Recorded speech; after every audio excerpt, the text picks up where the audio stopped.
After being transported into a book, I adopted the villain chapter 1 to chapter 50. The Xian family's main house was located in the famous rich villa area of S City. It was located in the suburbs, near the mountains, and the scenery was picturesque. Anyone who had money and status in S City would try to buy a property here. On one hand, it was to consolidate their status, and on the other hand, it was to get to know some people who lived here. In other words, if a meteorite fell, it would only hit a group of dignitaries. And the head of the Xian family, Xianxia, lived in the prime location of this villa area. As the big shot that everyone in the upper circle wanted to curry favor with the most, the villas around the Xian family were naturally the most sought after. Unfortunately, Xianxia bought the 12 villas in the center in one go, so some people wanted to pretend to meet Xianxia by chance, but they couldn't do it. Those who came specifically for Xianxia waited for a year, but Xianxia never appeared. The area in the center of the villa area seemed to be isolated into an island. People outside didn't dare to go in, and people inside didn't want to come out.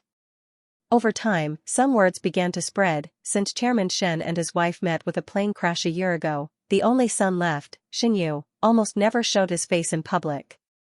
He even gave all his work to his assistant to take care of. Perhaps young Master Shen would never be able to walk out of the shadow of his parents' death. It was also said that Xianxia's legs were disabled in the car accident, and he was always accompanied by a wheelchair, like a disabled person. The second daughter of the Du family, who was engaged to him, couldn't accept marrying a disabled person, so she ran away with a male model. Both parents died, both legs were disabled, the engagement was annulled, and he became a joke of some people. A series of blows overwhelmed Xianxia, and he locked himself in his room day and night, sinking day by day. All in all, the legendary Xian family had completely taken a tumble. Xian family. In the studio. The soft sunlight passed through the clean and bright floor-to-ceiling windows, and a strand of scattered light came in, covering the huge studio with a layer of hazy light, but it was not dazzling. There were not many things in the studio, and at a glance, you could see a young man sitting in front of the floor-to-ceiling windows. He frowned slightly and pursed his lips slightly. He held a pencil in his hand and sketched a few times on the drawing board very seriously. The man looked to be around 23 or 24 years old. He had short black hair, a pair of beautiful peach blossom eyes, a straight nose, and a small mole at the corner of his right eye that was faintly discernible under the warm yellow light. His expression was very serious, which made the butler who pushed the door open subconsciously slow down his steps. The housekeeper stood on the side for a moment. Seeing that Xianxia still didn't notice him, he coughed lightly and said, "Sir." Xianxia gently raised his chin, but the movement of his hands did not stop, and his eyes were always glued to the drawing board. "He's here," said the butler. "Eh? Who's here?" "Young Master Tang Liu." He paused for 2 seconds. "It's not Tang Li?" At this moment, Xianxia finally realized what had happened. Shocked, he drew a line on the paper with the tip of his pen. What the F***ck? That little villain had arrived so soon? Yes. The butler lowered his head and took in Xianxia's reaction from the corner of his eye, so he said carefully, "If Sir doesn't want to see him, I'll ask Kong Lin to send him away." Xianxia swallowed quietly and hesitated for a long time. Seeing that the butler really went out to drive him away, he sighed and hurriedly raised Kong Lin's hand. "No, Uncle Zhang, I'll see him first." Hearing this, there was a flash of doubt in Uncle Zhang's eyes. But Uncle Zhang didn't say anything. He called 2 servants to push Xianxia's wheelchair downstairs. In the elevator, and he stayed to pack things. As everyone knew, after experiencing those things a year ago, Mr. Shen's temperament changed greatly. He became more and more irritable and closed himself off. He often locked himself up for a week without eating or drinking until he fainted and was rescued by them. Uncle Zhang saw this and was anxious in his heart, but there was nothing he could do. He endured like this for a while, and more than half of his hair was gone. Until one night, Mr. Shen swallowed sleeping pills to commit suicide again. Uncle Zhang and the servants hurriedly sent him to the hospital to have his stomach pumped. Who knew that after waking up, Mr. Shen seemed to be a different person? He never mentioned suicide again. Every day, he was busy working, painting, and baking. From time to time, he would receive rehabilitation training from the doctor. His life was extraordinarily fulfilling. Although the discussion outside had already turned the sky upside down, Uncle Zhang tidied up the waste drafts on the ground and looked up to see the fruit bread outlined on the drawing board. It looked good, but the abrupt stroke in the middle affected the beauty a little. Uncle Zhang shook his head and smiled helplessly. I've never seen Mr. Shen like baking so much before, but it was good that Mr. Shen could come out of the shadows. However, Xinyu, who was pushed downstairs by the servants, wasn't in a good mood like Uncle Zhang. He was so nervous that he kept swallowing, and his hands on his knees twisted the corners of his clothes into a ball. If it weren't for his two disabled legs, Xinyu would have immediately stood up from the wheelchair, turned around, and left. Only he knew why he was so panicked. It was because he wasn't the original Xinyu. His soul, which had occupied the nest of a magpie, lived in this body. It was amazing. Xinyu never dreamed that such a strange thing as transmigrating into a novel would happen to him. He was so bored that he read a melodramatic business story called The Rich Young Emperor Can't Be Provoked. As a result, when he woke up the next day, he had transmigrated into the novel's cannon fodder, Xinyu. This Xinyu was really pitiful. His parents died, his legs were crippled, his fiancée ran away, and he was pointed at by a group of people who didn't mind watching the fun. His background was miserable. What was worse was that Xinyu didn't know what was wrong with his brain. He fell in love with the female protagonist, who was 10 years younger than him. Unfortunately, the female protagonist was beautiful and kind and didn't accept him. He didn't have the heart to reject him, so he was left hanging. Until Xinyu couldn't help but fight with the male protagonist for the female protagonist. He took advantage of his wealth and power to snatch the female protagonist. The male protagonist, who was blinded by jealousy, couldn't bear it anymore. He kidnapped Xinyu to the wilderness and tortured him inhumanely. At that time, when Xinyu saw this plot, he couldn't help but feel a chill down his spine. He was glad that he wasn't Xinyu in the novel. Otherwise, he would rather kill himself than be kidnapped by the villain. Then, the day after he thought about it, he became a character. Xinyu in the novel, Xinyu, he would definitely say MMP. After more than half a year, Xinyu had almost adapted to the rhythm of life in this world. He didn't know if it was because this was a virtual world, but he, a pastry chef who opened a dessert shop, managed a listed company successfully, and managed it well. If it weren't for the appearance of Tangli, Xinyu would have almost forgotten that he was a cannon fodder in this world. He was also a pitiful person who was destined to die in the hands of the villain. And the Tangli he was about to meet would be the #1 villain in the future. Unfortunately, Tangli couldn't do anything now, because the current time was before the story of the novel happened. It was 14 years ago. In other words, the current Tangli was only 10 years old, and he was still a little orphan who had been abused by his relatives for more than a year. Thinking of this, Xinyu's uneasy heart finally calmed down. Now, the male protagonist, the female protagonist, and the villain were all 10-year-old children. They couldn't make any waves. He still had a chance to change his fate. Even if he had to walk the same path as the cannon fodder Xinyu in the future, he had enjoyed the life of a top tycoon for more than 10 years. It was worth it, even if it was a sunny day outside. The living room on the first floor was still brightly lit. The sparkling crystal chandelier, the priceless vases and murals, the simple and beautiful decoration design, and even the uniform of the servants were specially designed with donkey brands. All of these revealed the rich aura of a rich person. Every time this happened, Xinyu always wanted to sigh with emotion. Sigh, the original owner was really too rich. The first thing he did when he woke up in the morning was to worry about how to spend money.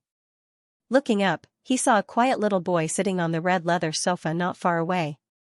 He was too small and had no sense of existence. If the servant hadn't reminded him, Xinyu wouldn't have known that there was someone sitting on the sofa. The servant pushed Xinyu's wheelchair to the coffee table and stopped. Another servant immediately came forward and poured a cup of tea for Xinyu. Xinyu didn't have the habit of drinking tea, but the original owner did. He had to hold the teacup, but his eyes were fixed on the little boy for a second. Oh no, it should be Tang Li's body. This little villain was much thinner than he imagined. After all, he would break through the 1.9 meters tall mark in the future. He didn't expect that when he was 10 years old, he still looked like a bean sprout. Some people would even believe that he was 6 or 7 years old. If Xinyu didn't see wrong, the bruises on Tang Li's cheeks and exposed arms and legs should be caused by someone hitting him.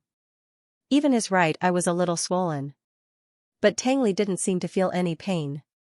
He buried his head and sat motionless, like a fossil in the wind.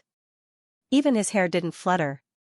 It wasn't until the servant carefully pulled Tang Li off the sofa and gently pushed him in front of Xinyu that Tang Li slightly raised his chin and stared at Xinyu with a scrutinizing and vigilant gaze. "Sir, this is the orphan of the Tang family," the servant said. "Xinyu. I know." There was no one else with such a violent and terrible gaze. In the past, Xinyu always felt that the author's description of Tang Li was a little exaggerated. No matter how fierce a good-looking person was, it was impossible to repeatedly use the word vicious to describe him. Now, Xinyu found that he was ridiculously wrong. Tang Li's vicious aura seemed to be born from his bones. It was so gloomy that it was black and purple, and it had nothing to do with his age and experience. In addition, Xinyu was afraid of Tang Li's identity from the bottom of his heart. At this moment, being stared at by Tang Li without any hesitation, he was frightened for a moment and even forgot the script he had prepared before. So the atmosphere was silent. Xinyu and Tang Li just stared at each other. Later, the servant couldn't stand it anymore. She was afraid that Xinyu would be angry, so she quickly pushed Tang Li and said, "Young master, this is your Uncle Shen, the Uncle Shen we mentioned to you before." "Yes, quickly call him Uncle Shen."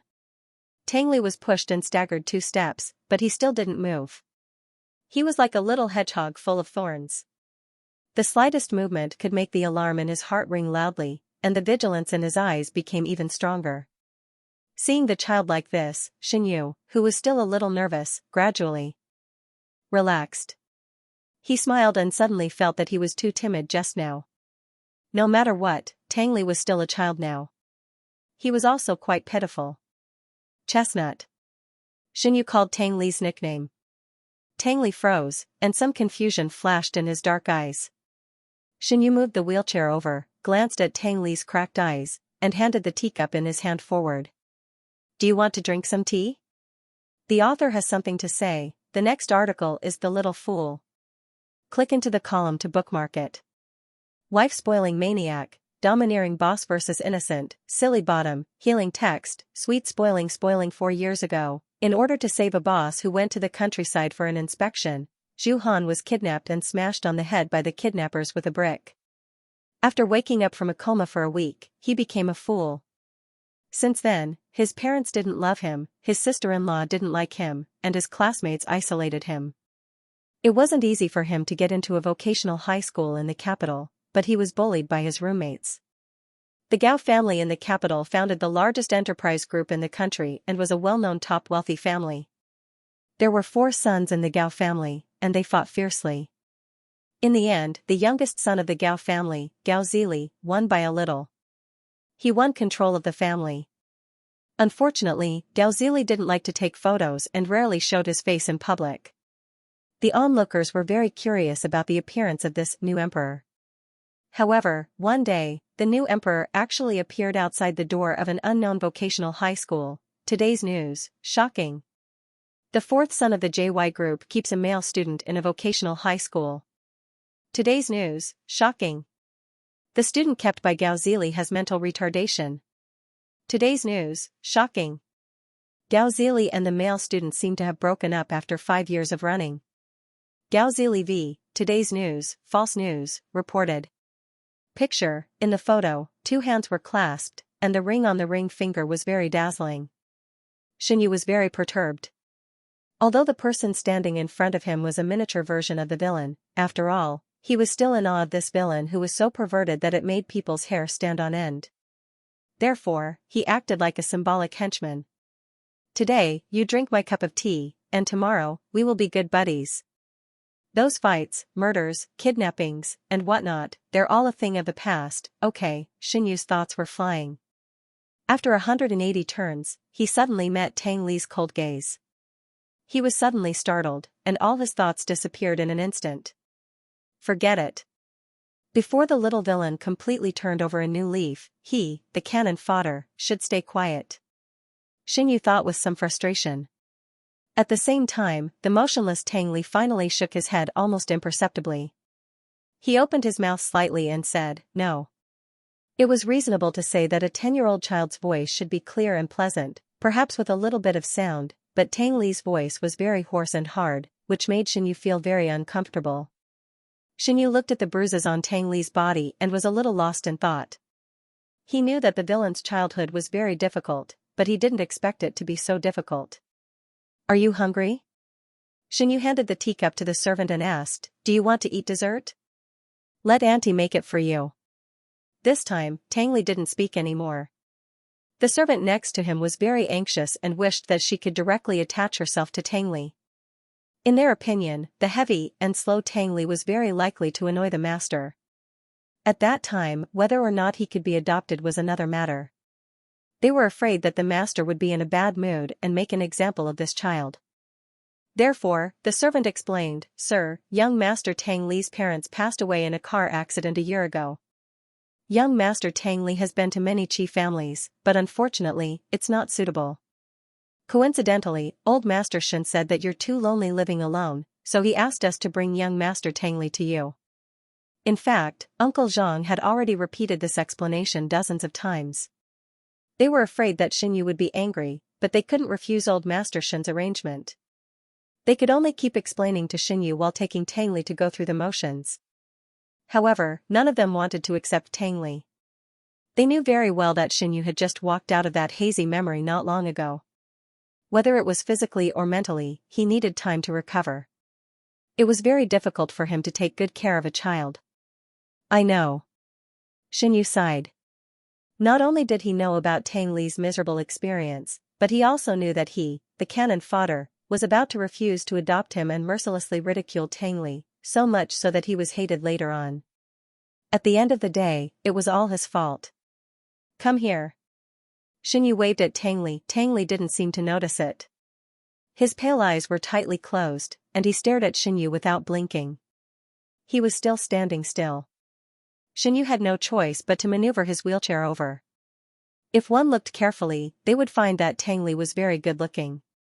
The corners of his beautiful red phoenix eyes were slightly raised, his pale eyes were very thin, and his chin was sharp. Even if his facial features were not fully developed, he could still make people feel amazed. It was just that the sadness in his eyes was too gloomy, and the aura he exuded made people feel uncomfortable. Xianyu secretly made up his mind.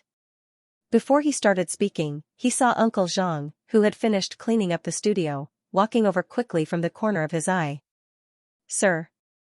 Uncle Zhang didn't even look at Tang Li in front of him. He walked to Xianyu's wheelchair and stood still. Then he bent down slightly and said in Xianyu's ear in a voice that was neither light nor heavy, "You must be tired. Let me push you back to your room to rest." After that, Uncle Zhang turned around and glanced at Tang Li coldly. Finally, he looked at the servants and said, "Send him back. I'll talk to old Master Shen." The servants immediately understood what the butler meant. That was a refusal. The servants couldn't help but look at Tang Li with some sympathy. They thought that this child couldn't jump out of the fire pit after all. Even if he was lonely and well-fed in the Shen family, it would be much better than staying there and being abused. "Okay." The servant responded and was ready to take Tang Li away. Seeing this, Xianyu suddenly panicked. He grabbed Tang Li's wrist without any explanation and frowned at Uncle Zhang. "I'll keep this child." As soon as these words came out, not to mention that Uncle Zhang and the servants were all surprised, even Tang Li, who had not reacted from beginning to end, was slightly startled. She looked up with her eyes wide open, looking like a frightened little squirrel. Uncle Zhang didn't seem to understand Xianyu's meaning. "Have you thought about it?" "Yes," Xianyu said. In the past 2 days, he had been thinking about this matter repeatedly. He had thought about it for a long time. Since he traveled to the time before the plot of the whole story happened, it meant that he had a chance to change his fate. It was too passive to stay away from the protagonist and supporting roles. Maybe in the future, the female protagonist would suddenly appear and say a few words to him, and then he would be seen by the villain and be killed. Xianyu thought about it and decided to solve the problem from the root. The person who killed him in the future was the villain Tang Li. Then, he would change Tang Li's opinion of him. It would be best if Tang Li no longer hated him. In the current situation, adopting Tang Li should be the safest way. Anyway, Tang Li was only 10 years old now. 14 years later, he would meet the female protagonist and begin his sad life as a villain. In other words, he still had 14 years, according to the original plot. At this time, Xianxia should follow Uncle Zhang's words and ask the servants to drive Tang Li away. He should also ridicule and teach Tang Li a lesson, saying that Tang Li's character was so boring that no one would like him wherever he went. No wonder he was kicked around like a football. Xianxia broke out in a cold sweat just thinking of these words. He was glad that he didn't travel to the time after he rejected Tang Li, otherwise, he wouldn't even have a chance to redeem himself. Tidy up the second bedroom next to my bedroom and add some new furniture. If Chestnut is willing, he will live here from now on. After giving these instructions, Xianxia found that he was still holding Tang Li's hand. The child's wrist was very thin and fragile, as if it could be broken with a little force. His skin was snow white, and the blue blood hidden under his skin could be faintly seen. His hand was cold. Xianxia felt as if he was holding an ice cube. However, Tang Li didn't struggle. He looked at Xianxia with a confused look. Even his vigilance just now had dissipated a lot. Of course, if you don't want to, I won't force you. For the sake of your grandpa Shen, I will leave a room for you. You can come over at any time if you need it. As soon as Xianxia finished speaking, he saw Tang Li open his mouth. I'm willing. The child's voice was unusually hoarse and low, but he spat out these 3 words very seriously. That's good. The corners of Xianxia's eyes curved into a smile. She released Tang Li's hand and continued to instruct the servants, take him upstairs. Buy some clothes when you buy furniture. Although it was sunny outside, it was late autumn in September. Tang Li's clothes were still a little thin, and a short shirt and shorts exposed all the bruises. Seeing this, Xianxia paused and said, call Dr. Lu over. Back in the study. Uncle Zhang's expression was tense, and his eyebrows were knitted. He hesitated and finally couldn't help but say, Sir, you don't have to suffer for the sake of Grandpa Shen. That child is really pitiful, but he has a bad temper and is not suitable to stay in the Shen family. In front of the desk, Xianxia was sorting out a stack of drawings that Uncle Zhang had received before. He didn't even raise his head when he heard the words. He said indifferently, our Shen family doesn't lack such a pair of chopsticks. But sir. Uncle Zhang was quite embarrassed. I remember that you didn't want to be disturbed by that child. I thought you were just doing it for Grandpa Shen and wouldn't really adopt that child. Xianxia, who had been busy for a long time, finally raised his head and looked at Uncle Zhang inexplicably. He didn't speak until Uncle Zhang gradually became uncomfortable. When did I say those words? Uncle Zhang was stunned. Think about it carefully. Xianxia put down the drawings in his hand. There was no emotion in his beautiful peach blossom eyes. They were as calm as a rippleless lake. He said, since my grandfather suggested that I adopt Tang Li, when did I say that I want him to leave? Xianxia's tone was not heavy. It was purely out of curiosity. His expressionless face was also the appearance that he always had when he was thinking. But it was this appearance that scared Uncle Zhang so much that a few drops of cold sweat appeared on his forehead. Uncle Zhang didn't know how to explain. Xianxia really didn't express his dislike for Tang Li from beginning to end. It was his wishful thinking that Xianxia hated Tang Li very much. As for the source of this perception, even Uncle Zhang himself couldn't figure it out. It seemed that it had been deeply rooted in his mind. Xianxia didn't expect that a simple question would scare Uncle Zhang to this extent. He suddenly felt strange and helpless. He waved his hand and asked Uncle Zhang to do his own thing. After the study door was closed, Xianxia picked up his mobile phone and dialed old Master Shen's number. Tang Li was curled up in the bathtub. The bathroom was 2/3 the size of the bedroom he lived in at his aunt's house. The bathroom was brightly lit, clean, and fresh. The pleasant smell of lavender floated in the air. Because the surrounding light was too bright, the bruises and scars on Tang Li's body were more thoroughly exposed. But he had long been used to it. A year ago, his parents died in a car accident. Then his family's company was seized and his property was deprived. He was also driven out of his home by those people. Since then, he had lived under the roof of the Qi family. His relatives didn't treat him well. In the past, his parents worked hard to earn money to support those blood-sucking relatives. Now that his parents were gone, the quality of life of his relatives suddenly plummeted, so they vented all their complaints on him. His torturous life lasted for more than a year. Until a month ago, he received a call from his father's teacher, Old Master Xin. He asked if he was willing to live with the Xin family and live with Xinyu. Tang Li had heard of Xinyu's name. Auntie's family often put the Xin family and Xinyu's name on their heads and deliberately tried to climb up the Xin family's social ladder. Even if it was just a collateral relative of the Xin family, it would be fine. Unfortunately, how could the Xin family take a fancy to small fries like them, the Xin family, Xinyu? Tang Li exhaled, and the corner of his mouth raised a faint sneer. He wanted to stay in the Xin family. Even if it meant being Xinyu's slave, he was willing to do it. The author has something to say. Promote my next pre-collection article. It's estimated that it will be published in the middle of the year. Interested friends can click on the column to add it. After dressing as a villain, I raised a full male protagonist. Xianxia transmigrated into a campus romance novel and became the #1 villain of the sinister and cunning school. When he transmigrated, the villain had just smashed the male protagonist's face with a brick. Who knew that after the male protagonist woke up in the hospital, he was stupid? Because the first thing the male protagonist saw after waking up was Xianxia. Xianxia's house had an extra piece of sticky candy. Xianxia, I'm tired. Can you carry me to school? Xianxia, my head hurts. Can you help me? Xianxia, I'm so scared. Can I sleep with you tonight? No. Get out. The full male protagonist ran away crying. After a while, Xianxia received a call from the irritable old woman. Didn't I ask you to take good care of Yuan? You're too selfish. Sleeping with you for a few nights won't cost you anything. Xianxia, one day, when Xianxia returned to the dormitory, he happened to see the full male protagonist with his legs crossed and a leisurely face on the phone. I know. Thank you, Auntie. Xianxia and I get along very well. As he spoke, the full male protagonist turned his head. Damn. Why are you back? Xianxia realized that not only was the full male protagonist not stupid, but he was also teasing him like a fool. Tang Li didn't dare to stay in the bathroom for too long.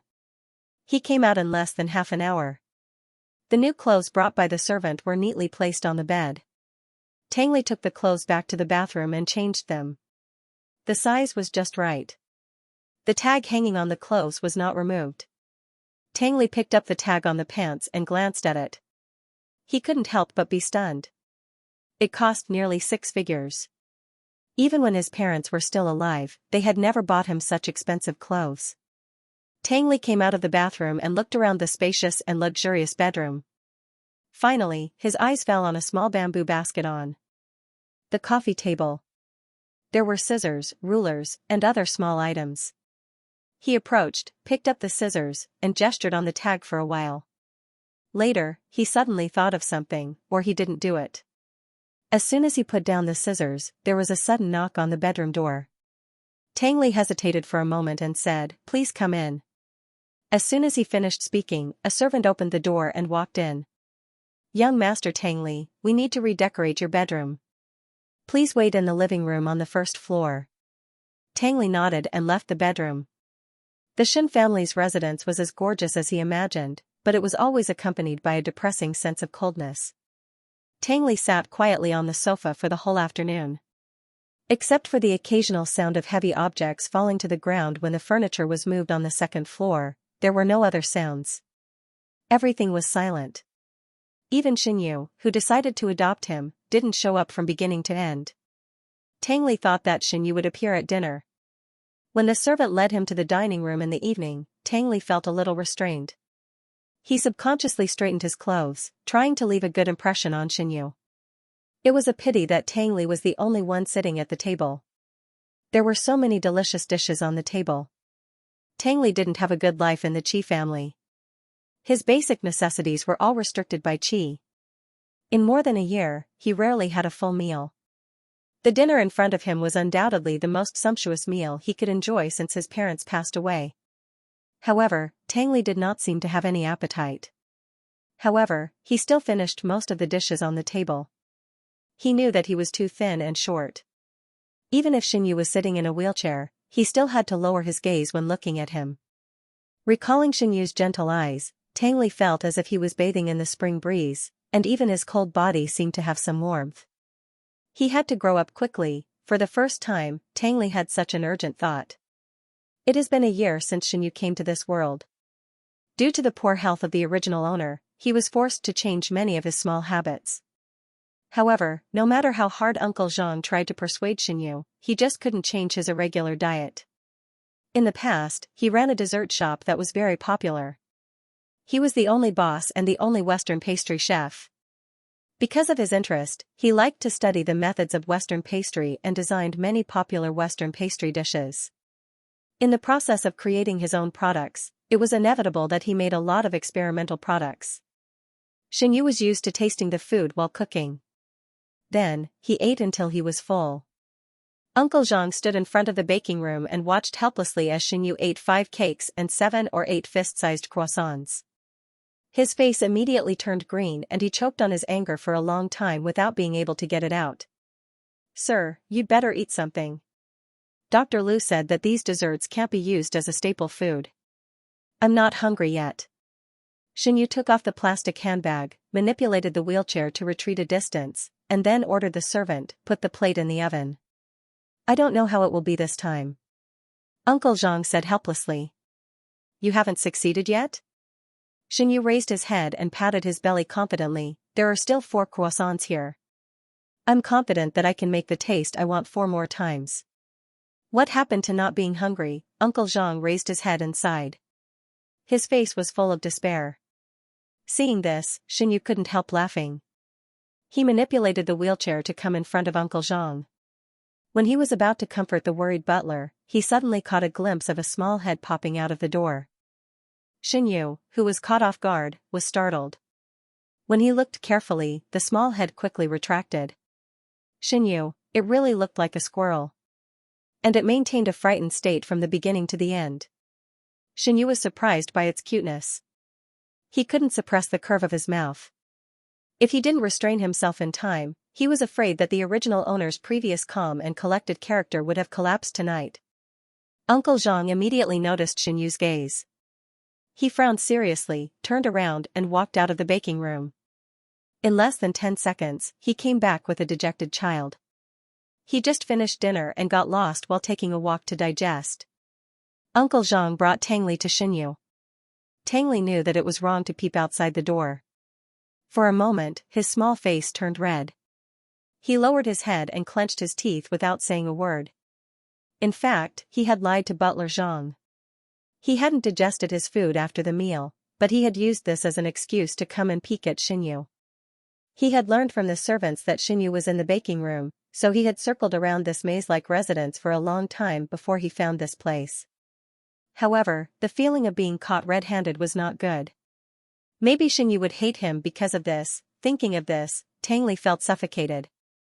He quietly raised his head and secretly observed Xianxia's reaction with the corner of his eyes. But in the next second, he unexpectedly met a pair of smiling eyes. Tang Li was stunned. Xianxia was indeed smiling. His peach blossom eyes narrowed into the shape of a crescent moon. His eyes were full of smiles, like the sparkling surface of a lake under the sun. The flickering light almost blurred Tang Li's entire vision. At this moment, he seemed to be unable to see anything else. All that was left in his mind was Xianxia's spring breeze-like smile. Xianxia's smile was so beautiful. Unfortunately, Xianxia didn't know what Tang Li was thinking. Seeing the child staring at him in a daze, he thought that Uncle Zhang's aggressive look just now had scared him. So he reached out and took the croissant wrapped in paper from the table and handed it to him. "Do you want to eat?" "I just baked it." Xianxia was more or less afraid of this little villain. When he spoke to him, it was inevitable that he would try to please him. Even if the little villain was unwilling to accept his kindness, he was tolerant and understanding enough. After all, he was a villain. How could he be called a villain if he wasn't a little maverick? Xianxia was ready to be ignored again. He didn't expect that Tang Li would raise his hand quietly and take the croissant from his hand.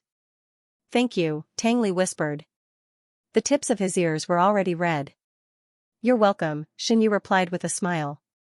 When Tang Li was brought in by Uncle Zhang, Xinyu noticed the new clothes on him. He had to say that clothes made the man. Just by changing clothes, Tang Li changed from an ordinary child to a good-looking young master. It was just that the tag hanging on the outside was a little annoying. Xinyu gently pulled the tag on Tang Li's pants. As a result, he inadvertently saw the price on the tag and suddenly understood the intention of the servant. The servants of the Xin family had always been strict in their work. They would never make such a low-level mistake as leaving the tag on the clothes. Obviously, they did this to let Tang Li know how much money the Xin family had spent on him. Sigh, Xinyu sighed in his heart. He thought that Tang Li might have guessed the servant's idea, so not only did he not cut off the tag, but he also deliberately took it out and hung it in a more conspicuous position. Judging from Tang Li's behavior, it was hard to imagine that he was just a 10-year-old child. But thinking about Tang Li's experience over the past year and his villain persona, Xinyu soon felt relieved. Who prepared the clothes? Xinyu asked Uncle Zhang. Aunt Chen, Uncle Zhang answered and understood Xin. Yu's meaning. I'll ask Aunt Chen to bring the scissors. Uncle Zhang came back not long after he left, followed by Aunt Chen with a frightened expression. During this time, Xinyu asked the servant to take out the plate in the oven and gave one of the croissants that were finally successfully made to Tang Li. Just like that, the adult and the child finished their croissants in silence. Aunt Chen looked at Xinyu, and then looked at Tang Li. She said in a trembling voice, "I'm sorry, sir. It's my negligence. I'll take off the tag now." Xinyu said, "Go ahead." Aunt Chen's head was almost buried in her collar. The poor aunt's face was pale, and she did not even dare to breathe. She quickly cut off all the tags on Tang Li's clothes. Xinyu knew that Aunt Chen did this for the Xin family. He did not want to embarrass Aunt Chen, but he also did not want Tang Li to feel that the whole Xin family was rejecting him. After thinking about it, he had to find a way out from Aunt Chen. Aunt Chen, Chestnut will be a member of the Xin family from now on. I'll entrust him to you. You'll have to work harder than others. Xinyu said, but you'll get more than you deserve. From this month onwards, your salary will be doubled, and your quarterly bonus will be calculated separately. Hearing this, Aunt Chen was surprised and happy, as if she had flown from hell to heaven in an instant. She hurriedly thanked him. "Thank you, sir. I'll work hard." Okay. Xinyu nodded. His eyes fell on Tang Li, and he said with a smile, "You can go upstairs with Aunt Chen to rest. I'll go back to my room later." Tang Li did not want to leave, but he had to obey. He lowered his eyes to hide the negative emotions in his eyes, and followed Aunt Chen to leave. "Good night," Xinyu said from behind. Tang Li did not respond. He walked with his slender legs and quickly disappeared from Xinyu's sight. Xinyu curled his lips and turned his head. He saw Uncle Zhang looking at him speechlessly, so he shrugged and said, "Chestnut is still so shy." "That child's character is not good," Uncle Zhang said bluntly. "It's hard to raise him." Xinyu did not speak. He maneuvered his wheelchair to the table and tidied up the messy table with the servants. Then he said in a low voice without looking up, "Uncle Zhang, I know you're doing this for my own good. But since I've already made the decision and Chestnut is staying in the Xin family, I don't want to hear anything bad about Chestnut from you." Uncle Zhang suddenly paused and immediately bowed his head. "Sorry, there won't be a next time." "That's right. A family should be harmonious." Xinyu smiled brightly, pinched his sore neck, and said, "Let's go back to sleep. Tomorrow, we'll go out and buy something for Chestnut." Uncle Zhang was speechless. He wanted to ask Xinyu if he raised Tang Li as his son. This sentence lingered in his mind for a while, but in the end, he swallowed it back down. The author has something to say. Currently, the top is 10 years old and the bottom is 23 years old. There is a 13-year age gap. Thank you to the little angels for voting for me. Thank you to the little angels who threw the landmine. Yifeng and ran one bottle. Thank you to the little angels for giving me nutrition. Thank you to the little angels who gave me nutrition. Back to the past 71 bottles. Thank you very much for your support. I will continue to work hard. The next morning. After receiving the notice, Dr. Liu cancelled his training and rushed back from abroad overnight. He rushed to Xinyu's house without stopping. He carried his medical kit and went straight to Xinyu's bedroom, followed by 4 medical assistants who were dragging all kinds of equipment. Uncle Zhang, who was about to wake Xinyu up, was shocked by Dr. Lu's appearance. He quickly stopped him and asked, "Is there something urgent, Dr. Lu? Where's Mr. Shen?" "Inside." "Is he okay?" "He's fine for now." Uncle Zhang saw Dr. Lu's panic and became nervous. "Why do you ask, Dr. Lu?" Dr. Lu rubbed his nose blankly. "Didn't Aunt Chen call me to come over?" As soon as he finished speaking, the bedroom door in front of them slowly opened. Xinyu, who was neatly dressed, came out in a wheelchair. He narrowed his eyes and smiled. 2 shallow dimples appeared on his cheeks. "Good morning, Dr. Lu. Thank you for coming over." "To serve Mr. Shen." Dr. Lu smiled.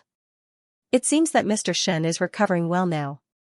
He can get up and get dressed without Uncle Zhang's help. Did you complete the rehabilitation task I set before?" "I've been doing it all the time. I've never been lazy." Xinyu smiled and then changed the topic. "But today's protagonist is not me." "Dr. Lu, huh?" On the other side, Tang Li got up before dawn. He had developed the habit of never sleeping in when he was in the Qi family. He thought that he would always see Xinyu at breakfast, but Xinyu still didn't appear until he deliberately finished his breakfast slowly. Before leaving, Tang Li couldn't help but ask Aunt Chen, who was beginning to clean up the dishes. "Where's Mr. Shen? Maybe he's still sleeping." Aunt Chen smiled helplessly. In the past, Sir was a night owl. He couldn't sleep at night and couldn't get up in the morning. Later, old Zhang made up his mind to confiscate Sir's phone before he went to bed. Only then did he manage to get rid of Sir's habit of staying up late. But now, if there's nothing important, Sir can sleep until noon. "I don't know when he'll be able to get rid of that habit." Aunt Chen had worked for the Shen family for 30 years. She had watched Xinyu grow up since he was a child. Every time she talked about her master, she would always talk endlessly. Tang Li did not say anything. He listened quietly to Aunt Chen. Obviously, the Xinyu described by Aunt Chen was very different from the image he had of her. Before he came to the Shen family, he thought that Xinyu was a cold and indifferent person who stood at the top of the pyramid and looked down on all the ants. After he came to the Shen family, he found that Xinyu was an angel with a warm smile. She didn't have a bad temper and was easy to get close to. She easily accepted him, an outsider. But this was the first time he knew that Xinyu had such a childish side. "Aunt Chen." A pleasant male voice, which was funny and helpless, interrupted Aunt Chen's nagging. "You're talking about me again." Aunt Chen stopped talking. She turned around and looked at Xinyu, who was being pushed by Uncle Zhang. She smiled and said, "Sir." She had taken care of Xinyu for a long time. Naturally, she knew that Xinyu was not really angry like last night. But when she saw Dr. Lu following behind her, she still quickly cleaned up the dishes and left the dining room. Dr. Lu looked at Aunt Chen's back as she walked away. He raised his eyebrows and teased, "I haven't seen you for so long, but everyone is still so afraid of you. Do I look scary?" Xinyu reached out and touched his face. "No, you're not scary at all." Dr. Lu replied in an indecent manner, "With Mr. Shen's heavenly beauty, he's almost mesmerizing us mortals to death." "You can shut up." Xinyu turned his head and looked at Tang Li, who was almost invisible not far away. He waved to him and said, "Little chestnut, come here." Tang Li hesitated for a moment, and then obediently walked to Xinyu. At this time, there were only 4 people in the large dining room: Xinyu, Uncle Zhang, Dr. Lu, and Tang Li, who was silent. In order not to hurt the little villain's self-esteem, Xinyu deliberately asked the 4 assistants brought by Dr. Lu to stay in the living room. "You can give him a checkup and bandage the scars on his body. It's best not to leave any traces." After Xinyu ordered, he gently squeezed Tang Li's hand and whispered in his ear, "I'll wait for you in the living room. Let's go shopping later, okay?" Xinyu's tone was very soft. The breath he exhaled was like a soft feather, brushing past Tang Li's ear. It was very itchy. It was as if the itch had reached his heart. Tang Li nodded almost imperceptibly. The blush on his cheeks had spread to the tip of his ears, but he didn't feel it at all. Xinyu watched Tang Li's face change, and he couldn't help laughing. He suppressed the urge to pinch the little villain's ear and asked Uncle Zhang to push him out of the dining room. After waiting in the living room for about half an hour, Dr. Liu and Tang Li came out of the dining room. Dr. Liu looked slightly dignified. He called Xinyu to the floor-to-ceiling window alone and went straight to the point. After the Tang couple left, they left a mess there, and a group of relatives of the Tang family were eyeing them covetously. "Are you really going to adopt that child?" "That's not a problem." Xinyu looked straight ahead. He looked at the sparkling lake outside the window and said lightly, "How's Chestnut's condition?" Dr. Liu saw that Xinyu had made up his mind. Although he didn't quite agree with his decision, he couldn't say anything at this juncture. He scratched his head and said, "The child has a lot of external injuries and is seriously malnourished. But he will be fine after applying medicine and slowly recuperating. It's just that his mental state doesn't seem to be very good." Xinyu was stunned. "Tell me the details." "I'm not very clear. It's just a vague guess." Dr. Liu sighed. "He is very defensive and has a bit of paranoia. It may be the result of depression and mania." Depression, mania. Xinyu suddenly remembered that the villains in the novels did have very serious mania. Sometimes they couldn't even control their behavior and did some extremely cruel things. If he remembered correctly, when Tang Li kidnapped and killed the original owner of the body, it seemed that it was when the mania broke out. Xinyu suddenly shuddered and hurriedly asked, "Then what should we do?" "Let's find a psychiatrist to see him. And it's best not to provoke him with words or deeds." Dr. Liu looked at Xinyu's nervous appearance, shook his head and said, "Mr. Shen, you are really a good person." Xinyu smiled bitterly. "Just think of it as raising a son." "So do you still need a son?" "The kind who went to college and became a doctor." "Get out." When Xinyu and Dr. Liu returned to the living room, Uncle Zhang had already prepared for their next trip.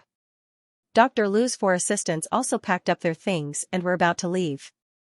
Only Tang Li, who had nothing to do, was sitting upright on the sofa, looking in the direction of Xinyu with his dark eyes. As Xinyu approached, Tang Li's figure became more and more stiff. He looked at Xinyu with inexplicable nervousness and anxiety in his eyes. He didn't know what Dr. Liu said to Xinyu, but his intuition told him that it might have something to do with him. Thinking of Dr. Liu's hesitant look and dignified expression just now, Tang Li's fear in his heart was like a snowball, rolling bigger and bigger. He was afraid to see disappointment in Xinyu's eyes, and he was also afraid to hear the word leave from Xinyu. Xinyu was the only person who was willing to take him in. He couldn't let Dr. Liu have a chance to talk nonsense in front of Xinyu. But what could he do when he was so weak? Tang Li's face was as pale as a sheet of paper. His hands that were placed on his knees were constantly clenched, and his nails were fiercely embedded into the ground. He seemed to be unable to feel any pain as he slightly widened his beautiful red phoenix eyes and stared unblinkingly at Xinyu, who had already arrived in front of him. If Dr. Liu really persuaded Xinyu to change his idea of adopting him, then he would definitely make Dr. Liu completely disappear from the world one day in the future. This was Tang Li's last thought. "Chestnut." Xinyu boldly touched Tang Li's soft hair. He felt the little villain's trembling. After a moment of daze, he held his hands again. "Sorry to keep you waiting. Let's go shopping." Tang Li suddenly froze. In an instant, all the thoughts in his head disappeared without a trace. At this moment, he couldn't even think. He could only stare blankly at Xinyu's smiling face. The bright yellow sunlight passed through the glass window next to him and sprinkled on Xinyu's handsome side face, blurring Xinyu's outline and making him unconsciously squint his eyes. The light blocked between them, as if it separated them by tens of thousands of light years. Xinyu was bathed in the warm sunlight, but he was immersed in the endless darkness. The contrast between the light and the dark made Xinyu's hand feel like it was nothing. Until he heard Xinyu's exclamation, "Oh, your hand is bleeding? You're too careless. How can you pinch your palm and make it bleed?" "Dr. Liu, come and take a look." Dr. Liu, who was stared at by Tang Li, had just slipped away. After hearing Xinyu's call, he could only brace himself and go over. "I'm coming." After such a delay, it was already half an hour later when Xinyu took Tang Li out. Since Xinyu came to this world, he stayed at home and concentrated on baking and rehabilitation. He rarely went out to meet people, and he turned away all the people who came to visit him. Counting carefully, this should be the 6th time that Xianyu went out. The first 5 times were to go to old Master Shen's house, and the last time was to go to the company for a meeting. He didn't expect that the first time he really went out was to give to the little villain. Xianyu glanced at Tang Li, who was sitting upright opposite him, and lowered his eyes to the 2 small hands tightly wrapped in gauze. He asked, "Does it hurt?" Tang Li hesitated for 2 seconds and shook his head. "It doesn't hurt." Xianyu smiled. "Lying is not a good child." "It hurts."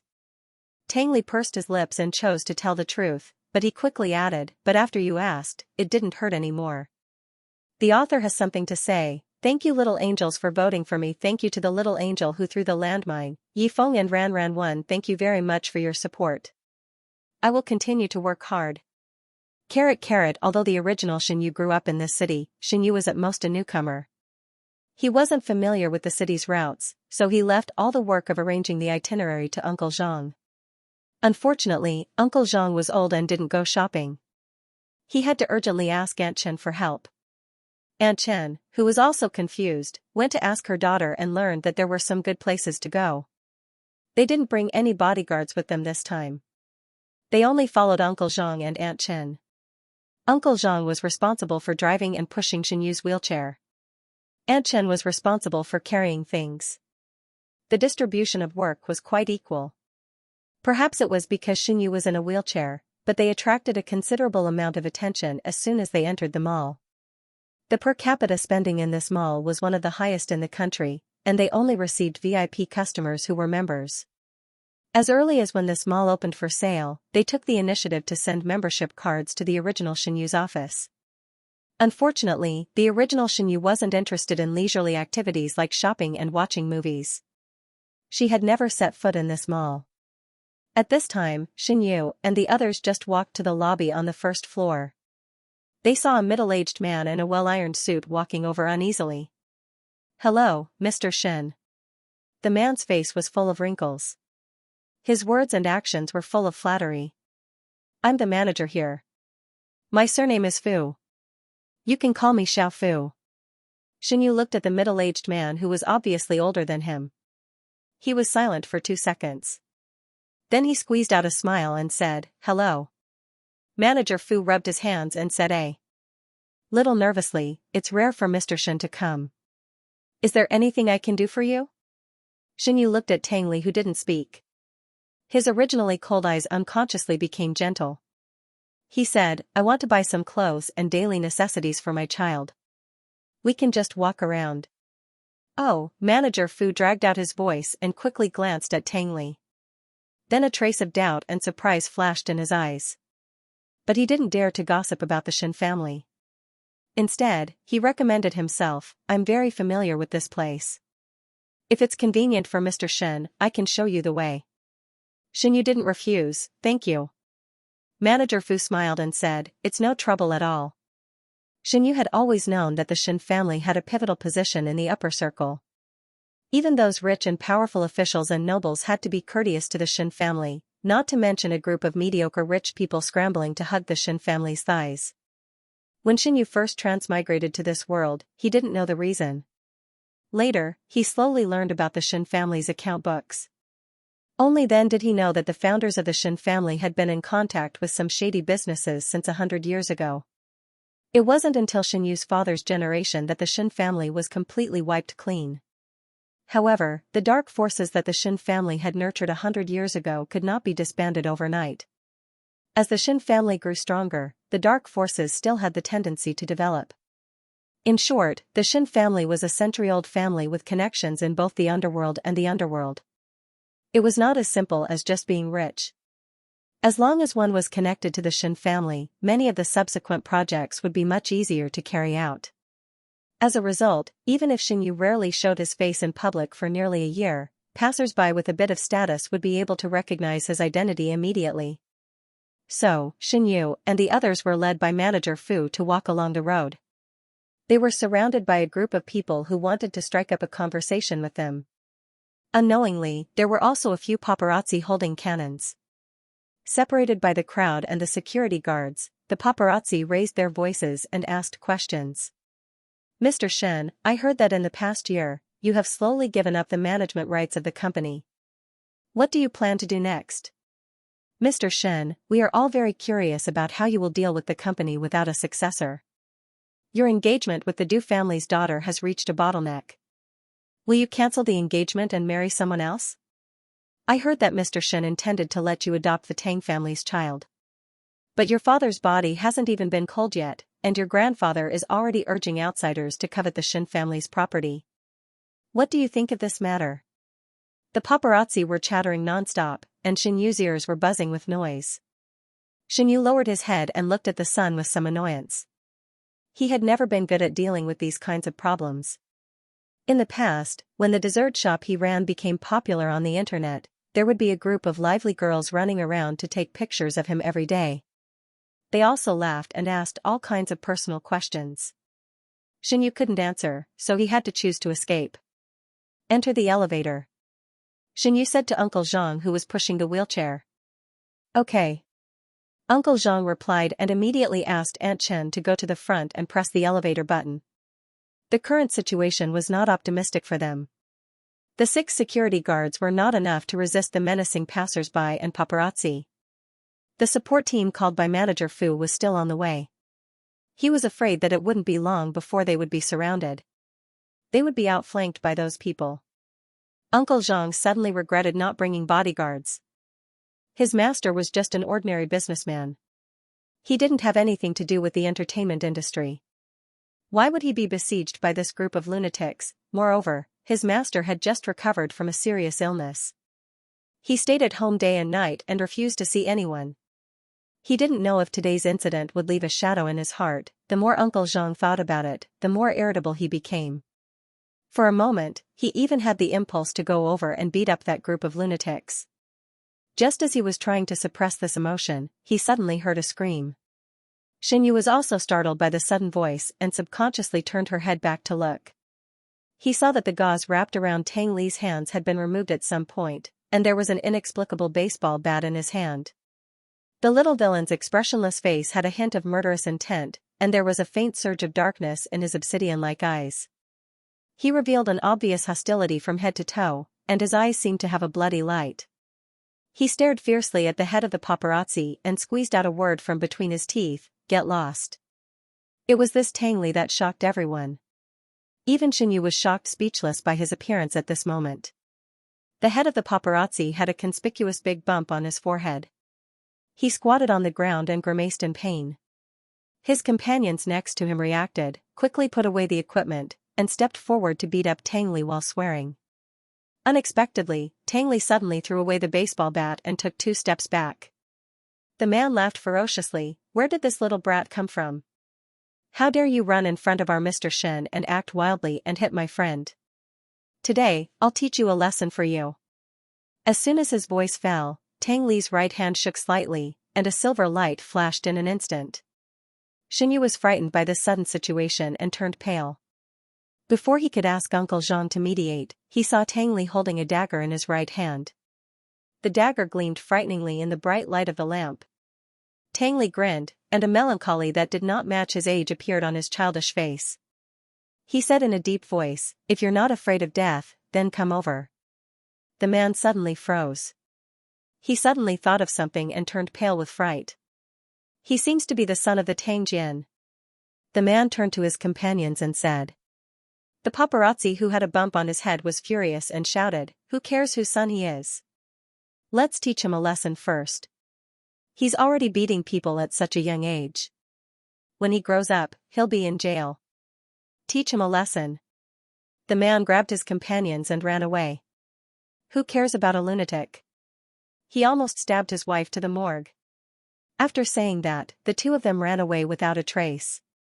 At this time, the security team called by Manager Fu finally arrived. They quickly drove away the remaining passers-by and paparazzi and asked the other customers in the mall to leave. The noisy atmosphere finally quieted down, and Shen Yu, who had been having a headache, was relieved. "Sir?" Uncle Zhang asked, "Shall we go back?" Shen Yu shook his head, "I haven't bought anything yet."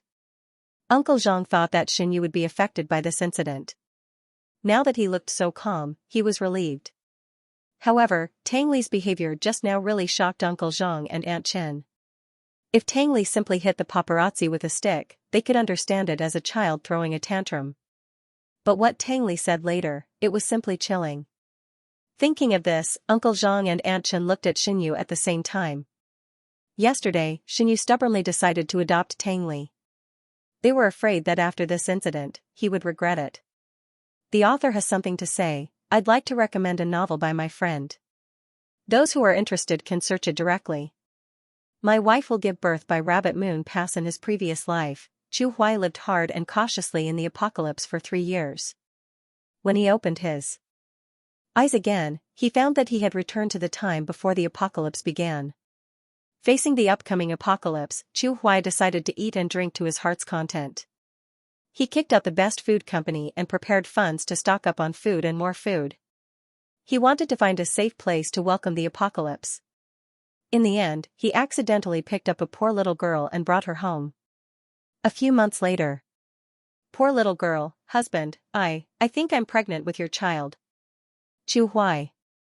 If he remembered correctly, his wife was a man, also known as My Wife came from the tomb. Tang Li took back the dagger without saying a word. Then his whole body froze in place. He recalled what he had done just now and suddenly felt goosebumps all over his body. He didn't dare to look back at Xinyu, let alone talk to Xinyu. The fear that arose spontaneously from the bottom of his heart drilled into the top of his head. In the year after his parents left, Tang Li had never cared about anyone's feelings. He didn't care about how others looked at him or how they talked about him. Even if he stabbed that disgusting man and sent him to the hospital, his crying aunt scolded him as a murderer, he didn't take those words to heart. But now, when he thought that Xinyu had seen another side of him and heard the 2 paparazzi talking about his past, he was almost overwhelmed by the overwhelming fear.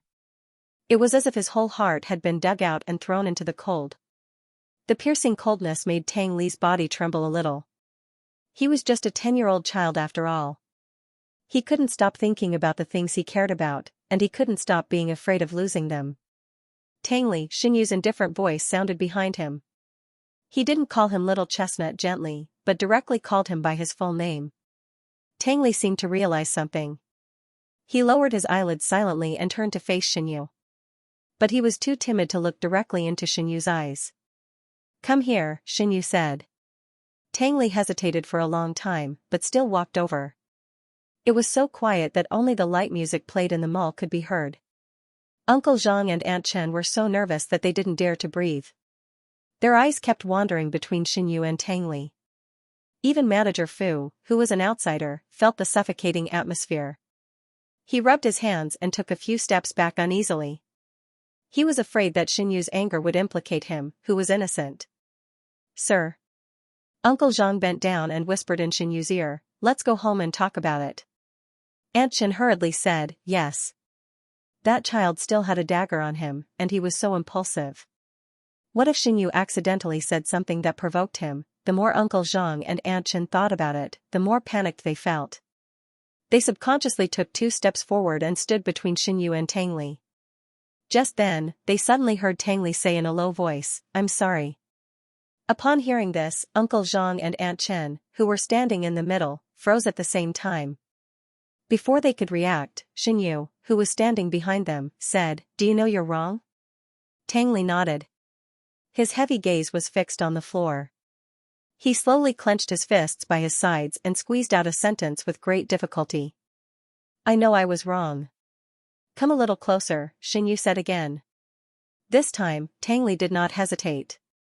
He walked through Uncle Zhang and Aunt Chen and stood in front of Xinyu. But he kept his head down, and his soft black hair hung down and covered his eyes. Xinyu could not see Tang Li's expression clearly at this time. He only knew that his face was pale, his thin lips were tightly closed, and his chin was extremely bent. Raise your head, Xinyu continued. Uncle Zhang and Aunt Chen, who were next to him, were frightened. They were afraid that Tang Li would take out a dagger and stab Xinyu. They were really scared by Tang Li's words. In this day and age, which 10-year-old child would be able to articulate such ruthless words? Fortunately, Tang Li did not do anything extreme. Like a good student who was reprimanded by the head teacher, he raised his head silently and stared at Xinyu with his deep black eyes. Xinyu looked at him for a long time without any hesitation. Suddenly, he burst into laughter. He reached out and touched Tang Li's hair. "It's good that you know you're wrong." Then he bowed his head and checked Tang Li's hands. Although the wounds on his palms still looked a little scary, the blood had coagulated after Dr. Lu's treatment. Xinyu was relieved. He stuffed a card into Tang Li's hand and said, "Go and pay the money. Don't do this again." Tang Li opened his eyes slightly in surprise and stared at the bank card in his hand. Xinyu said, "The password is your birthday. This card is yours from now on. Take it as a gift from me to you." The card was the original owner's card, but Xinyu asked Butler Zhang to go out and change the password temporarily while Dr. Lu was examining Tang Li. Then, he transferred 20 million yuan to the card. After being stunned for a long time, Tang Li opened his mouth and asked, "Pay what?" "The money for the bat." Xinyu sighed softly and helplessly pointed to the staff of the sports hall not far away. "You took something from someone else's shop. Don't you plan to pay?" Tang Li looked in the direction of Xinyu's finger and saw a girl in overalls looking at them timidly. She was so scared that she was about to cry. Xinyu said, "Go." Tang Li gradually understood Xinyu's meaning. In an instant, the despair and fear in his eyes were swept away and replaced by a mottled light like the starry sky. He stared at Xinyu for a long time. His hot eyes wandered over Xinyu's skin, as if he was deeply imprinting Xinyu's appearance on his soul. Then, he ran away like a wisp of smoke. Xinyu chuckled and shook his head. While waiting, Aunt Chen couldn't help complaining, "Sir, don't let Tang Li carry a controlled knife with him in the future. How can such a young child play with such dangerous things?" Xinyu said, "I'll find a chance to talk to him." "Forget it." Aunt Chen hurriedly waved her hand and said, "Sir, you'd better not talk about it. I'll find someone to remind him later. Although that child is young, maybe he's even fiercer than an adult when he's angry." Xinyu could understand Uncle Zhang and Aunt Chen's worries. In the past, he was more afraid of Tang Li's appearance than anyone else, but running away could not solve any problems. If he sent Tang Li away out of fear today, maybe more than 10 years later, Tang Li would come to him aggressively with a knife. Fate, that thing, it was really hard to say. Instead of driving Tang Li to other places to let him loose, it was better to let Tang Li grow up under his nose. At least he could participate in Tang Li's life and change Tang Li's mind by boiling the frog. Taking a step back, at least Tang Li's gaffe just now was to protect him. After comforting himself, Xinyu finally felt a lot better. They strolled around the mall for most of the day and had lunch while they were at it. It was already dusk when they returned with a full load. The people who lived in the villa area heard the news that Xinyu was going out. They had been waiting in front of the gate for a long time, eagerly waiting for Xinyu to go back. Before the car got close, Xinyu saw a large group of people rushing towards them through the windshield. Xinyu painfully held his forehead. "Do you have a sense of déjà vu of zombies coming out of their cages?" Tang Li blinked his beautiful phoenix eyes and looked at the group of people curiously. "What are they doing?" "Waiting for me." "Why are they waiting for you?" Xinyu thought for a while and joked, "Maybe because I'm more popular. I'm not a big star, but I'm better than a big star. I want to give them an autograph." Tang Li, Uncle Zhang, who was driving, suddenly said, "They'd rather you sign your name on their contract." Xinyu heard this and smiled more awkwardly than crying. After thinking about it, he made up his mind and asked Uncle Zhang to drive back directly. Xinyu was lazy for a whole day. After returning home, his assistant, who was still working overtime in the company, hurriedly sent a large number of documents to him for approval. Xinyu complained incessantly, but there was nothing he could do. He went into the study with a sad face. As an art student who liked baking, Xinyu had never learned anything about business management. Managing a listed group was not as easy and simple as running a dessert shop. However, as a book transmigrator, Xinyu did not have a golden finger to help him reach the peak of his life, nor did he have a life mentor who would always be his backing. He could only brace himself and act as a domineering CEO. Develop a piece of land in the south of the city into a Jiangjing high-end housing area. Open. I don't lack money. Propose to merge and acquire XXX Studio. Buy. I don't lack money. Matters related to setting up a branch company in a certain country. After setting up a branch company, it seemed that there would be a mountain of work waiting for him to deal with, rejected. The funds for many projects in the company have not been collected. The current amount of funds is not enough to set up a branch company. When Xianxia finished all the work, the hour hand on the clock pointed to 2 o'clock in the evening. He drove the wheelchair out of the study and turned around to see Uncle Zhang still waiting outside the door. "Where's Chestnut?" "He's already asleep." "Uncle Zhang, go and find a school with a good monument that is close to home and help Chestnut with the admission procedures." Xianxia thought for a while and continued, "It's best to enroll him after the National Day. Chestnut's health is not good. I plan to help him recuperate." "Okay." Uncle Zhang nodded. "What about the adoption procedures?" Xianxia said, "Don't worry about it for now." "Okay." Although Uncle Zhang had doubts, he did not ask more. However, Xianxia still explained, "The relationship between Chestnut and the Tang family is not clear yet. If I take Chestnut into the Tang family without knowing why, it may cause unnecessary trouble. It's a small matter for me, but it's a difficult problem for Chestnut." Uncle Zhang looked up at Xianxia and moved his lips. It seemed that he wanted to say something, but in the end, it turned into a silent sigh. Forget it. Since Mr. and Mrs. Shen passed away, Mr. Shen had been immersed in his own pessimistic world. Now that he was willing to come out, it was not a bad thing. Although Mr. Shen chose to come out for the sake of that violent child, Xianxia knew what Uncle Zhang wanted to say, but he could only choose to turn a blind eye to it. After saying goodnight to Uncle Zhang, he drove the wheelchair to the bedroom. When he passed by Tang Li's bedroom, Xianxia stopped for some reason. He stood in front of the door and listened for a moment. Then, he tried to twist the doorknob. To his surprise, it wasn't locked from the inside and opened with a click. The night light was on in the bedroom, and the warm yellow light filled the room. There was a faint sense of warmth. Xianxia looked sideways and saw a small bump on the soft big bed. He slowed down his movements, drove the wheelchair in, and came to Tang Li's bedside. The little villain's sleeping appearance was very obedient. His long eyelashes were long and curled up like small fans, casting a faint silhouette on his bright and clean skin. His lips were very thin and always unconsciously pursed, making him look somewhat serious. After all, he was only a 10-year-old child, he was still a very likable child. Xianxia sighed softly. He wondered if he had demonized this little villain too much. After all, a 10-year-old child could not turn the world upside down. After a long time, Xianxia gently patted Tang Li's chubby cheeks, tucked him in, and whispered, "Good night, Chestnut." After that, he turned around in the wheelchair and went out. When the door of the room was closed, Tang Li, who was sleeping soundly, slowly opened his eyes. His dark eyes stared straight at the closed door. After a long time, he suddenly lifted the quilt and got out of bed.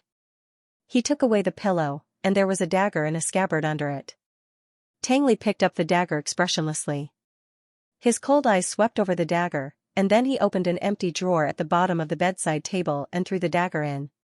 In the past, the original owner of this body rarely came to live here. It was not until a year ago that his parents died in a plane crash that he moved to this villa area with Uncle Zhang, Aunt Chen, and others. Although there were all kinds of daily necessities at home, the things that Xianxia wanted were not prepared at all. So in the next 2 days, the people who lived around the Shen family could see several outdoor sports center vehicles going in and out of the area where the Shen family lived. They seemed to be carrying a lot of fitness equipment and other things. But Xinyi's legs had been paralyzed in the car accident. Then why did he buy the fitness equipment? Could it be that it was for the housekeeper and the servants to use? The people outside had different opinions, but Xinyu inside was not affected at all. After asking the servants to take care of the gym and the sports field, he began to formulate a Tang Li exercise plan. He could not fall behind in the healthy diet. For this reason, Xinyu specially asked Dr. Liu to help him find a famous nutritionist and strictly asked for Tang Li's 3 meals a day. Tang Li, who knew nothing about all this, was still in a state of ignorance. As a result, one morning, Xinyu asked Uncle Zhang to call Tang Li to the sports field and ordered the little villain to run 5 laps around the sports field without saying anything. Tang Li was wearing the sportswear that Xinyu bought for him. The green and dark black intertwined, making the little villain's figure look thinner and his handsome face look more beautiful. Bathed in the morning light, Tang Li raised his head slightly, and his taut chin was outlined by the light. He was stunned for a moment, then turned around and ran without saying a word. Xianxia controlled the wheelchair to the center of the sports field, and his eyes followed Tang Li's unhurried running pace. "He's too thin," Xianxia said to Uncle Zhang. "But he's very strong." Uncle Zhang said calmly, "I've never seen a child who can run for so long without his face turning red or panting." While they were talking, Tang Li had run 2.5 laps. His starting speed was not fast, but he was able to maintain this rhythm. Even when he was running the 4th lap, his footsteps did not slow down. Instead, there was a slight tendency to speed up. It didn't take long for Tang Li to finish the 5,000 m run. He slowed down and jogged to Xianxia. Xianxia handed him the towel that she had prepared earlier. She smiled and said, "Chestnut is really good." The tips of Tang Li's ears turned red. He silently took the towel and wiped the sweat on his temples. Xianxia asked, "Are you tired?" Tang Li shook his head. "I'm not tired." "That's good." Xianxia said, "You just finished running. You can drink it later." Tang Li pursed his lips and stared at Xianxia with his bright obsidian-like eyes. There were some emotions in his eyes that Xianxia could not understand. After the break, Aunt Chin came with the coach that Xianxia had made an appointment with in advance. This coach used to teach the national team and had trained many world champions in the Olympic Games. His fee was beyond imagination. However, Xianxia was not short of money. After greeting the coach, he said, "You don't have to train him too hard. He is too thin. I just want him to be a little stronger." "Okay, Mr. Shen." The coach nodded vigorously. After Xianxia said this, he turned his head and looked at Tang Li, who had been staring at him all the time. He smiled and touched the little villain's sweaty black hair. "Come on." Tang Li felt inexplicably nervous. He took the initiative to grab Xianxu's hand and asked with a nervous expression, "Are you leaving?" Xianxu's wrist hurt because of Tang Li's subconscious strength. He resisted the urge to pull his hand back. He was stunned for a moment before he said, "I'm not leaving. I'll stay here and watch you." "Really?" Tang Li's tone was a little skeptical. "Really?" After Xianxia solemnly promised, he held Tang Li's hand and said, "When have I ever lied to you?" Tang Li stared at Xianxia for a long time. After he was sure that Xianxu's eyes were not lying, he gradually relaxed. He said in a low voice, "Don't go." Xianxia laughed and patted the back of Tang Li's hand with a sigh. The coach next to them saw the interaction between the two of them. He couldn't help but look surprised. Then he smiled and said, "I'm so envious. My son is about the same age. He can't wait to be as far away from me as possible. He never sticks to me." Hearing this, Xianxia felt very helpless. He did not know why the little villain liked to stick to him so much. It was so serious that when he was working in the study, Tang Li would wander outside from time to time, like a puppy waiting for its owner to take pity on it. Every time he looked at it, he felt very pitiful. But thinking about it from another perspective, Xianxia felt that it was not bad. The little villain liked and trusted him, which meant that his position in the little villain's heart was gradually becoming more important. Over time, maybe he could completely eliminate the villain's hatred for him in the original plot. The coach trained Tang Li on the sports field. The servants temporarily moved some necessary equipment from the gym. The training time was 2 hours a day, and the main training was aerobic exercise. Although Xianxia specifically told him not to train with high intensity, the coach was not paid a sky-high hourly wage to do nothing. Therefore, he almost did not rest during the first 2 hours of the first class. As a sports waste, Xianxia felt tired just by looking at Tang Li. He suddenly felt a little sorry for Tang Li, who had thin arms and legs. Fortunately, Tang Li quickly adapted to the coach's rhythm and easily completed the various tasks assigned by the coach. His physical fitness was so good that he did not look like a 10-year-old child. "Sir," Uncle Zhang said. Uncle Zhang, who was behind him, reminded him, "It's time for rehabilitation." Xianxia didn't look sideways at Tang Li. When she heard this, she only responded faintly, "Wait a little longer." Uncle Zhang was suddenly speechless. After a while, he persuaded him, "Sir, I promised Chestnut that I would wait here." Xianxia turned to look at Uncle Zhang and shrugged. "I can't go back on my word." Uncle Zhang looked down at Xianyu's side profile, which was blurred by the sunlight. Thousands of words were stuck in his throat, but he did not know how to say them.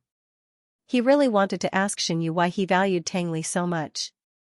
Obviously, that violent child was not worth their time and effort, and now the news had spread that Xianyu finally compromised with Old Master Shen and took the child of the Tang family arranged by Old Master Shen with him. It was afraid that the Shen family would change drastically in the future. Uncle Zhang did not tell Xianyu about these things. On the one hand, he did not want to provoke the relationship between Xianyu and Old Master Shen. On the other hand, he vaguely guessed that Xianyu did not care about what people outside said and only focused all his efforts on Tang Li. Uncle Zhang struggled for a long time, but still swallowed all the words that came to his mouth back into his stomach. Not far away, Tang Li had finished his training. He did not even take the mineral water handed to him by the coach. He ran quickly to Xianyu. His dark eyes were shining like stars in the sky. "I'm done." Tang Li was still a little out of breath. His cheeks were red, but he did not look embarrassed at all. "Chestnut, you're amazing." Xianyu flattered a lot. Obviously, his words were very effective on the little villain. The light in his eyes was as dazzling as the gradually brightening sun. Tang Li was born with a pair of extremely beautiful red phoenix eyes. His eyes were long and narrow, and the ends of his eyes were upturned.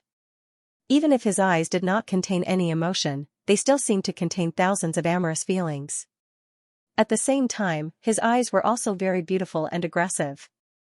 In the novel, the male protagonist once said to the female protagonist that he hated Tang Li's eyes the most. They were arrogant, condescending, and seemed to be calculating something at any time and place. However, at this moment, this pair of beautiful red phoenix eyes were full of smiles, and only Xianyu's figure was reflected in the bottom of his clear eyes. Xianyu was stunned for a long time before he reacted. He picked up the cup on the table next to him and handed it to Tang Li. "Drink some." When Tang Li took the cup, Xianyu suddenly realized that he had drunk half of the cup. He quickly reached out to grab the cup.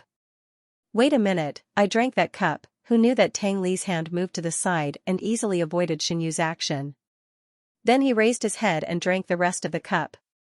"Xianyu, this kid, his hands and feet are too nimble." Tang Li put the empty cup in Xianyu's hand that was frozen in midair and said seriously, "Thank you." Xianyu reluctantly squeezed out a smile. "You're welcome." Xianyu's rehabilitation exercise had been done by Uncle Zhang. When the original owner survived the car accident, he was seriously injured and had psychological trauma. He had always refused rehabilitation and psychological treatment. After Xianyu crossed over, he began to cooperate with the doctor to do rehabilitation exercises. In the process of rehabilitation, Xianyu could be said to have suffered a lot. It was not easy to walk on the ground with almost no feeling in his legs. Every step required a lot of strength and courage. The soreness and pain in his legs made Xianyu feel like he was walking on the tip of a knife. After only 6 steps, Xianyu couldn't support himself and fell to the side. The servants quickly supported Xianyu and helped him to sit on the soft sofa. Xianyu's face was pale without a trace of blood. He was panting heavily.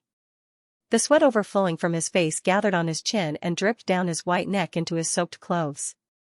Uncle Zhang looked distressed. He held the timer and said, "You held on for 3 more seconds than before. There's progress." Xianyu was in so much pain that he almost died. The thought of giving up flashed through his mind again, but in the end, it was just a thought.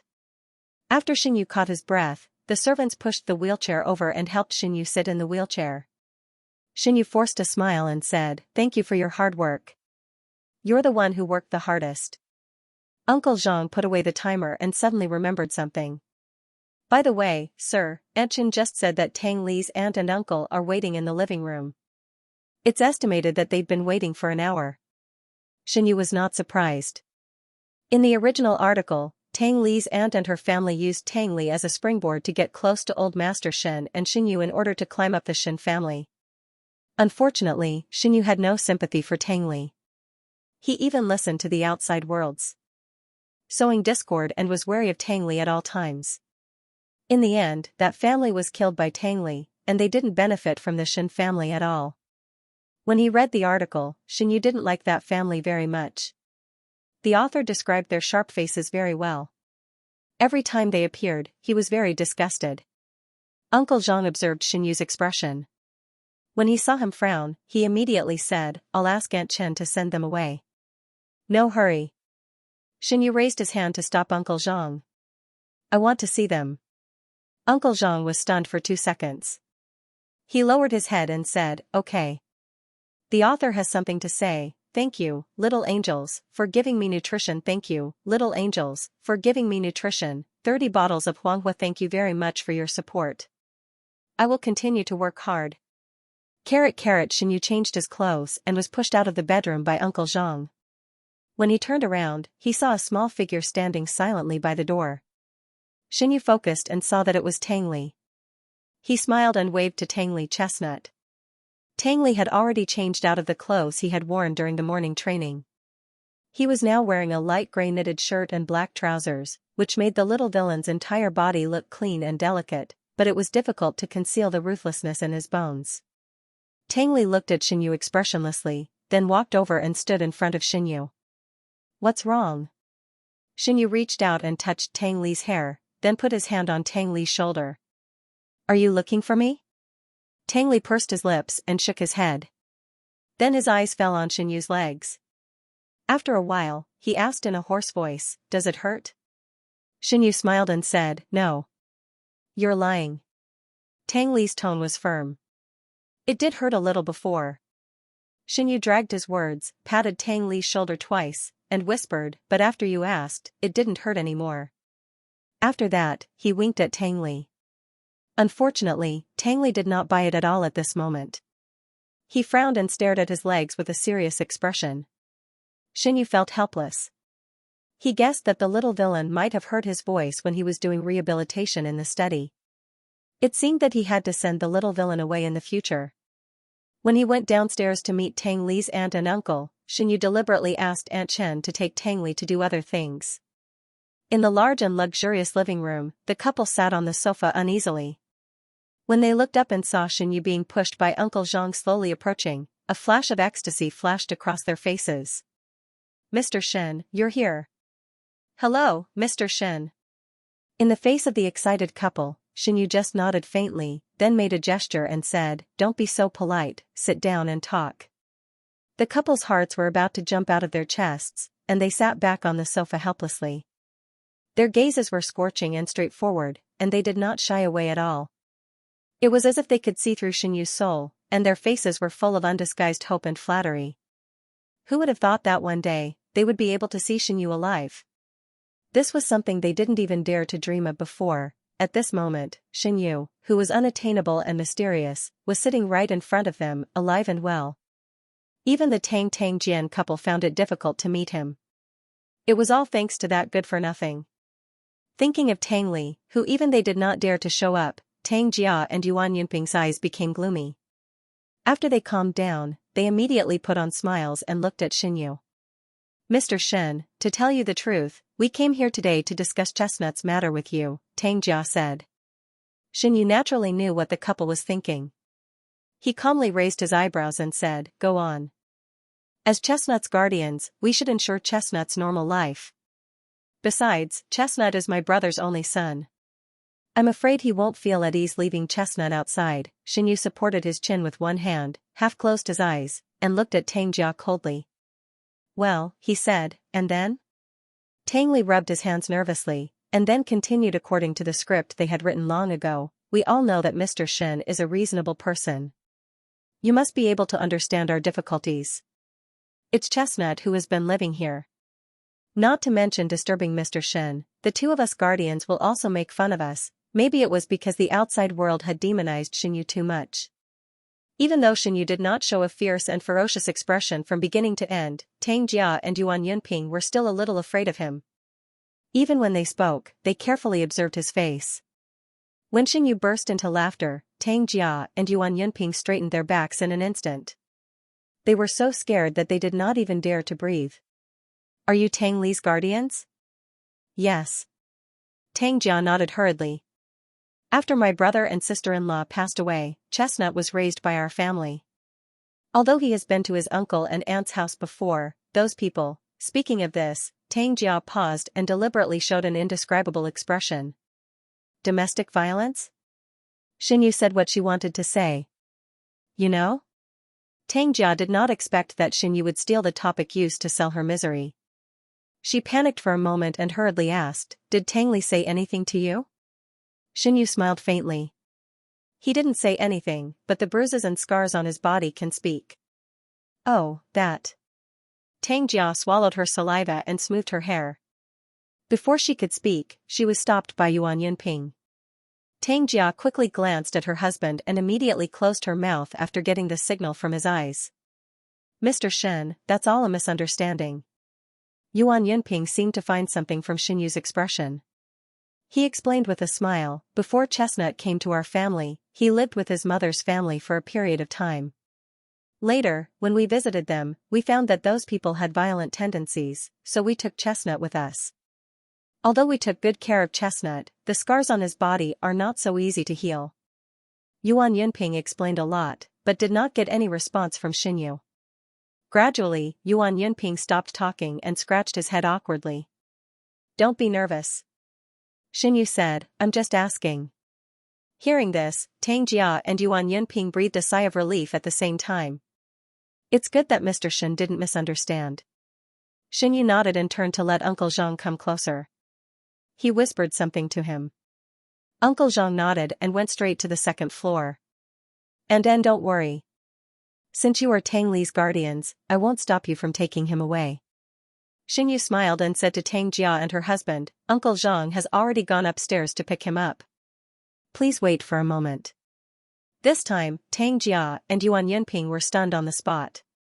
They hurriedly looked at each other and saw the astonishment in each other's eyes.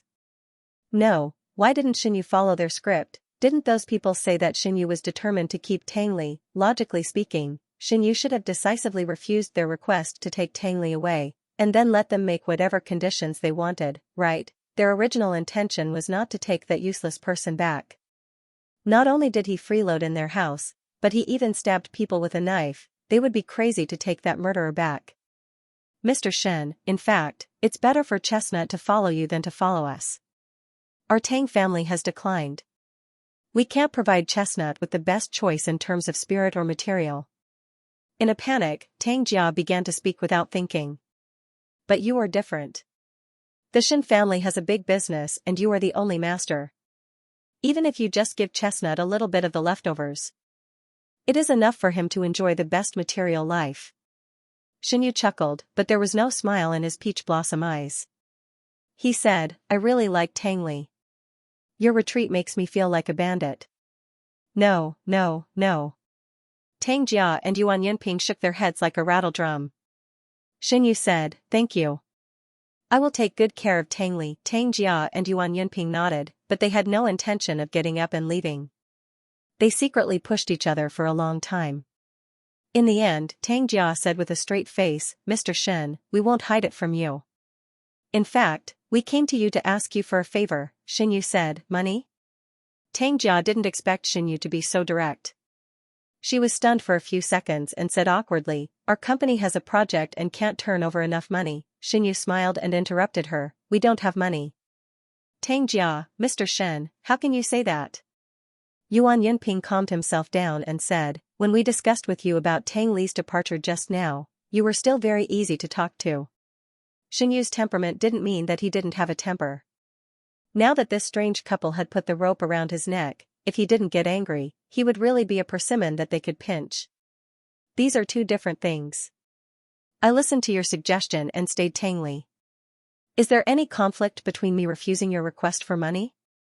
Xinyu put on a fake smile, and his eyes gradually became cold. He stared at Tang Jia and Yuan Yunping, making them shudder. Yuan Yunping was so scared that his heart was beating like a drum, but he was still unwilling to see his money fly away, so he gritted his teeth and threatened, "It seems that Mr. Shen's temper is not suitable for taking care of children. Today, we can only take Tang Li back." Xinyu said word by word, "How dare you?" Yuan Yunping suddenly trembled, and his face turned blue and purple. He straightened his neck and said, "We are the guardians of Tang Li. We have the right to take Tang Li back. Mr. Shen, you are illegally keeping a minor. What you are doing is illegal." During the quarrel, Uncle Zhang quietly returned behind Xinyu and handed a stack of bound documents from the study to Xinyu. Xinyu casually flipped through it twice, and the cold curve of his mouth became colder and colder. He threw the documents at Yuan Yunping's face, and his deep voice was like a judgment from the Grim Reaper. "I'd like to see who broke the law here." The thin and thick documents slammed on Yuan Yunping's face, making his cheeks hurt. Yuan Yunping ignored the pain and quickly picked up the documents that fell to the ground. After flipping through a few pages, Yuan Yunping's face lost all color. He staggered and leaned against Tang Jia, looking desperate as if he had seen the end of the world. Tang Jia suddenly felt that something was wrong. She quickly grabbed the documents and flipped through them. After a while, her expression was the same as Yuan Yunping's. "The evidence of your child abuse is all here. I'll see you in court," Xinyu said coldly. Yuan Yunping, who was immersed in despair, was instantly pulled back to reality by his voice. He immediately knelt on the ground and begged, "Mr. Shen, we didn't abuse Tang Li. The injuries on his body were not caused by us. They were caused by his mother." Xinyu smiled. "Then we'll sue them together. The author has something to say. I'd like to recommend a friend's pre-order. Starting in mid-May after transmigrating into a vicious supporting male character, I captured the male protagonist Fu Qiu. Pre-order to search the author's collection." Huaijiu read a cliché romance novel, and that night, he transmigrated into the novel and became a vicious supporting male character. The protagonist in the novel was gentle and elegant, but the vicious supporting male character couldn't get him. So out of hatred, he framed the protagonist in every possible way. In the end, he got into a car accident and became a vegetable. Huaijiu was speechless. Fortunately, none of this had happened yet. Although the protagonist's eyes were a bit fierce and not as gentle as the original novel, maybe he just went astray for a while. Huaijiu clenched his fist confidently. As long as he turned over a new leaf and became an assistant, he would definitely be able to hold on to the protagonist's golden thigh. However, 2 months later, the real protagonist came back. Only then did Huaijiu realize that he seemed to have recognized the wrong person. Huaijiu turned to look at the person next to him. "Wait, who are you?" The protagonist's eyes were gloomy. He pushed him to the corner and said in a fierce tone, "Your man." "Thank you, little angels, for giving me nutrition." "Thank you, little angels, for giving me nutrition. Haha, 5 bottles, 340298884, 1 bottle. Thank you very much for your support. I will continue to work hard." Yuan Yunping knelt on the ground and raised his head. He stared at Xinyu for a long time before he suddenly realized something. He widened his eyes and said, You knew that we would come and set a trap for us in advance. You were just waiting for us to walk into the trap, weren't you?" Xinyu said, "You think too much." "Then what does this mean?" Yuan Yunping snatched the stack of documents from Tang Jia's hand almost crazily. His hand was shaking as if he had a cramp. "Didn't you prepare this long ago?" Xinyu lowered his eyelids indifferently. His cold eyes swept over Yuan Yunping and Tang Jia's faces. His fingers were white and slender. His index finger tapped on the armrest of the wheelchair. This was a sign that he was already impatient. "You are not important enough for me to pay special attention to you. Don't think too highly of yourself. If you didn't come today, then I would have handed this evidence to the court. At that time, we would have met directly in court." After that, Xinyu raised the corner of his mouth sarcastically. He turned to Uncle Zhang and said, "Uncle Zhang, see them out." "Okay." Uncle Zhang didn't hesitate. He walked forward and grabbed Tang Jia and Yuan Yunping who were paralyzed on the ground. He dragged them out as if they were garbage. Tang Jia had already been scared out of her wits by Xinyu's words. Even the strength to struggle disappeared without a trace. She was like a rag doll being dragged by Uncle Zhang. On the other side, Yuan Yunping's face turned red. When Uncle Zhang wasn't paying attention, he suddenly bent down to break free. Then, he lifted his clothes and rushed to Xinyu. Aunt Chen and several servants thought that Yuan Yunping was going to do something to Xinyu, so they subconsciously stood in the middle. "Don't come over," Aunt Chen said angrily. "If you come over again, I will call the police." Hearing this, Yuan Yunping didn't move forward. Instead, he pointed to his waist and gasped loudly, "Do you see the scar here? It was stabbed by that crazy Tang Li. I tell you, Tang Li is an ungrateful wolf and a murderer.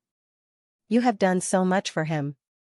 Not only will he not be grateful to you, but he will also wait for you to turn around and bite you on the back. The emotional Yuan Yunping spoke loudly, but Xingyu in front of him didn't react at all. He didn't even raise his eyebrows. Xingyu's face expressionless. He glanced at the place where Yuan Yunping was pointing. It was indeed a knife wound. Although he had already recovered, it was still very obvious and looked a little frightening. Perhaps Tang Li had used that dagger to injure Yuan Yunping. And this wound. This knife wound. The wound. And you.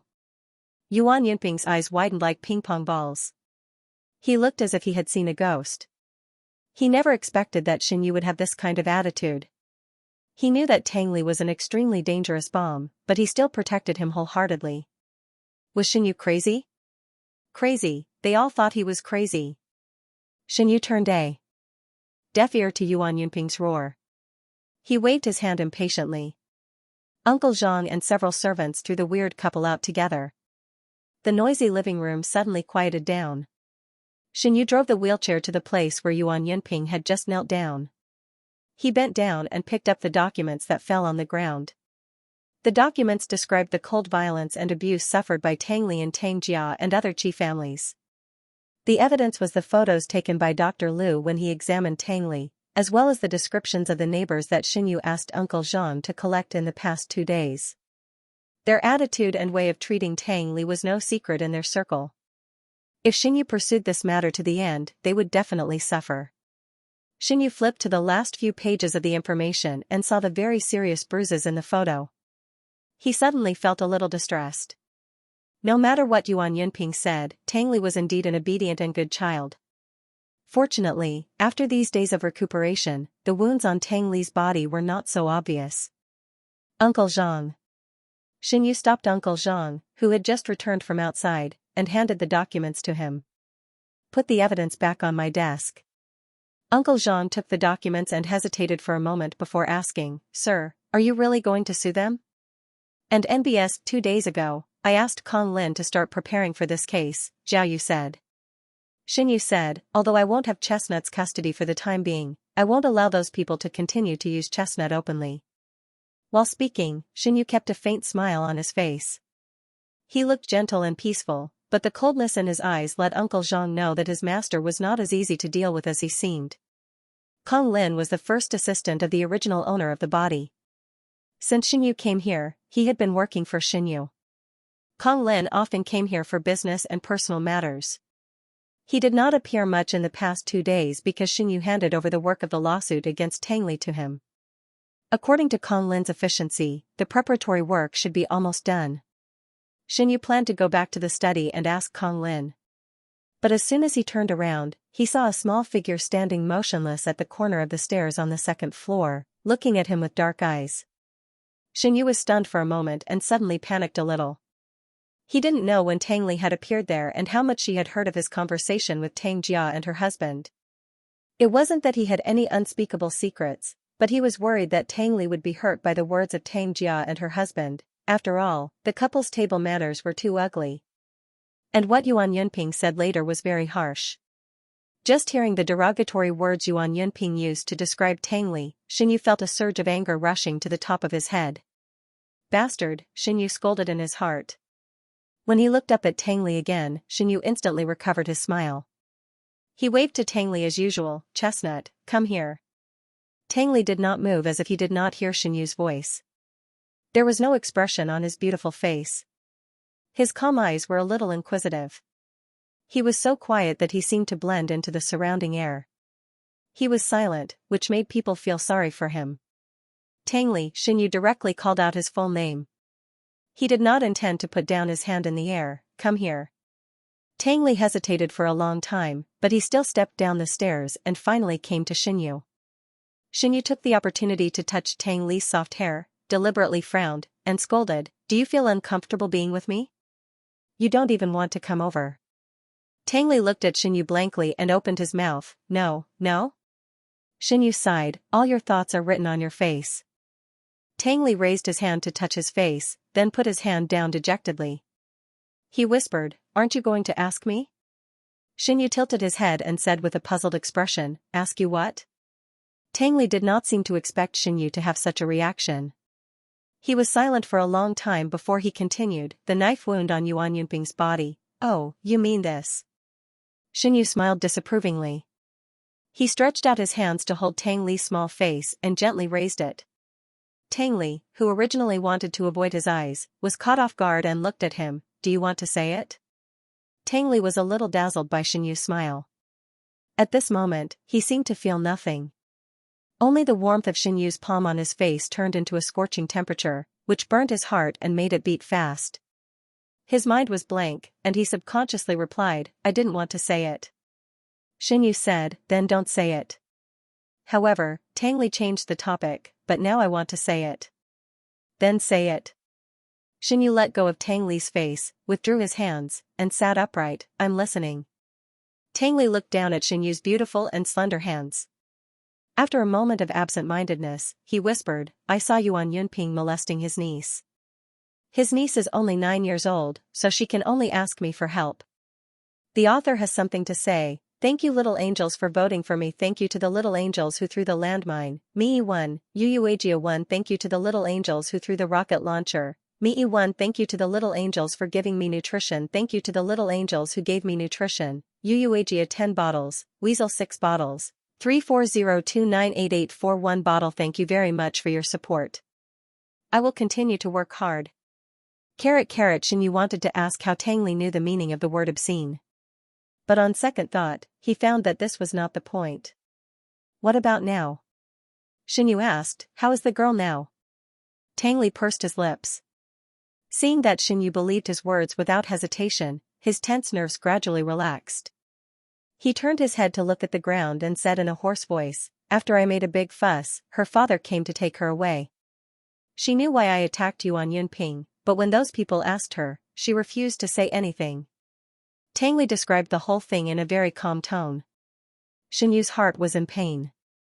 In fact, as early as when Xinyu read the novel as a reader, he knew that the villain had attacked Qi Yan, who raised him, in his childhood.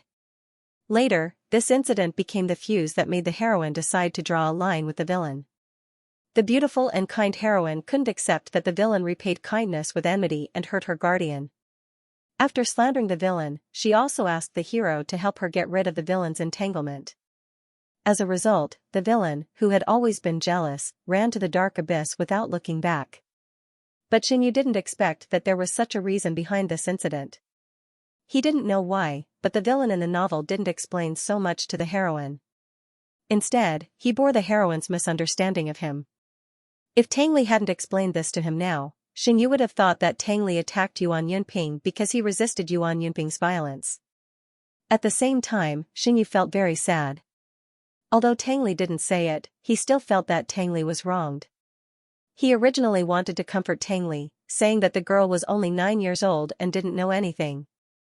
In the case of extreme fear, she would definitely subconsciously choose to protect herself. However, before he said this sentence, Xinyu suddenly remembered that Tang Li was only a 10-year-old child. He knew the meaning of the word obscene and knew how to use violence to make a big fuss and let the girl's parents come to take the girl away.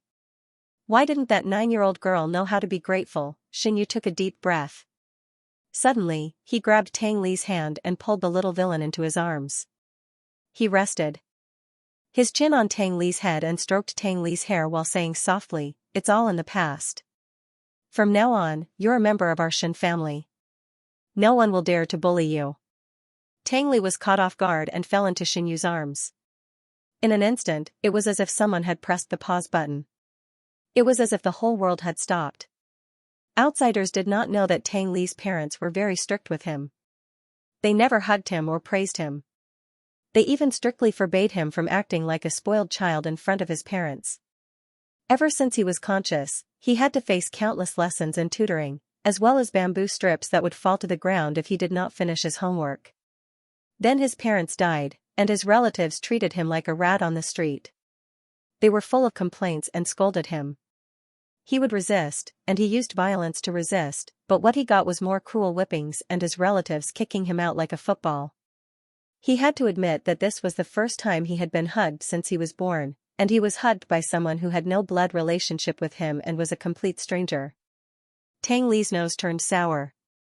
There seemed to be a corner under the huge and towering iceberg in his heart that was quietly melting. Xianyu's embrace was so warm, it was also very fragrant. It was the fragrance of shower gel. When Xianyu let go of the little villain in his arms, he saw the little villain's somewhat moist and red eyes and his awkward expression. Xianyu held back his laughter. He did not have the heart to expose Tang Li, who was pretending that nothing had happened. He patted him on the shoulder and said, "Let's go, it's time to eat." Time passed very quickly. In a flash, it was National Day in early October. Tang Li's morning training was carried out in an orderly manner every day. Xianyu would always stay not far away and watch Tang Li finish his training before returning to the study to do his work. Uncle Zhang's matter was also handled very well. He discussed with the principal of a noble private high school and directly let Tang Li enter the 4th grade Class A. Of course, the only reason why the principal agreed so quickly was that Xianyu, in addition to stuffing a large sum of money into the principal's pocket, also waving his hand to donate 2 libraries and a dormitory building. At that time, the principal's face was almost blooming with a smile, and he respectfully sent Uncle Zhang out of the school. In order to let Tang Li, who had taken more than a year off, be able to keep up with the progress after entering the school, Xianyu specially asked Uncle Zhang to invite a few tutors to tutor Tang Li, training in the morning, tutoring in the afternoon, and completing homework left by the tutors in the evening. The little villain's day was extraordinarily fulfilling. Under such circumstances, he naturally had no time and energy to continue to be Xianyu's follower. Xianyu was relaxed and focused on preparing for the court hearing. On the other side, when Tang Li's relatives received the court summons, all of them panicked like ants on a hot pan. They ran in groups to find Xianyu.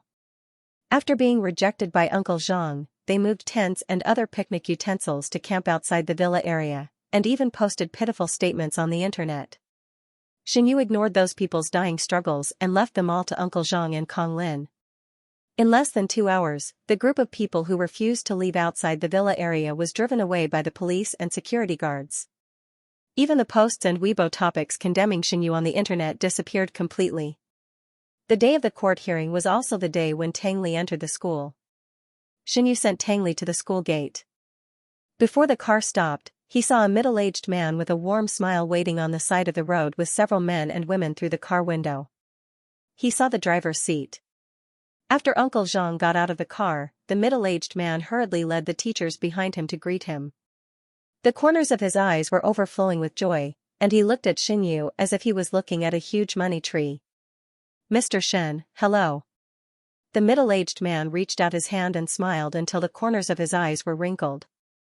"I've heard of Mr. Shen's name for a long time. I didn't expect to be able to say a few words to Mr. Shen today. It's really an honor of my life."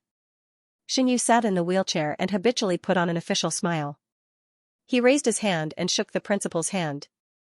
"Hello. My surname is Li, and I'm the principal of Xinhua International School." Principal Li quickly introduced himself. "Principal Li," Xianyu pulled Tang Li over, stroked the little villain's soft black hair, and said, "Please take care of our child in the future." Of course, of course." Principal Li patted his chest and promised, "Mr. Shen, our school's teaching resources and education are among the best in the country. We will never let you down." Xianyu nodded and said, "Chestnut is young, has a bad temper, and is easily impulsive. If he accidentally makes a mistake, please call Uncle Zhang and tell him directly. I will close the door and teach him a lesson, but I don't want him to be wronged elsewhere." Principal Li's smile froze. Xianyu's words were so obvious. If he still couldn't understand it, then he shouldn't be sitting in the principal's position. Thinking of this, Principal Li suddenly couldn't suppress the surprise in his heart. He lowered his head and looked at the little boy standing silently beside Xianyu. This child was the orphan of the Tang family who had caused a storm in the upper circle a while ago, right? No one would have thought that an ordinary-looking orphan with a vicious aura would catch the eye of the high and mighty Xianyu. She even raised him as her own son. He was really the chosen one. God let him shine and heat, and no one could stop him. No one knew what Xianyu was thinking. Although his fiancée ran away with another man, There were countless women in the world who didn't care about his disabled legs and desperately wanted to give birth to his children. Why couldn't he figure out that he would raise an orphan? Principal Li shook his head secretly and envied Tang Li's good luck. I know. Principal Li nodded his head like a pecking rice and promised repeatedly, we will do our best to ensure the young master's school life. If there are any problems, we will contact Mr. Zhang immediately. Then I'll have to trouble you, Xianxia said. In fact, he was not very worried about Tang Li's school life. He was just afraid that if he changed the main plot without permission, the little villain would meet the male and female protagonists of the novel in advance. At that time, no matter how capable he was now, he would not be able to defeat the protagonist's halo. Xianxia was a little nervous. After handing over Tang Li to Principal Li and others, he told Uncle Zhang to keep an eye on Tang Li. It would be best if Uncle Zhang could report to him the list of Tang Li's friends at any time. Uncle Zhang looked at Xianxu's back for a long time and sighed, okay, sir. After getting in the car, Xianxia and Uncle Zhang were ready to go to the court. Xianxia turned his head and saw that Tang Li was still standing in the same place and looking at him intently. Obviously, Tang Li was accompanied by Principal Li and several teachers, but Xianxia smelled a strong sense of loneliness from the little villain. Alas, it was too hard to be a parent. They had only been separated for less than a minute, but he began to miss them inexplicably. Xianxia, who had been single since his mother's birth, had not experienced the feeling of getting married and having children. He was the first to experience the feeling of being a single father. It was like looking for glass shards in sugar, and the glass shards were mixed with sugar. He waved his hand at Tang Li. Tang Li, who was originally expressionless, was overjoyed. He ran over like a puppy summoned by its owner. Tang Li was not tall. His head was just high enough to reach the car window, so he stood on tiptoe and put his two small hands on the open car window, only revealing a pair of round eyes to look at Xianxia. Xianxia could not help but laugh. He did not expect that his seductive and affectionate phoenix eyes could be stared so hard by Tang Li. I'm going to do something. When you finish school in the afternoon, I'll come and pick you up, okay? Xianxia moved closer to the car window. His peach blossom eyes narrowed into a crescent moon, and a gentle smile constantly overflowed. Tang Li lay in front of the car window and did not move. He looked a little pitiful. If he was really a puppy, the two fluffy ears on his head would have already drooped down. After all, he was a child that he had raised for more than half a month. Xianxia was reluctant to part with him. He thought that Tang Li was about to integrate into the new group alone and face a new campus environment. He might be rejected by the students who had already integrated with him. He suddenly felt his heart twist. He thought about it, took out his mobile phone, added Tang Li's fingerprint, and then handed the phone to Tang Li. If you feel scared, just call me, Xianxia said, just dial Uncle Zhang's number. I can answer your call. Tang Li's eyes moved slightly. He let go of his hands on the car window and carefully took the phone. Xianxia smiled and said, go ahead. The principal and teachers are still waiting for you. Tang Li nodded imperceptibly, took a deep look at Xianxia, turned around, and ran away. The author has something to say. Thank you, little angels, for voting for me. Thank you, little angel, for throwing the grenade. Me one. Thank you, little angels, for feeding me nutrition. Thank you, little angels, for feeding me nutrition. Me 9 bottles. Joshua, why are you so annoying? 1 bottle. Thank you very much for your support. I will continue to work hard. Carrot outside the courthouse. When Xianxia and Uncle Zhang arrived, the scene was already surrounded by reporters who had heard the news. Seeing Xianxia being pushed out of the car by Uncle Zhang, the group of people swarmed over like hungry tigers pouncing on their prey.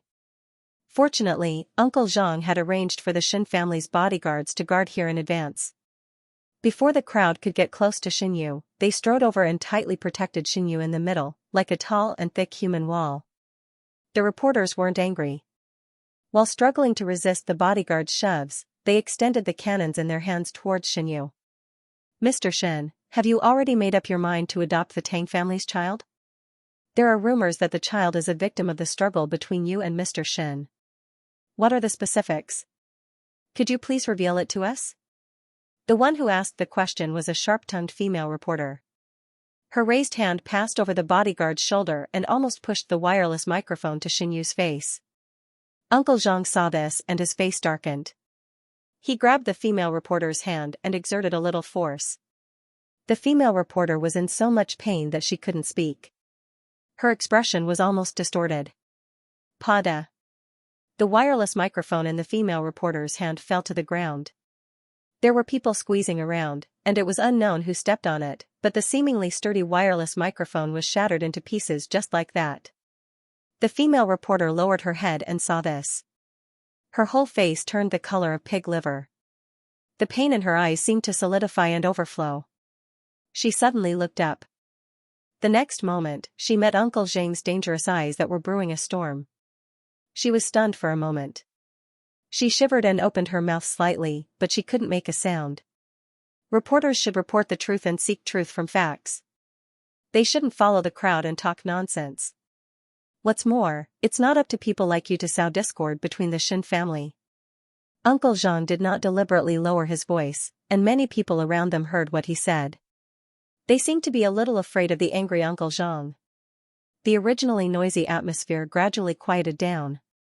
At this time, Xianxia, who had been silent all this time, suddenly said, "Here, I want to clarify two things." Hearing this, the reporters immediately pointed their cameras and microphones at Xianxia. Uncle Zhang, who was pushing the wheelchair, also stopped. Xianxia paused for a moment before he continued, "First of all, I voluntarily accepted the Tangli. It has nothing to do with my grandfather. Moreover, my grandfather and I get along very well. Thank you for your concern. Second, I have no plans to adopt Tangli for the time being. His custody is still in the hands of the Tang family. Perhaps after today, his guardian will become his grandfather." As soon as he said that, the group of reporters went into an uproar again. A reporter asked, "Since you've chosen to accept that child, why don't you have plans to adopt him?" Xianxia said honestly, "Tang Li's mother is still alive, and she has the ability to raise the child independently. From a legal point of view, I can't get the custody of Tang Li." Another reporter hurriedly asked, "So, everything you've done now is all for nothing? Or do you have other motives?"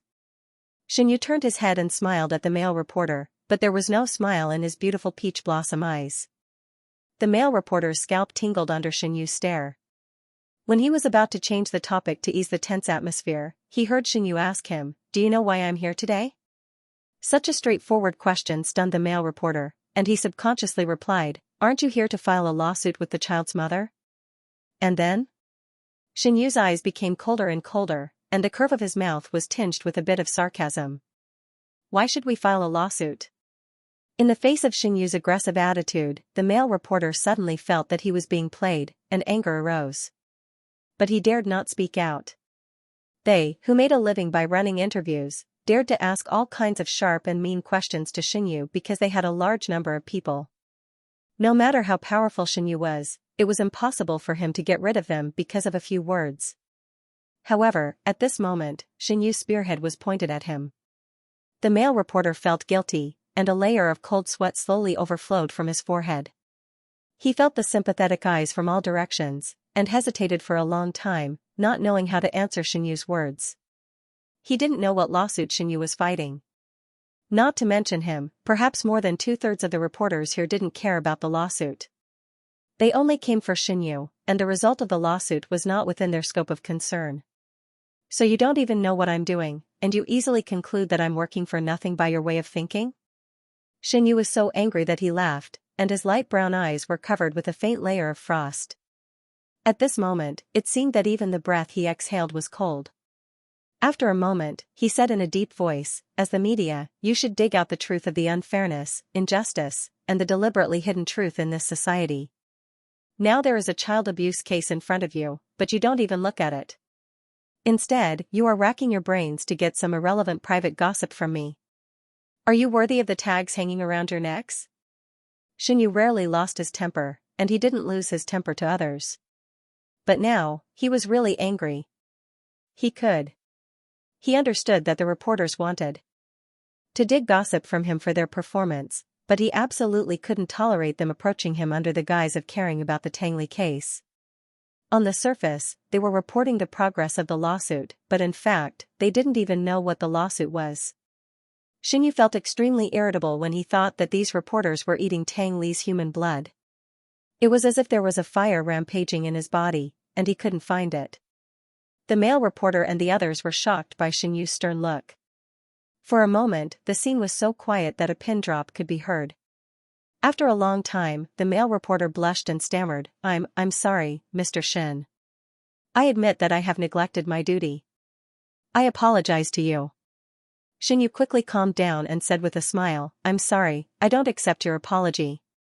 The male reporter froze on the spot, and his face turned green and white. Under the gaze of the crowd, it was as if he had been slapped dozens of times, and there was still a burning pain on his cheeks. The others sighed and were silent. No one thought that Xianyu, who was rumored to have been crippled, would be so terrible when he was angry. Even if he was still sitting in a wheelchair, the low pressure around him still made everyone present breathless. It wasn't until the court session was about to start that Xianyu saw Tang Jia and Yuan Yunping, who had arrived late, and 7 or 8 unfamiliar middle-aged men and women. They must be Yuan Yunping's relatives from the Tangli case. They sat in the dock, their faces pale, and their eyes full of despair. When they came in just now, they were undoubtedly surrounded by the group of reporters outside. Perhaps it was because they had been stimulated by Xianyu before, but the reporters used all their skills to play the meaning of the word tricky and mean incisively and vividly. The male reporter who had been scolded by Xianyu to his face even got Yuan Yunping to say that he had abused another niece. Moreover, their every word and action was captured by the surrounding cameras without missing a single detail. It's over. It's completely over. Yuan Yunping was in a trance, as if he was still dreaming. He couldn't figure it out. Not long ago, he was still living an enviable life.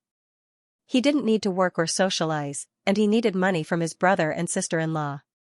But in the blink of an eye, his brother and sister-in-law died in a car accident, and he and his wife were sitting in the dock for child abuse. All of this was thanks to Xianyu. If it weren't for Xianyu suddenly taking Tangli away, there wouldn't have been so many unlucky follow-up events. Yuan Yunping lowered his head, and his eyes that were raised up were like sharp needles dipped in poison. He stared fiercely at Xianyu opposite him, and a surging hatred almost gushed out of his chest. But more than that, he was still afraid. An arm couldn't break a leg. Even if so many of them joined forces, they couldn't touch a single hair of Xianyu's. For Tang Jia, Yuan Yunping, and the others, the 2-hour trial was like a year. Even if the room was air-conditioned, bean-sized sweat constantly overflowed from their faces and necks, soaking their temples and clothes. The further they went, the more desperate they became. In the end, a middle-aged woman seemed to be unable to bear the psychological burden. Her eyelids rolled back, and she directly fell from the chair. Xianyu calmly looked at the reactions of everyone opposite him, and the faint sarcastic smile on his lips never disappeared. These people were the relatives who raised the little villain until he became an adult in the original plot. They beat, scolded, and abused the little villain, which indirectly distorted the little villain's worldview, and also caused the little villain to gradually grow into a problematic teenager with depression and mania. Xianyu remembered the little villain's well-behaved and obedient appearance in front of him. Suddenly, his heart trembled, and his resentment towards this group of people became even stronger. Fortunately, after he crossed over, he met the little villain who hadn't become evil yet. Whether it was him or the little villain, they could still be saved. 2 hours later, the court trial ended, and the judge announced the results of the first trial. Tang Jia, Yuan Yunping, and the others were each sentenced to 2 to 3 years in prison, and Tang Jia and her husband's custody of Tangli was deprived. Although the judge said that the defendants could appeal, everyone knew that in the case of irrefutable evidence, no matter how the defendants struggled, it would be futile. When the judge left, Tang Jia and Yuan Yunping hugged each other and cried. Xianyu didn't look at them again, and left with Uncle Zhang and the bodyguards. As soon as he got in the car, Uncle Zhang's cell phone suddenly rang. The phone had been left with Xianyu. He took out the phone and looked at the screen. It was a call from Old Master Shen. After picking up the phone, before Xianyu had time to speak, Old Master Shen's laughter came from the phone. Our Xiaoyu is on the news. Ha ha ha, I just saw your interview clip. Good job. You're worthy of being my grandson. You don't leave any leeway for people. Xianyu didn't ask how Old Master Shen knew that the person who answered the phone was him. He said helplessly, I'll take it as a compliment. How can you talk like that? I was complimenting you. Even across the phone, Xianyu could imagine old Master Shen's angry expression when he spoke. He couldn't help laughing. Good, good, good. By the way, I almost forgot to tell you something serious. Old Master Shen coughed twice, and then said seriously, come back when you have time, and bring Tangli with you. I haven't seen the son of the Tang Jian yet. At first, Old Master Shen's tone was normal, but when he reached the end, it became a little strange.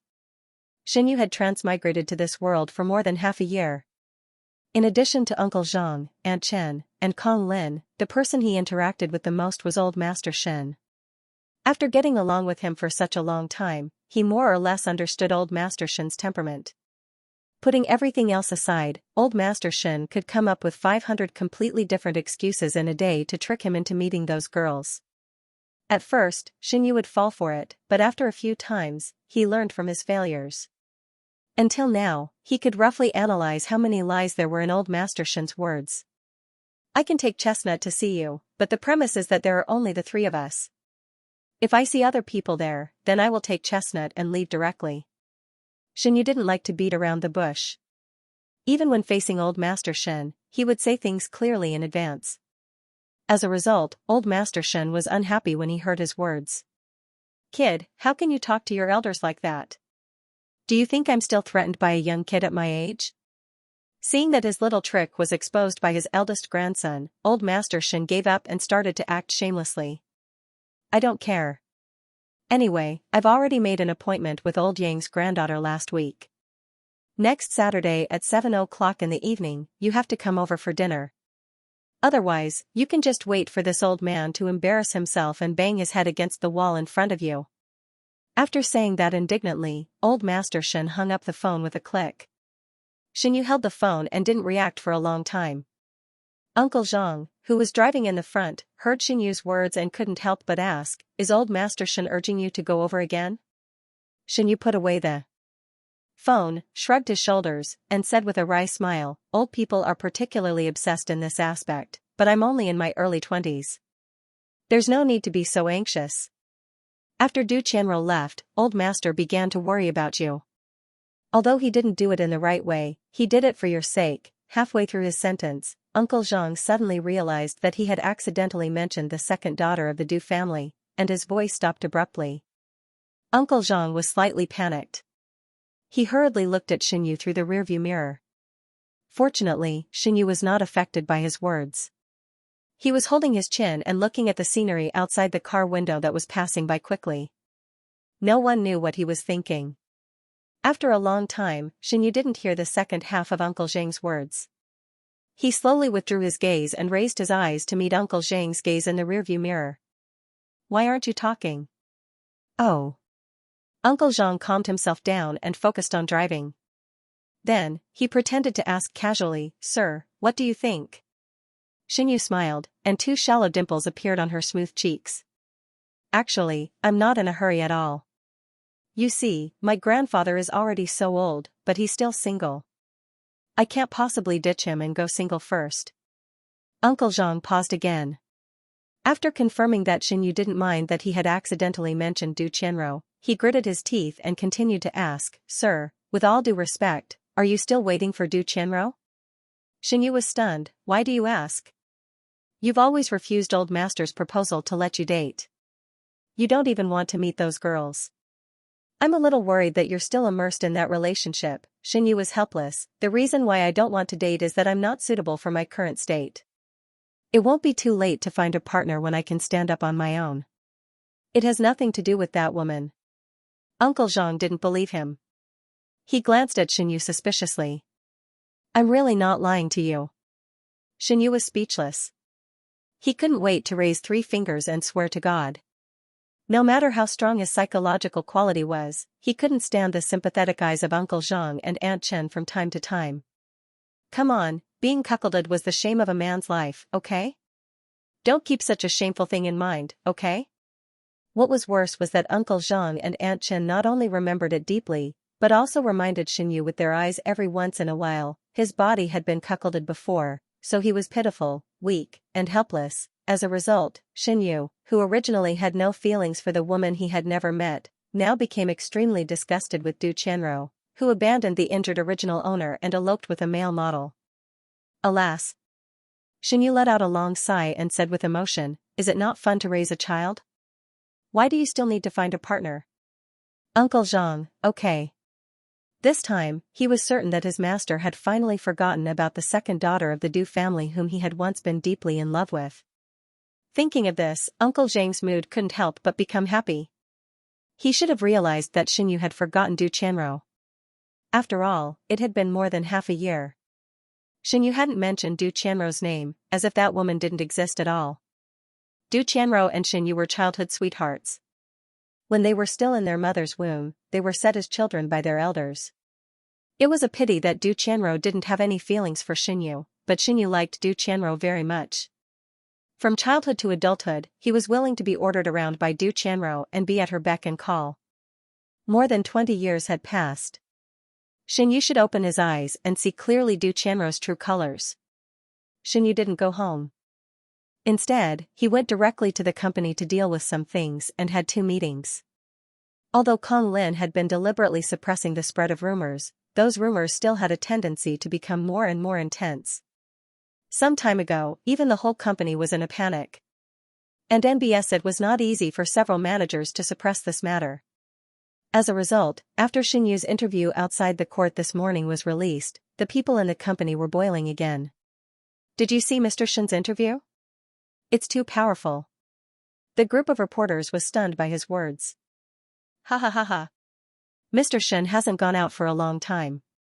The last time he went out, he went shopping with the child. This time, he went out for the lawsuit for the child. Does Mr. Shen really want to train the child to be the heir of the Shen family? You don't say. I heard that the child's father is from the Tang Jian, the former boss of Dewan Group. He is the illegitimate son of Mr. Shen. That's why Mr. Shen is so protective of the Tang Jian's son. What the F***ck? Is it true? That's too shocking. Won't our company belong to the Tang family in the future? Several people gathered together to discuss in full swing. Suddenly, they heard a violent cough behind them. Those people were stunned at the same time, and they turned their heads together. In the next second, they met Xianxu's beautiful and emotionless face. The person who reminded them next to her had a helpless look on his face. In an instant, their expressions were as if they had seen a ghost. In order not to attract attention, they deliberately chose a corner of the conference room to sit down. They didn't know that there were 2 doors in the conference room. They only paid attention to the front door and didn't know when Xianxia came in from the back door and sat behind them in a wheelchair. "Hello, Mr. Shen." They squeezed out 3 words from their teeth with difficulty. Xianxia nodded as if he didn't hear what they were discussing. Instead, he asked in a cold tone, "Are all the managers of your departments here?" Yes, they are all here." Several people were scared pale and nodded frantically. They came from 3 different departments. They didn't dare to hesitate and quickly pointed to the positions of the managers of the 3 departments to Xianxia. Xianxia raised his head and looked in the direction of their fingers. Then he smiled and said, "I know, thank you." After that, he drove the wheelchair to the front of the conference room. The rest of the people were so scared that their hearts almost jumped out of their chests. They breathed a sigh of relief and looked at each other. They saw the luck in other people's eyes. Mr. Shen must have heard what they were talking about. Fortunately, Mr. Shen didn't make things difficult for them. Otherwise, they would lose face in front of so many people. They might not even be able to keep their current jobs with high salary and good benefits. When they thought that this matter was over, the facts proved that they were wrong. Xianxia called all the managers of the company together before work to deal with this matter. He first explained the recent rumors in a few words and told everyone not to follow the crowd. Then he asked Kong Lin, who was standing next to him, to read out a list of names. This list included the managers of the 3 departments that were pointed out by those people. The people whose names are above, please hand over your work within a week and go to the personnel department to complete the resignation procedures. Kong Lin said with a blank expression, "If you have any questions, you can ask me." After that, there was an uproar. Why? The people who were called were agitated. They stood up abruptly and asked loudly, "We worked hard and didn't make any mistakes. You don't have the right to ask us to leave." That's right. We are protected by the national labor law. If you don't give a reasonable explanation, we will apply for labor arbitration. The people who were called out protested crazily. The rest of the people sat quietly in their seats. They didn't care if it had nothing to do with them. They were afraid of being implicated by the fire. Don't be fooled by how aggressive that group of people was, they were still very afraid of Xianxia. When Xianxia slowly raised his hand, everyone was like a goose that was being strangled. Suddenly, everyone was silent. The conference room was full of people. It was so quiet that you could hear a pin drop. The group of people looked at Xianxia's cold expression and thought that Xianxia suddenly changed his mind after thinking for a while and decided to let them stay. Who knew that Xianxia picked up his phone and said to the people below, "You can continue. I need to take a call." The group of people, "Continue my ass, didn't Xianxia know that they were protesting?" The leader was answering the phone. Who were they protesting for? Originally, Xianxia's words made the group of people feel like they had swallowed a fly. Who knew that Xianxia's next move would make them even more surprised? Xianxia picked up the phone and drove his wheelchair out of the conference room. At the same time, he gently said to the phone, "Chestnut, are you done with school? I'm still in the company. I'll pick you up later." Everyone, they looked at each other. Everyone was so shocked that Barry could fit one of them. What the hell, did they just hear it wrong? Mr. Shen, who had always been impartial, actually had such an amiable side? And that chestnut. Could it be the child named Tangli? Sure enough, Mr. Shen was raising that child as his son. The author has something to say. "Thank you, little angels, for giving me nutrition. Thank you, little angels, for giving me nutrition. 340298841 bottle. Thank you very much for your support. I will continue to work hard." Xianxia, who was focused on the phone, did not notice that the employees looked as if they had been struck by lightning. He quickly came to the tea room next to the conference room. He closed the sliding glass door and parked the wheelchair in front of the clean and bright floor-to-ceiling windows. The whole process took less than 5 minutes. Although it was not long, it was not short either. During this time, Tangli on the other side of the phone did not make any sound. It was so quiet that even the sound of breathing could not be heard. "Chestnut?" Xianxia called softly. He paused, then took the phone and looked at the screen. It was still connected. It was strange. "Chestnut? Can you hear me?" After a long time, a low and hoarse boy's voice came to his ear. "Yes." He sounded a little unhappy. He was depressed. Realizing this, Xianxia subconsciously became nervous and hurriedly asked, "What's wrong with you? Did something happen at school?" Tangli whispered, "No." Xianxia frowned seriously and said, "Don't lie. I don't like children who lie." Tangli, who was originally depressed, heard Xianxia's words and instantly became spirited. He even said a little nervously, "I didn't lie. If I lie to you, I'm a dog." Xianxia, who was still nervous just now, burst into laughter. The image of Tang Li's widened eyes appeared in his mind, and he suddenly felt his hands itch. He really wanted to touch the little villain's soft hair. After trying to suppress the strong desire in his heart, Xianxia calmed down and then said, "You don't seem very happy." Tang Li hurriedly refuted, "I don't." Xianxia said, "You do." "No." "Yes. I really don't." "You do." After going back and forth for a few rounds, Tang Li suddenly became quiet. Just when Xianxia thought that the little villain would continue to remain silent, she heard the other party sigh like a little old man full of worries. His voice was like a mosquito's buzzing as he said, "I left school 2 hours ago, Xianxia. This was the first time in his 2 lifetimes that he was raising a child. He had no idea what time elementary school ended, and he had forgotten to ask the principal and teachers. Can you wait a little longer? I'll pick you up now." Xianxia rubbed his nose guiltily and subconsciously spoke like a worried father coaxing a child, "I promise, there won't be a next time. I'll definitely remember your school time and class schedule." There was a hint of flattery in his words. After all, the other party was a villain with great power in the future. He had also indirectly destroyed his company and directly taken his life. Every time he thought of the little villain's original character, Xianxia felt very vexed. He just wanted to be an ordinary rich man. He didn't want to get involved in the love triangle between the villains and the male and female protagonists. However, Tang Li had no idea what Xinyu was thinking.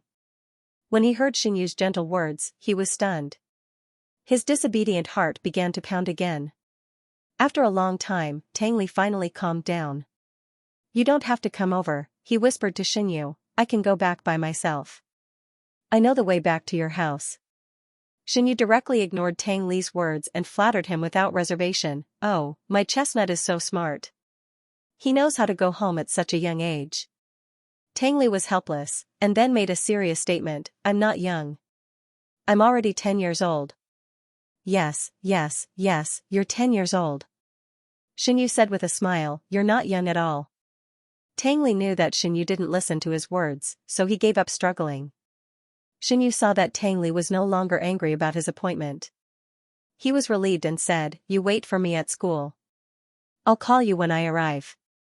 Don't go out of school casually, and don't follow strangers casually." When he said these words, Xinyu felt that his whole body was covered with the glorious image of Father Ci. Raising a child is really troublesome. Tang Li was silent for a long time. "I know." After hanging up the phone, Xinyu returned to the conference room in his wheelchair. He didn't know what had happened here just now. The tables and chairs in front of him were overturned, and documents, papers and pens were thrown everywhere. More than 10 tall security guards stood in front of the conference room door like giant mountains. As for the leaders who had protested before, they were all sitting in their seats with bruises on their faces, looking a little pitiful. Seeing Xinyu come in, Kong Lin's hazy face instantly returned to an indifferent expression. He turned around and nodded to Xinyu, "Mr. Shen, it's settled here." Obviously, it was settled by force. But Xinyu didn't care about the way Kong Lin solved the problem. He glanced coldly at the people who were looking at him with fear and said, "That's it for today. The meeting is over." After his voice fell, the people in the conference room seemed to be frozen. They didn't move, for fear that if they were the first to stand up, Xinyu would treat them as the bird that stood out. They would be beaten to death. Unfortunately, Xinyu didn't have time to care about the psychological feelings of the employees. He couldn't wait to drive the wheelchair out of the conference room. He still had to go to the school to pick up his child. "Mr. Shen." Someone shouted behind him. Xinyu sighed helplessly. Although he was a little irritable, he stopped the wheelchair and turned around to look. He saw the marketing manager, who had made the most noise and claimed to apply for labor arbitration, stand up. He tried to approach Xinyu, but before he could take 2 steps, he was pushed back by the black-faced security guard. Xinyu crossed his fingers and put them on his knees. He looked like he was listening carefully. "Say it. Mr. Shen, I don't want to leave. I still have to pay the mortgage and car loan. I also have 4 elderly people and 2 children to support. If I don't have a job, my whole family will collapse." The marketing manager was beaten the most severely. His right eye was black and blue, and there was some blood at the corner of his eye. He no longer had the crazed look from before. With tears in his eyes, he humbly tried to please Xinyu. "CEO Shen, you're a magnanimous person. If I've done anything wrong in the past, please tell me and I'll definitely correct it. Even if I lose my salary, please don't let me leave my job." The man was moved. A group of people who had also been beaten began to whisper in agreement. They looked very pitiful. If it weren't for the obvious bruises and bloodstains on the faces of the security guards, even Xinyu would think that they were victims. Xinyu chuckled, his eyes filled with scorn. He slowly opened his mouth and said, "As managers of the various departments of the company, not only did you not do your job, but you also gathered together to discuss right and wrong and spread rumors. Usually, when you make mistakes in your work, I will turn a blind eye to it since you have worked for the company for so many years. However, my bottom line is not so low that I will allow you to slander me and spread rumors." Xinyu's voice became deeper and deeper as he spoke. The group of troublemakers, including the marketing manager, were ashen-faced, as if they were facing the end of the world. This time, they knew that they had really kicked an iron plate. "The Human Resources Department has 100 reasons for you to leave. If you are interested, you can go and ask." With that, Xinyu paused for a moment and then smiled. "Also, I welcome you to apply for labor arbitration at any time. After that, Xinyu left the conference room without looking back. The employees in the office may have heard the movement from the conference room. One by one, they buried their heads in their seats. Their faces were pale, and they didn't even dare to breathe. Until Xinyu took the elevator downstairs, everyone's suddenly tense nerves gradually relaxed. It seemed that the company's management had changed a lot. When Boss Xin came, it was shocking, everyone sighed, but they didn't dare to talk about this matter again. They were afraid that if they were not careful, they would end up like the people in the conference room. Xinyu returned to the office. Uncle Zhang was sitting on the sofa reading and waiting for the whole afternoon. The clock on the wall was already 6:30 in the evening. It was long past the normal time for elementary school students to finish school. Let's go. Xinyu returned the phone that he had been using for the whole day to Uncle Zhang. The two of them came to the elevator and happened to meet Kong Lin, who came back from the conference room upstairs. Xinyu suddenly remembered something and told Kong Lin, "Help me buy some electronic products, mobile phones, tablets, and laptops. After you buy them, send them to my house." Okay. Kong Lin thought that Xinyu was buying them for himself, so he asked, "What do you want, Boss Xin?" Xinyu was a little confused. He thought for a moment and said, "Buy whatever you think a 10-year-old boy will like." Kong Lin didn't need to use his toes to guess that his boss was throwing money at Tang Li again. He really wanted to tell Xinyu that 10-year-old children shouldn't like these things. They should study hard and improve themselves every day. But for Xinyu, who was addicted to spending money to raise children, these words were useless. Kong Lin had a complicated expression and said, "Okay, Boss Xin. If raising Tang Li was a mobile game, then his boss would definitely be a gamer with a lot of money." Sigh. He also wanted to be Boss Xin's son. When Uncle Zhang and Xinyu arrived at the school by car, it was already 7:10 in the evening.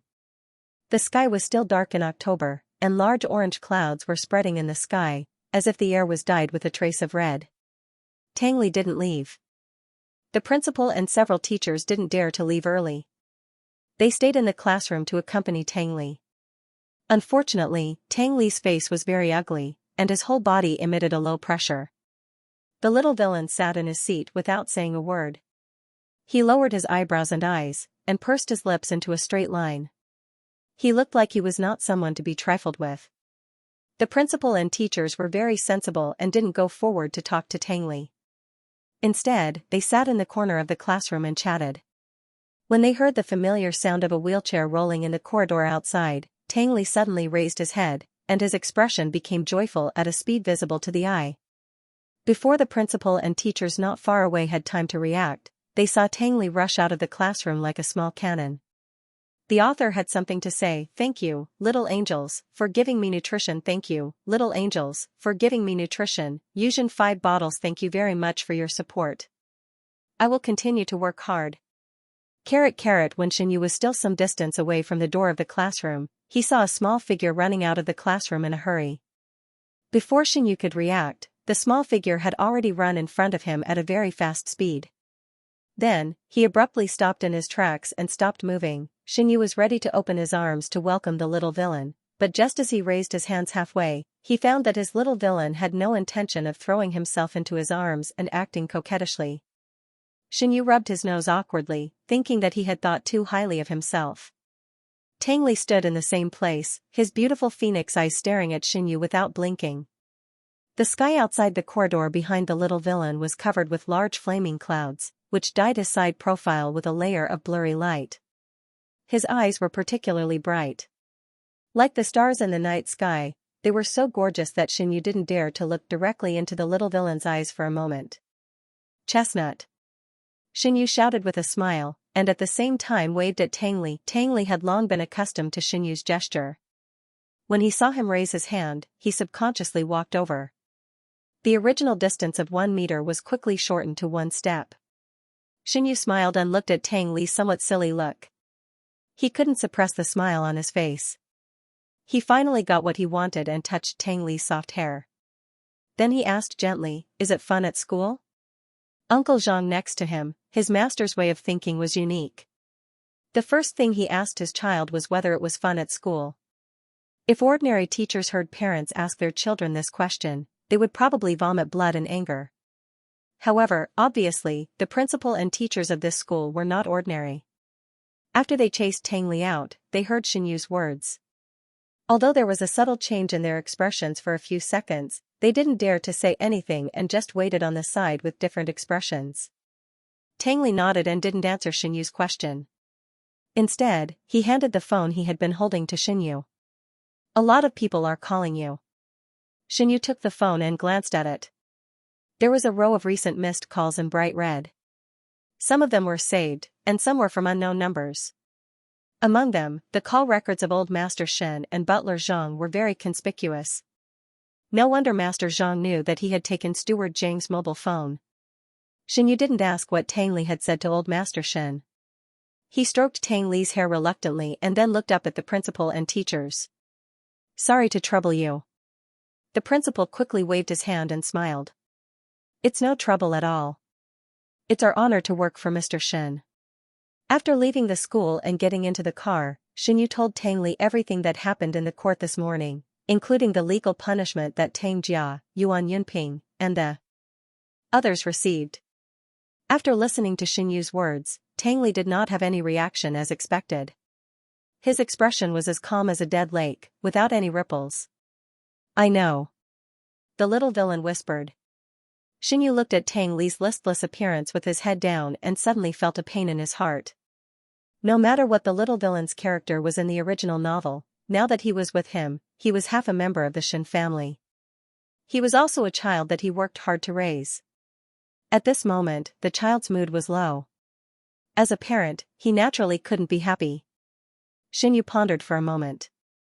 Suddenly, he stretched out his hands and put them on Tang Li's shoulders. With a little force, the unprepared Tang Li was forced to face him. "Chestnut," Xianyu said solemnly. The little villain was surprised. He opened his eyes slightly and adjusted his posture to sit upright. Xianyu said, "What are you thinking about? You must tell me, okay? Although I haven't got your custody for the time being, you are already family to me." The adult and the child were very close to each other. It was as if they could feel the temperature of each other's breath. Tang Li didn't seem to have expected Xianyu to say these words in such a serious manner. She was stunned for a while, and then her cheeks became rosy at a speed visible to the eye. In the blink of an eye, the rosy color had spread to her ears. "Am I really your family?" Tang Li asked in a low voice. Xianyu smiled and scratched Tang Li's nose. "You are my real family." Tang Li lowered his eyes and said "oh" softly. It seemed that he didn't take Xianyu's words to heart. However, Xianyu could clearly perceive that Tang Li's heavy mood gradually improved. Even his expression was not as numb as before. Because the lawsuit and the company's top management change happened on the same day, the impact on Xianyu was not small. That night, Xianyu's name rushed to the front of the hot search list at an unstoppable speed. Even Tang Li once again appeared in the public's eye. Although Xianyu's plan to adopt Tang Li had been exposed many times by paparazzi and marketing accounts, Xianyu and Tang Li were not stars in the entertainment circle. Netizens forgot about it after seeing it. However, this time, the child abuse incident accurately hit the netizens' anger. So, the resourceful netizens stripped Tang Jia and Yuan Yunping down to their underwear.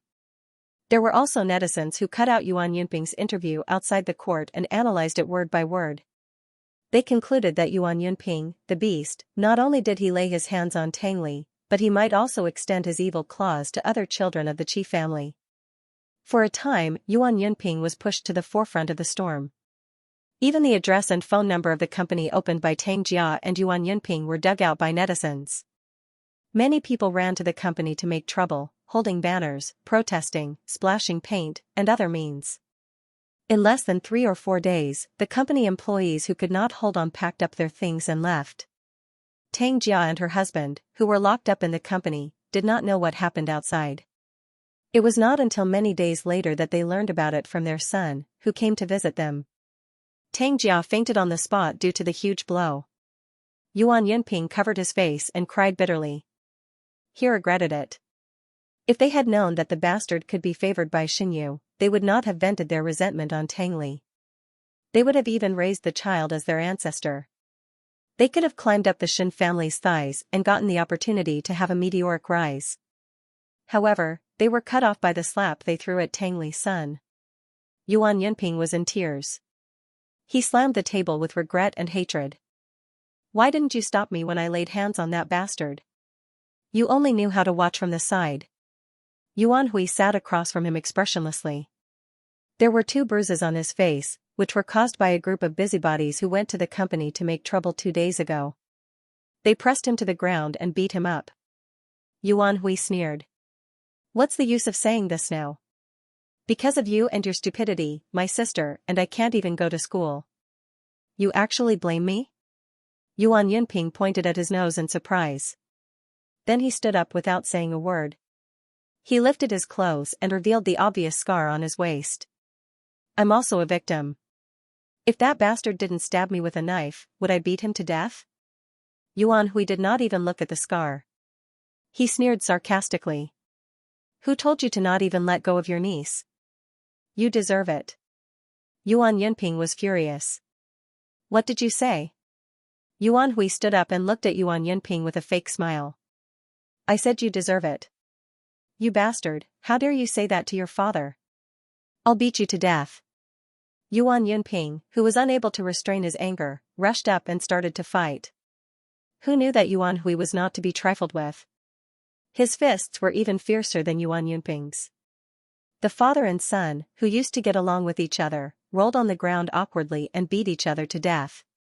It was not until the prison guards outside heard the noise and rushed in. In a panic, they separated the 2 people. Only then did the fight end. As for Yuan Yunping, who was not strong enough, he was beaten by his son until his nose and ears were all scarlet. He lay on the ground, unable to breathe, and could not even open his eyes. When Xingyu heard about this from Kong Lin, he only felt that it was funny. Although the original text did not describe Tang Jia and Yuan Yunping much, every time they appeared in the early stage, they must be a model couple. Their children also lived a smooth life, had a successful career, and were happy as a family. As a result, the loneliness and desolation of the Tang Li became more and more obvious.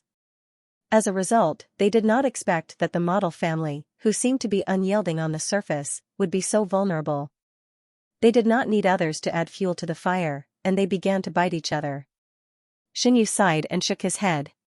Then he gestured to the workers who took the elevator upstairs and asked them to move the desktop computer in their hands into Tang Li's room. Kong Lin saw that Xinyu was not very interested in the Tang family, so he did not continue this topic. He said, Mr. Shen, I have bought all the things you need. If there is nothing else, I will go back to the company first. Xinyu said, go ahead. After the workers placed all the items in Tang Li's room, Kong Lin left with the workers. Xinyu drove the wheelchair into Tang Li's room. This was originally a secondary bedroom. The size and decoration were not much worse than Xinyu's bedroom. It was just that there were not many personal items in the room. The bedding on the bed was meticulously arranged. The furniture such as the sofa, tables, and chairs seemed to be fixed in a certain position, as if they had never been used. This room was too deserted. There was no sign of human life. When Xinyu came in, he thought that he had accidentally broken into a hotel room. He sat in the wheelchair and came to the desk. He turned on the computer and downloaded several popular movies and chats that netizens often used to watch movies and chat. Perhaps it was because he had just finished a pile of work without sleep a few days ago. Even if there were mountains of work waiting for him in the company, Xinyu did not want to move anymore. He was not a CEO material. Work was like a blind man's elephant to him. Maybe he would go to a good place and make the Shin family more and more prosperous. Maybe he would go to a bad place and go bankrupt overnight. According to the original plot of the novel, in less than 8 years, the Shin family would begin to go downhill. The company would be in a lot of situations, project losses, insufficient working capital, and debts. The more Xinyu thought about it, the more his scalp tingled. He was not afraid of becoming poor. He had never regarded the Shin family's property as his own. He was only afraid that the power of the original plot was too strong. Even if he tried to make so many changes, he would still die in the hands of Tang Li in the end. Xinyu was an ordinary person. He cherished his life very much and was afraid of death. He did not know how long he had been thinking. Xianyu's eyelids gradually became heavy. He raised his head and leaned against the wheelchair. He planned to take a nap, but he fell asleep directly. This sleep was very deep. Xianyu had worked hard for so many days, but he only got enough rest at this time. In a trance, it seemed that someone took a thin blanket and put it on him. Xianyu, who was half asleep and half awake, was still a little vigilant. He suddenly opened his eyes and grabbed the person's hand. His slightly heavy eyes were like flashing blades. However, in the next moment, he was stunned. He saw the little villain was pulled over by him. He leaned over his wheelchair with some difficulty, trying to avoid crushing his disabled legs. The little villain was still holding the thin blanket in his hand. He looked at Xianyu helplessly. He seemed to be frightened by his sudden action and fierce eyes. The author has something to say. Thank you little angels for voting for me. Thank you to the little angels who threw the landmine. To 3 Thank you to the little angels for giving me nutrition. Thank you to the little angels who gave me nutrition. 189 bottles of false, 30 bottles of Kotoko, 20 bottles of Atu, 14 bottles of Shinua Sakura, 10 bottles of Yuki Tanyuan, 10 bottles of Smiling Like Flowers, 5 bottles of Artemis, 4 bottles of Trash Bad Friends Wait for Death, 1 bottle of 340298884. Thank you very much for your support. I will continue to work hard. Xianyu did not expect that the person in front of him was actually Tangli. He was stunned for a long time, and the sleepiness that lingered in his mind was swept away at this time. He hurriedly smiled and said, "Did I scare you?" "A little," Tangli answered with his eyes down, and at the same time, he put the thin blanket in his hand on Xianyu. In fact, after Xianyu was frightened by Tangli's actions, he did not plan to sleep anymore, but he did not refuse the thin blanket that the little villain specially brought for him. He smiled and said to the little villain's head, "You finished school early today." Recently, Xianyu was busy dealing with the company's affairs, so he asked Uncle Zhang to take Tangli to and from school on his behalf. Under normal circumstances, Uncle Zhang and Tangli would arrive home at around 6 o'clock, but today, they arrived nearly half an hour earlier.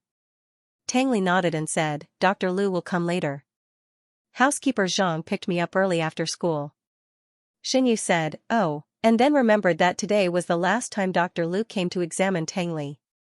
After this period of careful care and recuperation, Tangli, who was as thin as a little monkey when he came, had also grown a lot fatter and taller. The bruises and scars on his body had already healed, and he finally had the normal appearance of a 10-year-old child. Then, Xianyu found that the little villain was extraordinarily good-looking. His skin was bright and white, his chin was sharp, and his thin, light pink lips were like blooming cherry blossoms. His pair of beautiful phoenix eyes were always shining and sparkling at all times. And the little villain's legs were simply too long. Previously, he was wearing loose clothes, so it was not so obvious. At this time, he was wearing the school uniform issued by the school, a white shirt with a dark blue knitted sweater, and straight black trousers. No matter how one looked at him, he was very likable. No wonder so many girls in the original novel were fascinated by Tangli, and were even willing to go through water and tread on fire for him. Even Xianyu, who was not very obsessed with appearances, had to admit that the little villain seemed to be a character that was carefully sculpted and created by a certain artist. It was a pity that the female protagonist could not appreciate Tangli's appearance, and only fell for the male protagonist. Thinking of the future fate of the little villain, Xianyu could not help but feel distressed. He felt like a pig that he had raised with great difficulty was destined to be despised by the cabbage before he could eat it. Xianyu sighed, got rid of the messy thoughts in his mind, and happily introduced the new computers and the latest mobile phone that he bought today to Tangli. As soon as he finished speaking, there was a knock on the door. He looked up. Uncle Zhang stood in front of the half-open door and said, "Young master, Dr. Lu is here." Tangli didn't say anything and turned to look at Xianyu. Xianyu gently pinched the little villain's chubby face and said with a smile, "Go." Tangli nodded and looked at Xianyu with a little reluctance. He stared at Xianyu for 5 seconds before he silently put down his school bag, put his school bag and mobile phone on the table, and left the bedroom with Uncle Zhang. Xianyu saw that it was almost time, so he turned off the computer and prepared to go back to the study to continue working. However, before he left, he inadvertently caught a glimpse of the pink paper ball stuffed next to Tangli's school bag. Xianyu was stunned for a moment. He thought it was an advertising flyer, so he reached out and pulled the paper ball out. However, Xianyu soon found that something was wrong. The paper ball was not like an advertising flyer at all, but more like an envelope, and there was a faint fragrance on it. At this time, if Xianyu still could not guess what the paper ball was, then his IQ was not enough. He put the paper ball on the table and spread it out. It was really a pink envelope. There were also 3 words written on it in a beautiful handwriting: Tangli received. Xianyu, at this moment, he was soaring in the wind. Are children nowadays so precocious? They are only in elementary school, but they are already sending love letters. Xianyu remembered that when he was Tangli's age, he was still playing with mud in some corner with his friends. In their eyes, there was no difference between men and women, let alone writing love letters to the opposite sex. Although Xianyu, as a parent, did not object to Tangli falling in love at an early age, it was too early to fall in love in elementary school. Xianyu thought about it again and decided to stay in the bedroom and wait for Tangli to come back. He had to give the little villain a preventive shot. After waiting for about half an hour, Tangli came back. Seeing that Xianyu was still sitting at the desk waiting for him, the little villain's eyes lit up, and he ran to Xianyu with his 2 slender legs. The little villain was talking when he suddenly caught a glimpse of the pink envelope in Xianyu's hand. In the next second, Tangli suddenly froze, and the joy on his face sank at a speed visible to the naked eye. Xianyu noticed the change in Tangli, and subconsciously thought that the little villain did not like him touching his things, so he quickly put the envelope on the table. Sorry, I thought this was an advertising flyer stuffed in your school bag, so I took it out. I didn't mean to peek at your things. Xianyu explained. Fortunately, he did not open the envelope, otherwise, who knows how angry the little villain would be. Xianyu secretly thought. Tangli's face tightened.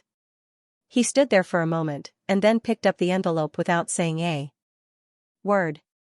Just when Xianyu thought that Tangli would put the envelope in the drawer or the school bag, he saw Tangli reach out and smash the envelope, including the unread love letter inside, into pieces and throw them into the trash can. Xianyu was startled by Tangli's sudden action. He did not expect Tangli to have such a fierce reaction. For a moment, even the words that he had prepared to preach were stuck in his throat, and he could not spit out a single word. Tangli quickly packed up the trash bag and took it out to the servant. When he came back, he saw Xianyu sitting stiffly in the wheelchair. Xianyu's expression was a bit complicated, and his eyes were staring at him blankly. When Tangli came closer, Xianyu was slightly at a loss and said, I'm sorry, Before he finished speaking, he was interrupted by Tangli in a low voice, I didn't know she stuffed that thing into my school bag. Xianyu paused for a long time and said hesitantly, Who did you say? A girl from the junior high school. I forgot her name. Tangli stood straight, lowered his head, and did not dare to look directly into Xianyu's eyes. She often came from the junior high school to find me. I refused many times, but she didn't listen. She always wrote those inexplicable letters to me. The little villain's mood was low, and his voice was very dull. He stood in front of Xianyu dejectedly and obediently, which was a sharp contrast to his violent appearance when he was holding the love letter just now. Looking at him like this, he looked pitiful. He was like a puppy that was scolded by its owner, with his ears down and his small face full of grievances. After a while, the puppy said, Xianyu, don't misunderstand me. Xianyu realized that Tangli was not angry because of his behavior, but because of the girl from the junior high school who secretly stuffed the love letter into his school bag. After realizing this, Xianyu was relieved, but at the same time, he felt funny.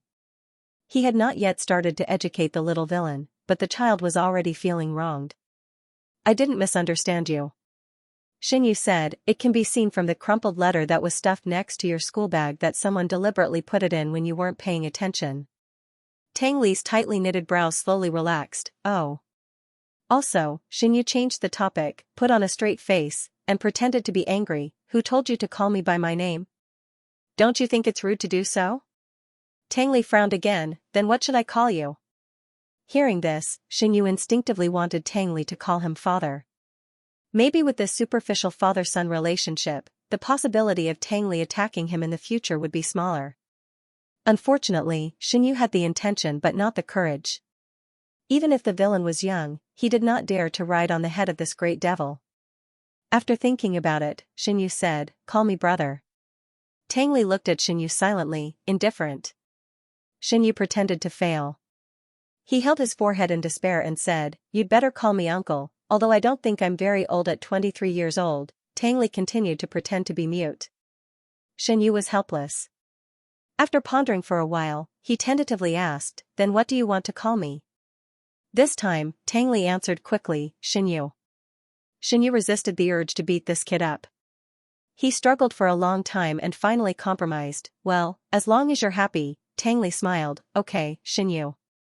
Xianyu. Fortunately, Xianyu was a person who was very good at comforting himself. It didn't matter how the little villain called him. What was important was to slowly change the little villain's character.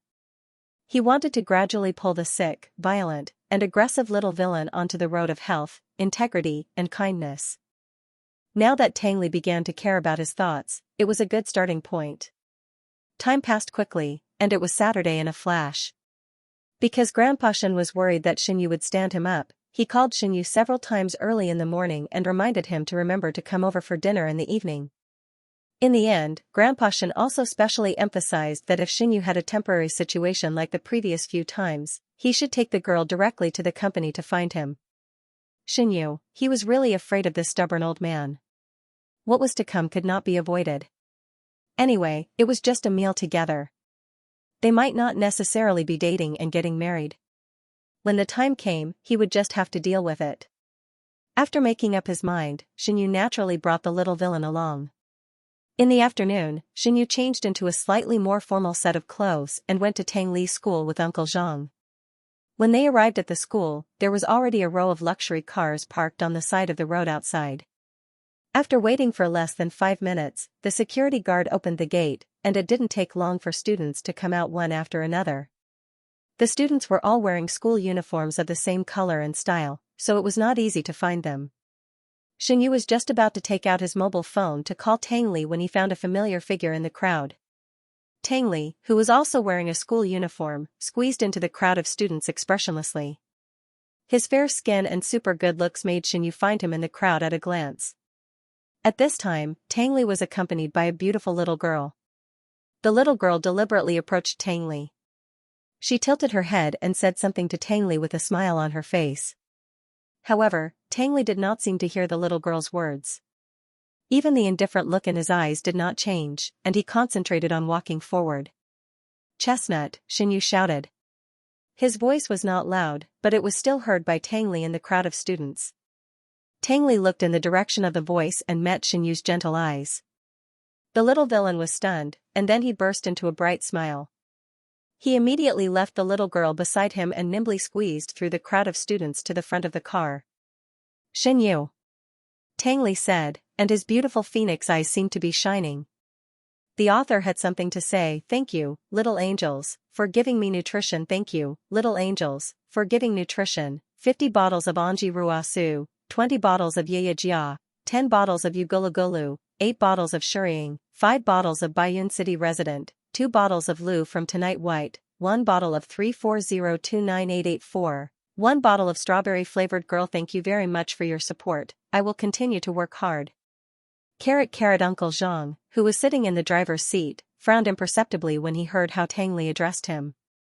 This child actually called his master's name directly, not to mention that this kind of behavior was very offensive. If it was heard by the paparazzi or passers-by, he was afraid that they would make a fuss about the relationship between old Mr. Shen and his master. After all, in the eyes of the public, Tang Li was old Mr. Shen's spy who was blatantly sent to monitor his master. Uncle Zhang's expression was not very good. He said in a deep voice, "Young master."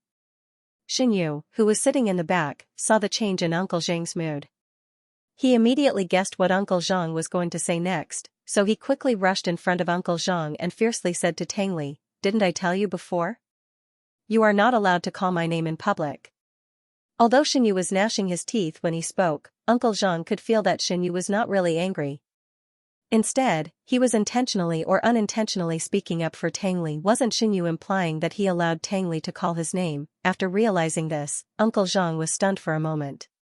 Then he looked up at the rearview mirror and saw that Xianyu was still deliberately angry at Tang Li. He shook his head helplessly and swallowed all the words of reproach back into his stomach. In fact, he did not quite agree with Xianyu's way of raising the child. If he spoiled the child too much, it would only harm the child and himself. Unfortunately, as a housekeeper with a fixed salary, Uncle Zhang knew that he was not qualified to interfere too much in the private affairs of his master. After hesitating again and again, he chose to pretend to be deaf and dumb. It was just that, for some reason, Uncle Zhang always felt that Xianyu was too good to Tangli. Even some people did not necessarily treat their own sons as well as Xianyu. Even if Xianyu did not turn his head to look at Uncle Zhang, he could sensitively perceive the other party's suspicious gaze. He felt a little guilty, but pretended to be calm and opened the car door. He waved to Tangli and said, "What are you waiting for? Come in." After being taught a lesson, the little villain didn't get angry at all. Instead, he looked at Xianyu with bright eyes. The little villain's eyes were shining. He was so serious and focused, as if the whole world couldn't enter his eyes, and only Xianyu could fit in them. Xianyu felt awkward being stared at by Tangli. In an instant, his nerves seemed to have jumped twice. He could not tell what he was feeling at this moment. But he knew that he did not like being looked at like this by Tangli. He even hated being stared at like prey. Xianyu lowered his eyes to avoid Tangli's gaze. After Tangli got into the car obediently, he was ready to close the door. At this time, a young girl suddenly squeezed out from the crowd of students. She ran over breathlessly and put her hand on the car door to prevent Xianyu from closing the door. Xianyu took a closer look and found that it was the young girl who was pestering Tangli when he came out of school just now. If he guessed correctly, this young girl should be the junior high school girl who often wrote him love letters in Tangli's class. She looked much more delicate than Xianyu had imagined. She had big eyes and a small face. She looked smart. "Tangli, you didn't even tell me that you were leaving. That's so mean." The young girl stood in front of the car door and complained to Tangli in the car. Tangli sat next to Xianyu's wheelchair. He frowned impatiently and replied coldly, "Who are you? Why should I tell you? How can you be like this?" The young girl was so angry by Tangli's indifferent attitude that she stomped her feet. Her face was red, and she said in a delicate voice, "I like you so much, and you still treat me like this. You are like a cold-blooded animal." Tangli sneered. His eyes were like ice dregs. "What does it have to do with me? You." The young girl's eyes were red. She felt so wrong that she cried. Originally, Xianyu saw that the little villain was not interested in puppy love, so he didn't want to meddle in this matter. However, the young girl blocked the car door and kept wiping her tears. He didn't want to push the young girl away. After thinking about it, Xianyu had to pass a tissue to her. The young girl caught a glimpse of Xianyu's slender hand with distinct fingers. She was stunned. She stopped crying and her eyes followed the hand to Xianyu's face. Xianyu smiled at her. Girls don't look good when they cry too much. The young girl stared at Xianyu for a long time. Her tear-stained cheeks suddenly became rosy. She reached out and took the tissue handed by Xianyu. Her voice was like a mosquito's buzz. "Thank you, brother." Xianyu smiled. "It's okay." This time, the young girl was no longer sad because of Tangli's words. She looked at Xianyu with surprise and shyness. She quickly wiped the tears on her face with a tissue. Then she bit her lip and summoned up the courage to say, "Brother, you are really good-looking. My name is Lei Yuming." "What's your name?" Xianyu. The change in the little girl's attitude surprised him. He also felt it was funny. She was really a child, liking others came and went quickly. It all depended on their looks. As soon as Xianyu said his name, Tangli, who was sitting next to him, suddenly stood up. He grabbed the young girl's arm with a blank expression, pulled the young girl to the side, and slammed the car door. The noise was blocked outside. The car was so quiet that even a pin drop could be heard. Tangli sat back and asked Uncle Zhang, "Can we go now?" Uncle Zhang was silent. He glanced at the rearview mirror and looked at the young girl who was still knocking on the car door outside. Then he looked at Xianyu. Xianyu met Uncle Zhang's gaze and paused. He directly ignored the young girl's anxious call outside and nodded. "Let's go." As soon as he said this, Tangli's tense expression gradually relaxed. The expression on his face was very indifferent. He looked straight ahead. His eyes were so deep that no one could tell what he was thinking. Unfortunately, Xianxia did not notice this. Old Master Shen lived in a high-end residential area in the city. The land price and environment here were not as good as the suburban villa Xianxia currently lived in. However, old people did not like to be lonely. Here, the atmosphere was lively, the transportation was convenient, and one could even square dance with other old men and women, / who would have thought that old Master Shen, who was a big shot in both the underworld and the underworld more than 10 years ago, had now integrated into the lives of ordinary people? Every day, he played chess, strolled, and square danced. When he was free, he would go to Xinyi's place to urge his great-grandson. He lived a carefree life. When Uncle Jean drove to the parking lot of the residential area, it was already 7 o'clock in the evening. Xianxia got out of the car and tidied up his and Tang Li's clothes. Then, he told Uncle Jean to walk around and have a meal. If there were any expenses, he could directly use his credit card.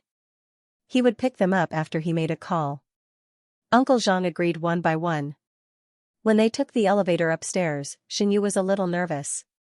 He gently squeezed Tang Li's hand. Tang Li raised his head and looked at him. You can just eat later. Whatever your Grandpa Shen or anyone else says to you, just ignore them. Xianxia looked at Tang Li's sparkling eyes and chuckled. We'll go home after eating. Tang Li wrinkled his small face and nodded very seriously. Xianxia patted Tang Li's head. My chestnut is so obedient. Tang Li squinted his eyes like a small pet enjoying its master's touch. He subconsciously raised his face and rubbed Xinyi's palm. Soon, he asked, do you need me to pretend to be sick? Xianxia was stunned. He didn't understand what Tang Li meant. Tang Li said, if you don't like to stay there, I can pretend to be sick later so that you can find an excuse to leave early. Xianxia said. Okay. Although Xianxia looked calm on the surface, he was extremely shocked in his heart. He admitted that the main reason he brought Tang Li here was that he could use Tang Li's discomfort as an excuse to get out of the dinner arranged by old Master Shen as soon as possible. But he never told Tang Li this idea. After all, Tang Li was so young that he might not understand even if he told him. But he didn't expect that Tang Li didn't need him to explain at all. He analyzed his purpose from his words and deeds. At the same time, Xianxia looked at Tang Li with some other things mixed in his eyes. The little villain's intelligence and precociousness made him faintly afraid. Xianxia took the little villain's hand and found old Master Shen's house. The servant who opened the door was old Master Shen's house. Although old Master Shen was not picky about the living environment, he never mistreated himself in life. There were more than 10 servants and chefs who often came to work for his family. Sir is here. The servant who opened the door smiled and said, come in. Old Master has been talking about you for a long time. Miss Yang is also here. Hearing Miss Yang's address, Xianxia smiled bitterly. He took Tang Li to the living room and saw old Master Shen, who was sitting on the sofa and glaring at him. Next to him sat a beautiful girl with long straight black hair. She looked like a pretty girl from a humble family. Before Xianxia could speak, old Master Shen had already jumped up angrily and reprimanded him, you brat, you still know how to come here? It's already past 7 o'clock. You made me and little Yang wait here. You're really pissing me off. Xianxia knew that old Master Shen had such a grumpy character. After being scolded, he didn't get angry. He turned to look at the beautiful girl, smiled politely and said, I'm sorry, there was a traffic jam on the way. The girl didn't expect that Xianxia's first sentence after entering the house was to her. She suddenly panicked and hurriedly stood up. Her cheeks were slightly red. She was flattered and said, it's okay. I just arrived. Xianxia nodded with a clear conscience and said, that's good. What's good about it? You made a girl wait for you, and you still have the nerve to say that it's good? Old Master Shen finished speaking angrily. He turned to look at Tang Li, who was standing beside Xianxia with a poker face. In an instant, all his anger disappeared, and his whole face was full of smiles. Oh, Chestnut is here. You're still wearing your school uniform? Is it hard to study? Can you adapt to the new environment? Tang Li replied obediently, the new school is very good. Thank you, Grandpa Shen. Chestnut is so obedient. It would be great if I also had a great-grandson as obedient and sensible as Chestnut. Old Master Shen said with a smile. He glanced at Xinyu, who was pretending to be deaf and dumb, and reached out to touch Tang Li's head. As a result, before Old Master Shen's hand touched Tang Li's hair, the little villain suddenly stepped back and avoided it. Grandpa Shen, Tang Li said seriously, the teacher said that a man's head can't be touched casually. Old Master Shen was stunned, and then he was amused and laughed, okay, no one can touch our Chestnut's head. Not long after, the servant came to call them to eat. They came to the dining room. The table was already full of delicious food. There were no exotic delicacies, only home-cooked dishes. Old Master Shen's eyes turned between Xinyu and the girl. Suddenly, he thought of something and said to Tang Li kindly, Chestnut, this is the first time Grandpa Shen has seen you. Come and sit with Grandpa Shen. Grandpa Shen will tell you a story. With that, Old Master Shen pulled Tang Li and winked at Xinyu. If Old Master Shen and Tang Li sat in the same row, then Xinyu could only sit in the opposite row with the girl. Xinyu was helpless. Although he hated this scene in his heart, he had to give the girl a way out. He sighed slightly, maneuvered the wheelchair to pull out the dining chair, and made a gesture to the girl. Thank you. The girl lowered her head and was too shy to look directly at Xinyu's eyes. She was about to sit down when a black shadow suddenly flashed in front of her eyes. The girl paused for a moment. When she reacted, she found that the cold little boy in the school uniform was already sitting in the dining chair pulled out by Xinyu. Tang Li sniffed, looked up at Xinyu pitifully, and said in a tone that Xinyu had never heard before, Brother, I want to sit with you. The author has something to say. Thank you, little angels, for giving me nutrition. Thank you, little angels, for giving nutrition. 36 bottles of Anji Ruasu, 3 bottles of Shila, 1 bottle of Juju 1551, 1 bottle of Tuanzi, 1 bottle of 27092740, 1 bottle of River Jiang Suihan. Thank you very much for your support. I will continue to work hard. Xinyu was more than happy to avoid the girl. But when he met Grandpa Shen's anxious and angry eyes, he suddenly flinched. Although Grandpa Shen had retired and almost no longer managed the affairs of the Shen family and the company, his prestige was still there, and he was the only living person of the original owner. Xinyu didn't dare to challenge Grandpa Shen's bottom line again and again. If one day his identity as an outsider was exposed, the first person to see through him would be Grandpa Shen. Xinyu hesitated for 2 seconds, but still compromised. He gently touched Tang Li's hair and said, Chestnut, Grandpa Shen wants to talk to you. Can you sit next to Grandpa Shen? As soon as he finished speaking, Grandpa Shen, who was sitting opposite him, suddenly smiled. He quickly waved to Tang Li and said, Chestnut, come here. Grandpa Shen wants to sit with our Chestnut. Unfortunately, Tang Li didn't move, as if he didn't see Grandpa Shen's enthusiastic call. Until Grandpa Shen was annoyed and the girl waiting next to him was embarrassed and at a loss, the little villain reluctantly shook his head and continued to fix his eyes on Xinyu's face. Brother, I want to sit with you. The timid voice sounded very distressing.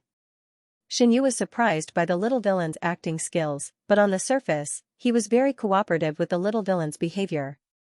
He sighed helplessly and turned to look at the girl. The girl originally thought that Tang Li would obediently sit next to Grandpa Shen, but she didn't expect that this child's temper would be so stubborn and so clingy to Xinyu.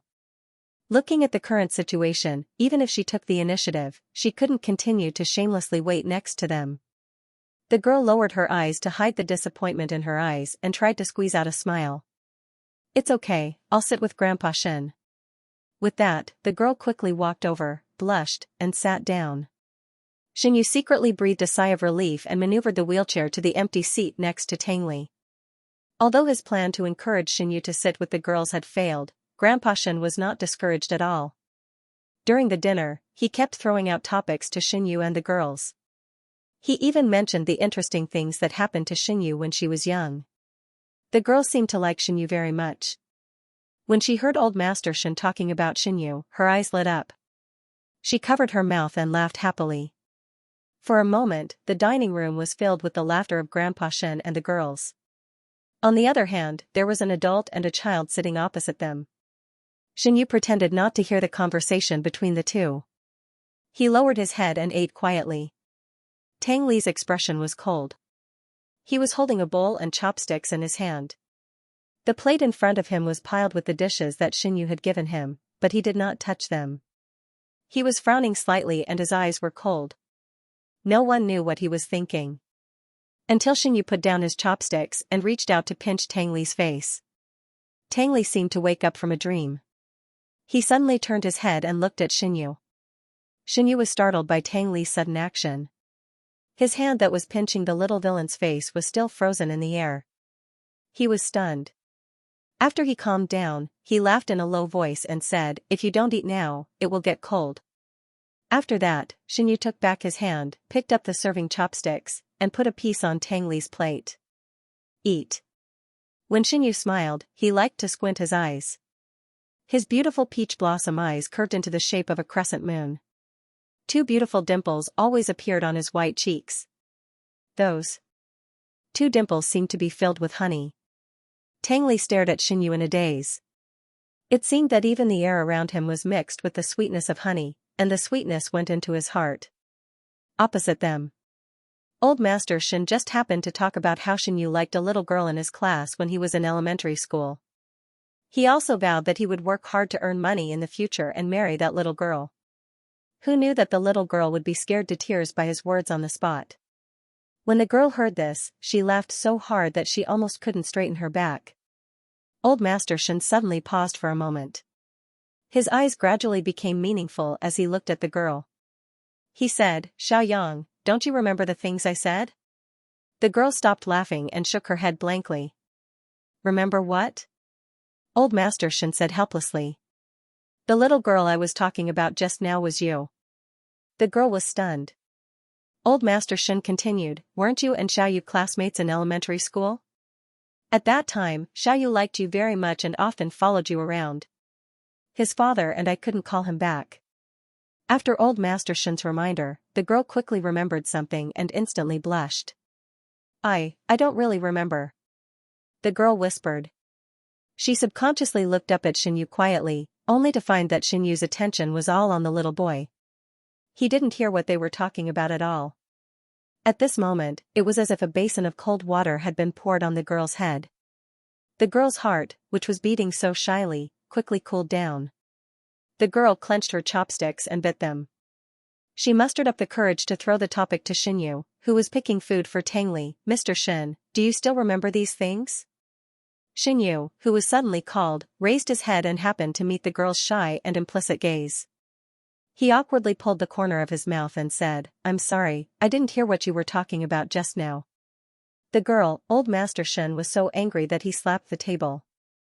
"I asked you to come over to eat, and you really ate obediently? I asked you to get married, why didn't you listen to me?" Xinyu immediately apologized. "I'm sorry." Old Master Shen was so angry that his eyebrows almost burned up when he saw Xinyu's fearless expression. However, in front of outsiders, he didn't scold Xinyu like he usually did. The girl wasn't stupid. After getting along with each other for a meal, she almost understood Xinyu's attitude towards her. However, Xinyu met her criteria for a spouse in all aspects. He was tall, had long legs, was handsome, had outstanding ability, had a good family background, and didn't have a messy relationship. The only fly in the ointment was that he couldn't walk for the time being after the car accident. However, Grandpa Shin said that Xinyu had been actively doing rehabilitation exercises recently. It was only a matter of time before he could walk again. At that time, Xinyu would be more popular than now. It wouldn't be an exaggeration to say that her competitors were lined up from here to France. So before that, she wanted to seize this opportunity. "Get Xinyu." The girl's face was slightly pale. She looked at Xinyu's handsome face with a complicated expression in her eyes. Her heart was in turmoil. She opened her mouth and was about to speak, but the little boy next to Xinyu spoke first. "Brother." Tang Li's face was pale. He frowned and grabbed Xinyu's arm with both hands. He looked a little painful. "My stomach hurts, Chestnut. What's wrong with you?" Xinyu didn't expect that Tang Li, who was fine just a second ago, would suddenly become like this. He suddenly panicked. He touched Tang Li's forehead. You don't have a fever. Did you eat something wrong? Old Master Shen and the girl saw this and quickly stood up from their chairs. The girl stood still. Old Master Shen hurried over to check Tang Li's condition. Maybe you ate something wrong. Old Master Shen felt distressed. Xinyu didn't know if there was something wrong with the food tonight, but now was not the time to find out who was responsible. He took a deep breath and tried to keep himself calm. Then he took out his mobile phone and dialed Uncle Zhang's number. Uncle Zhang had just finished eating at a nearby restaurant and was about to walk around. When he received the call, he said that he would rush back immediately. Xinyu's face was calm. He put Tang Li on his lap and asked the servant to bring painkillers and warm water. At this time, Tang Li's forehead was already soaked with a fine layer of sweat, and her eyes had turned from deathly pale to dark blue. The little villain's beautiful phoenix eyes were tightly shut, and her long curly eyelashes were slightly trembling. He looked very pitiful. Xinyu felt that his nerves were also tingling. Chestnut, are you feeling better? Xinyu wrapped Tang Li with a thin blanket handed to him by the servant and held Tang Li tightly in his arms. He didn't care about the cold sweat on the little villain's forehead. He kissed the little villain's forehead and said, I'll take you to the hospital. Can you bear with it for a while? Tang Li was in so much pain that he couldn't listen to anything. His body was trembling. The little villain didn't say a word. He unconsciously buried his head in Xinyu's arms and hugged Xinyu's waist tightly with both hands. It was as if he wanted to be integrated with Xinyu. At this time, Old Master Shen had already forgotten about the meeting. He followed Xinyu's wheelchair and said guiltily, Xiaoyu, let me go with you. I'm very worried about Chestnut. Hearing Old Master Shen's voice, Xinyu remembered that he was so focused on comforting Tang Li that he left Old Master Shen aside. It's okay, Grandpa. I'll take Chestnut. Xinyu drove the wheelchair to the door with one hand and held Tang Li in his arms with the other. He smiled and comforted Old Master Shen and said, I'll call you when the time comes. After all, the child had a problem in his own home. Old Master Shen's attitude was no longer as arrogant as before. After hearing Xinyu's words, he sighed and agreed, remember to call me. After sending Xinyu and Tang Li downstairs in the elevator, Old Master Shen returned home in a daze. Then, he saw the girl sitting on the sofa in the living room waiting with a tense expression. Grandpa Shen. The girl stood up and shouted.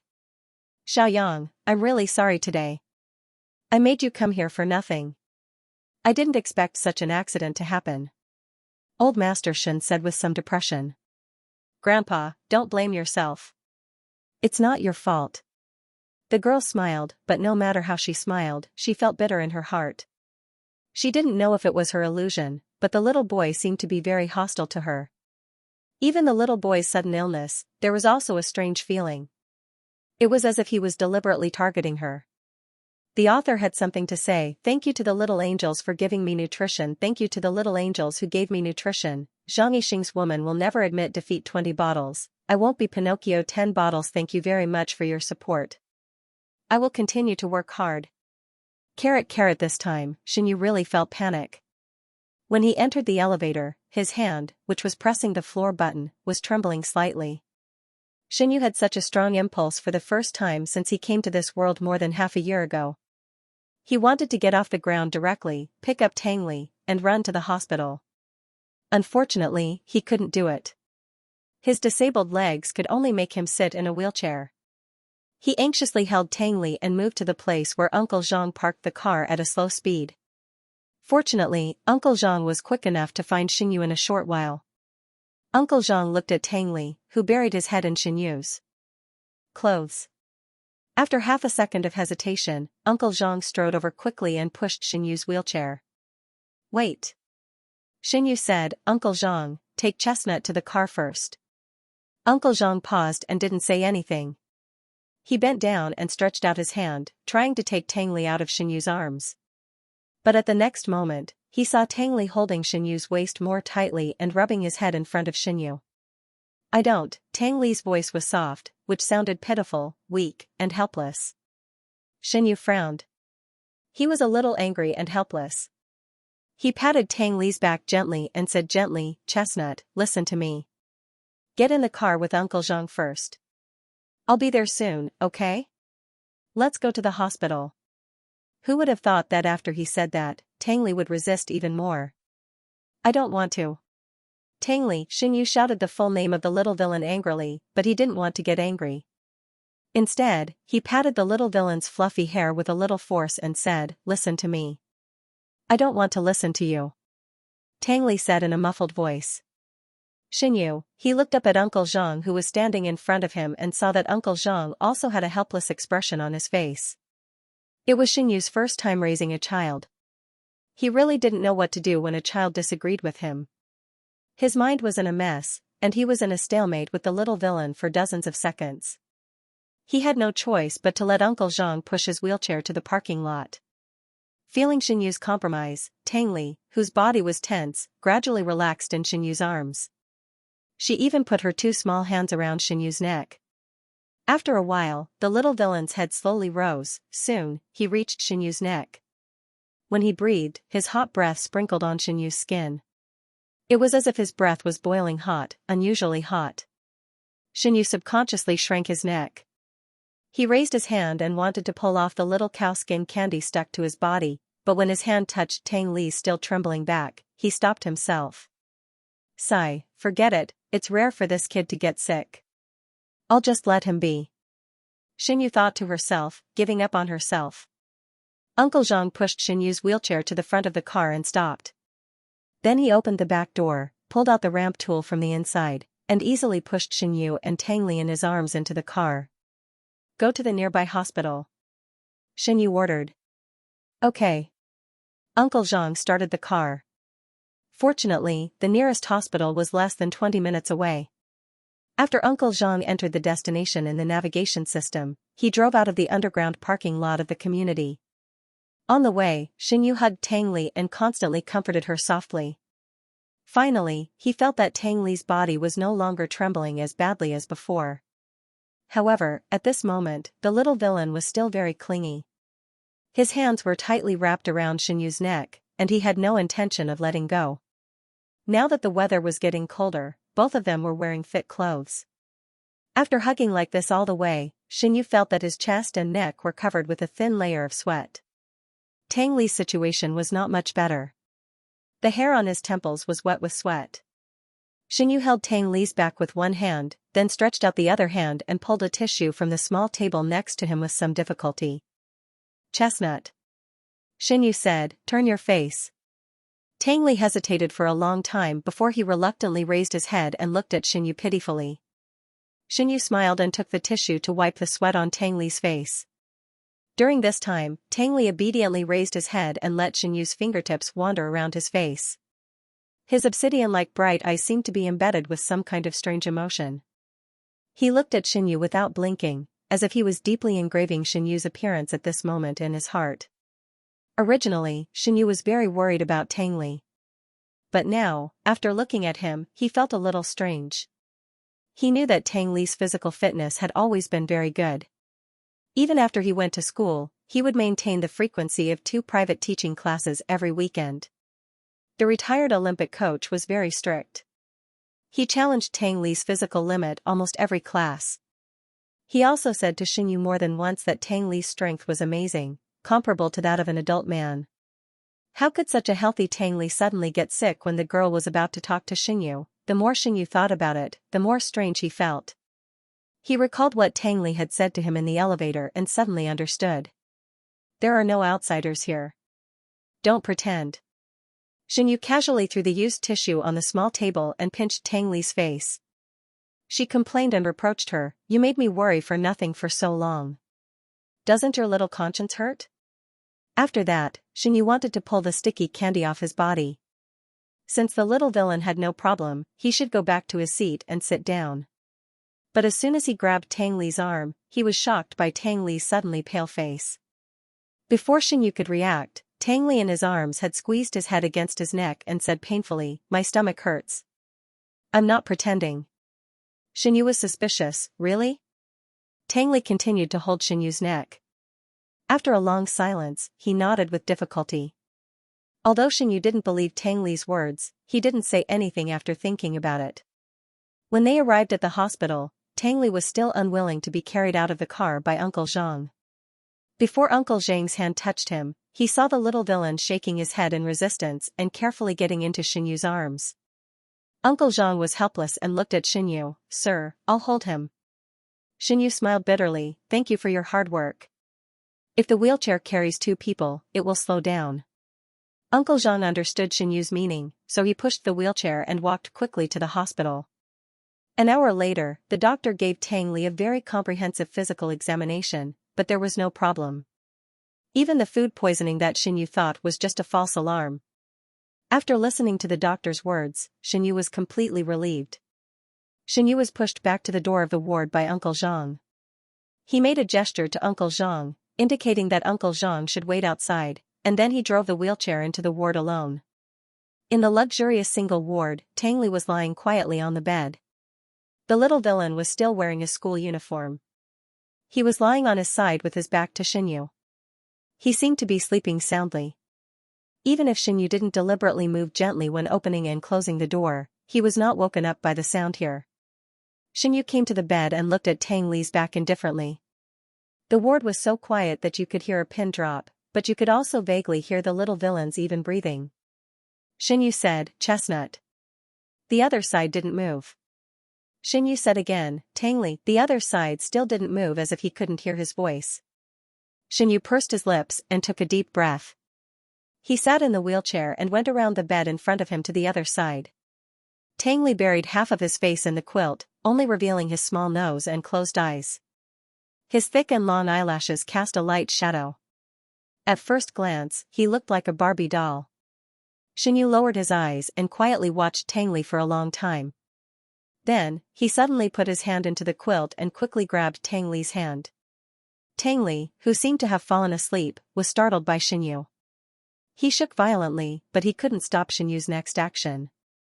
His hand was easily pulled out of the quilt by Xianyu. "Xianyu!" In a panic, the little villain shouted.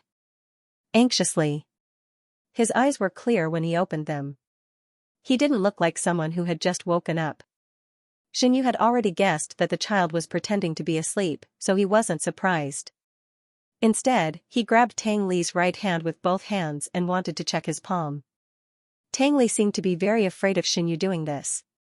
His slightly ugly face suddenly became very pale. He struggled to sit up in bed and tried to pull his hand back. Unfortunately, Xianyu held it too tightly. After struggling for a long time, he still couldn't get it out. Xianyu was annoyed by Tang Li's guilty movements. He patted the back of the little villain's hand twice and said in a deep voice, "Don't move." After that, the little villain really didn't dare to move. Xianyu said again, "Open your hand and let me see." Tang Li clenched his teeth and didn't move for a long time. His anxious phoenix eyes showed a bit of pity in the bright yellow light. After a while, he said weakly, "Xianyu, you're hurting my hand." "Really?" Xianyu raised the corner of his mouth and smiled coldly, "If you do as I say, I won't hold your hand." Tang Li's expression was hesitant, but he still refused to move. In fact, Xianyu could have forcibly pried Tang Li's hand away. Of course, he also thought about it. However, Tang Li's small hand clenched into a fist. No one knew where he got his strength from. No matter how hard Xianyu tried, he couldn't pry open the 5 seemingly fragile and slender fingers. After a while, Xianyu was so tired that he was panting. The 2 people stared at each other for a long time. In the end, Xianyu chose to give up first. He threw away Tang Li's hand with a cold face, controlled the wheelchair without saying a word, turned around and left the ward. Tang Li, who was relieved a second ago, panicked when he saw this. He quickly reached out to pull Xianyu's clothes. "Don't go. You can watch, but don't go." Xianyu grabbed Tang Li's hand and spread out Tang Li's palm when the other party wasn't paying attention. In the next second, a fine wound appeared in front of his eyes. It was all scratched out by fingernails. Xianyu was so angry that he laughed. "You can pretend to be sick, but why did you hurt yourself in such a way? The result is the same whether you act well or not. Your grandpa Shen won't refuse to let us go." Tang Li lowered his eyelids. After a long time, he said weakly, "If I act well, you won't have to go to Grandpa Shen's place for a long time in the future." Xianyu was stunned. He had to admit that the little villain, who was only 10 years old, thought more comprehensively and long-term than him. For a moment, all the anger that filled Xianyu's stomach disappeared without a trace. He was a little moved. He sighed and wrapped Tang Li's injured hand in his palm. Later, when I asked you, why did you continue to pretend to be sick? Hearing this, Tang Li's beautiful face was full of guilt, and there was a little imperceptible blush. He moved and said in a mosquito-like voice, I just want you to hug me more. The author has something to say. Thank you, little angels, for giving me nutrition. Thank you, little angels, for giving me nutrition. 20 bottles of Anji Ruasu, 5 bottles of Yu and Yu, 3 bottles of light condensation Panelia, 3 bottles of Zilla. Thank you very much for your support. I will continue to work hard. Xianyu stared at Tang Li for a long time. Suddenly, he chuckled and reached out to scratch the tip of Tang Li's nose. Why don't you just say it directly? Do I look like someone who is difficult to communicate with? Tang Li was caught off guard and was startled by Xianyu's action. He subconsciously wanted to lean back, but after he reacted, he blushed and leaned his body forward. Originally, his face was still some distance away from Xianyu's hand. As a result, his whole face bumped into Xianyu's palm. In the blink of an eye, Xianyu felt that his hand, which hadn't had time to put down, touched something warm. He exclaimed and found that it was the little villain's hot cheek. Xianyu chuckled and raised his eyebrows. So proactive? While speaking, Tang Li's breathing became more and more rapid. All the hot air he exhaled sprinkled on Xianyu's palm. It was like a feather sliding over, hot and itchy. Xianyu could also feel the evaporating steam. Even though most of Tang Li's face was covered by his hand, Xianyu could still guess that the little villain's face had already turned red at this moment. This child was particularly shy at certain times. Just like now, he was motionlessly covering his face in his hand. He didn't even have the courage to raise his head. Xianyu sighed. He suddenly felt funny and helpless. He took his hand away from Tang Li's face, then put his arm around the little villain's shoulder and brought him into his arms. Tang Li was stunned. His body was stiff, and he didn't dare to move. After a long time, Xianyu patted the little villain's back twice. Is it okay now? After a long time, he heard Tang Li's muffled answer, it's okay, then I'll ask the doctor to come over and treat the wound on your hand. After that, we'll go home. Xianyu let go of Tang Li, smiled and pinched the little villain's still red cheeks. Okay? Tang Li widened his beautiful almond-shaped eyes and slightly opened his thin eyes. There seemed to be stars twinkling in his dark eyes. He stared at Xianyu for a long time and nodded almost imperceptibly. Xianyu laughed and patted the little villain's head. Thank you for today. After that, Xianyu left the ward in his wheelchair. He asked Uncle Zhang, who was guarding outside the door, to call the doctor and give Tang Li emergency treatment. Thus, the little villain's hands were once again tightly wrapped in gauze. After tossing and turning for most of the night, when they returned home, the clock on the wall showed that it was already 11:30. Xianyu remembered that Tang Li didn't eat much at old Master Shen's house, so he asked the servant to cook a bowl of noodles. In the large dining room, only Xianyu and Tang Li sat face to face at the dining table. The poor little villain's right hand was still wrapped in gauze, and the way he held the chopsticks was very awkward. With great difficulty, he picked up a noodle, but before he could put it in his mouth, he watched the noodle slip from his chopsticks. Pfft! Xianyu, who was sitting opposite him, let out a chuckle. Tang Li immediately stopped and looked up at Xianyu. His cheeks also became rosy at a speed visible to the eye. Xianyu calmly propped up his chin and tilted his head slightly to look at Tang Li's awkward appearance. However, he didn't have any intention of stepping forward to help. Instead, he laughed and gloated.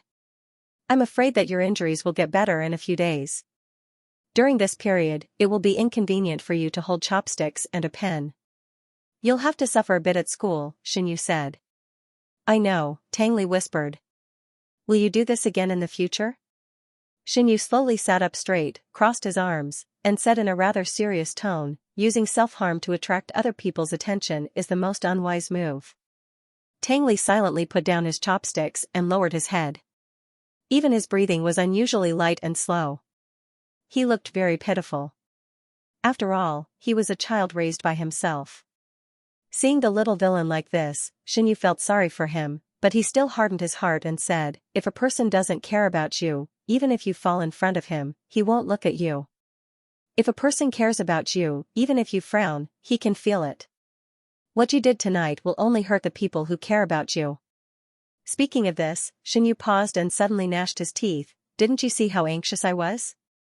Tang Li didn't dare to raise his head, nor did he dare to look directly into Xinyu's eyes. He said in a voice as soft as a mosquito, I'm sorry, Xin. You. I accept your apology, Xinyu said calmly, but next time I won't hurt myself like this. Tang Li pursed his lips and said after a long time, but I don't regret it. Hearing this, Xinyu was stunned for a moment. Tang Li stared blankly at the cold noodles in front of him. There was no expression on his bright and beautiful little face. The clear boy's voice passed through the silent air and echoed in Xinyu's ears. I don't want you to meet that auntie, and I don't want you to get married. Those people said that if a hostess moved into this house, you would never notice me again. Towards the end, Tang Li's voice became softer and softer until it slowly stopped. Although the little villain tried his best to lower his head to hide his expression, Xinyu could still see his uneasy face, as well as the timidity in his eyes. For a moment, Xinyu felt as if a sharp needle had pierced his heart. The pain made him frown and his 5 fingers couldn't help but grasp the wheelchair's armrest. Those people? Even Xinyu himself didn't realize that his face was so gloomy that it was terrible. Who are you talking about? Tang Li moved, those people in the school. Xinyu sneered. He originally thought that it would be enough if he warned the headmaster, but he didn't expect that those people would still bully his child. Even he couldn't bear to say a few harsh words to the little villain, but those people actually dared to brazenly say such harsh words to the little villain's ear. Xinyu was so angry that his lungs were about to explode. But when he saw the little villain's dejected and pitiful appearance, he felt his whole heart calm down. He sat in the wheelchair in front of Tang Li, stretched out his hands to hold Tang Li's face, and gently lifted it up as usual. Tang Li didn't resist at all. His aggrieved eyes fell on Xinyu's face. If one looked carefully, one would find that the little villain's bright black eyes were covered with a thin layer of mist. The little villain's eyes were almost completely red. His face was also very pale. His legs trembled slightly. After a while, a bean-sized hot tear fell down and hit the tip of Xinyu's thumb that was holding the little villain's face. Xinyu's heart was broken. Xinyu wiped the tears from the corners of Tang Li's eyes with his fingertips and said very seriously and gently, I don't care about those people's words.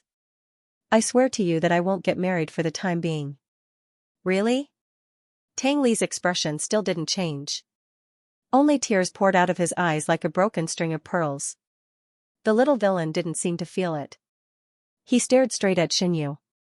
After a long while, he asked in a hoarse voice, how long is the time being? Xinyu thought for a while and said, before you become an adult. Okay, I believe you. Tang Li suddenly stopped crying and smiled. He wiped the tears on his face with the back of his hand. After calming down, he gradually became serious and said to Xinyu solemnly, I will always remember your words. Xinyu was amused by Tang Li's grown-up look. He patted his head and said, then remember it. I mean what I say. It was getting late. Xinyu asked the servant to clean up the dishes and then took Tang Li upstairs to rest. The little villain, who seemed to have a lot on his mind not long ago, seemed to have untied the knot in his heart. His smile was so bright that it seemed to be able to suppress the bright lights in the room. He stuck to Xinyu like a piece of sticky candy and went to the bedroom door. Go to rest. Xinyu helplessly urged, you have to get up early to go to school tomorrow. Tang Li quickly responded and said, good night, Xinyu. Xinyu smiled and was too lazy to correct the little villain's way of calling him by his full name. He waved his hand and said, good night, Chestnut. Tang Li watched Xinyu close the bedroom door. He stood outside for almost 5 minutes before he turned around and went back to his bedroom. In a few seconds, he had returned to his usual indifferent look. He didn't have the fragile look when Xinyu held his face not long ago. Only his eyes were still red, which proved that he had cried just now. Tang Li sat on the sofa, picked up his mobile phone, opened the photo album, and found the hidden photo album inside. It was full of photos of Xinyu that he had taken openly or secretly. When he saw these photos, the glacier in his eyes began to melt gradually. His fingertips stroked Xianyu's cheek in the photo. You promised me, so you can't regret it. Every shower was a big project for Xianyu. Fortunately, the bedroom was designed to be barrier-free. After such a long time of rehabilitation, Xianyu could barely stand for 2 or 3 minutes. But when he came out of the shower, he was already sweating profusely. It was not until before he went to bed that Xianyu remembered to take out his mobile phone to check his work email. When he turned on the phone screen, he saw a text message from an unknown number at the top. Hello, Mr. Shen. I'm Xianxia, who had dinner with you tonight. Sorry to disturb you. If you don't mind, can you add me as a friend through WeChat? *******. Xianyu stared at the last cute emoji for a long time before he realized who this Xianxia was. Oh, so the girl's name is Xianxia. But what does she look like? Xianyu's impression of the girl had long been blank. So he ignored the text message without hesitation, unlocked his mobile phone, clicked on his email, and began to check his work email. Then, Xianyu fell asleep holding his mobile phone. The next day, Xianyu was awakened by the sound of his mobile phone ringing. He was so scared that he jumped up from the bed. His slow brain slowed down for a long time before he regained some consciousness. He picked up his mobile phone and looked at it. It was actually a call from Old Master Shen. The author has something to say. Thank you to the little angels who voted for me.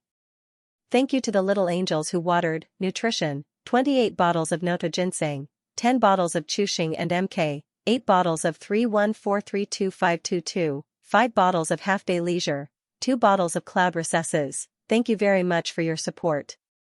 I will continue to work hard. This time, Xianyu was completely awake.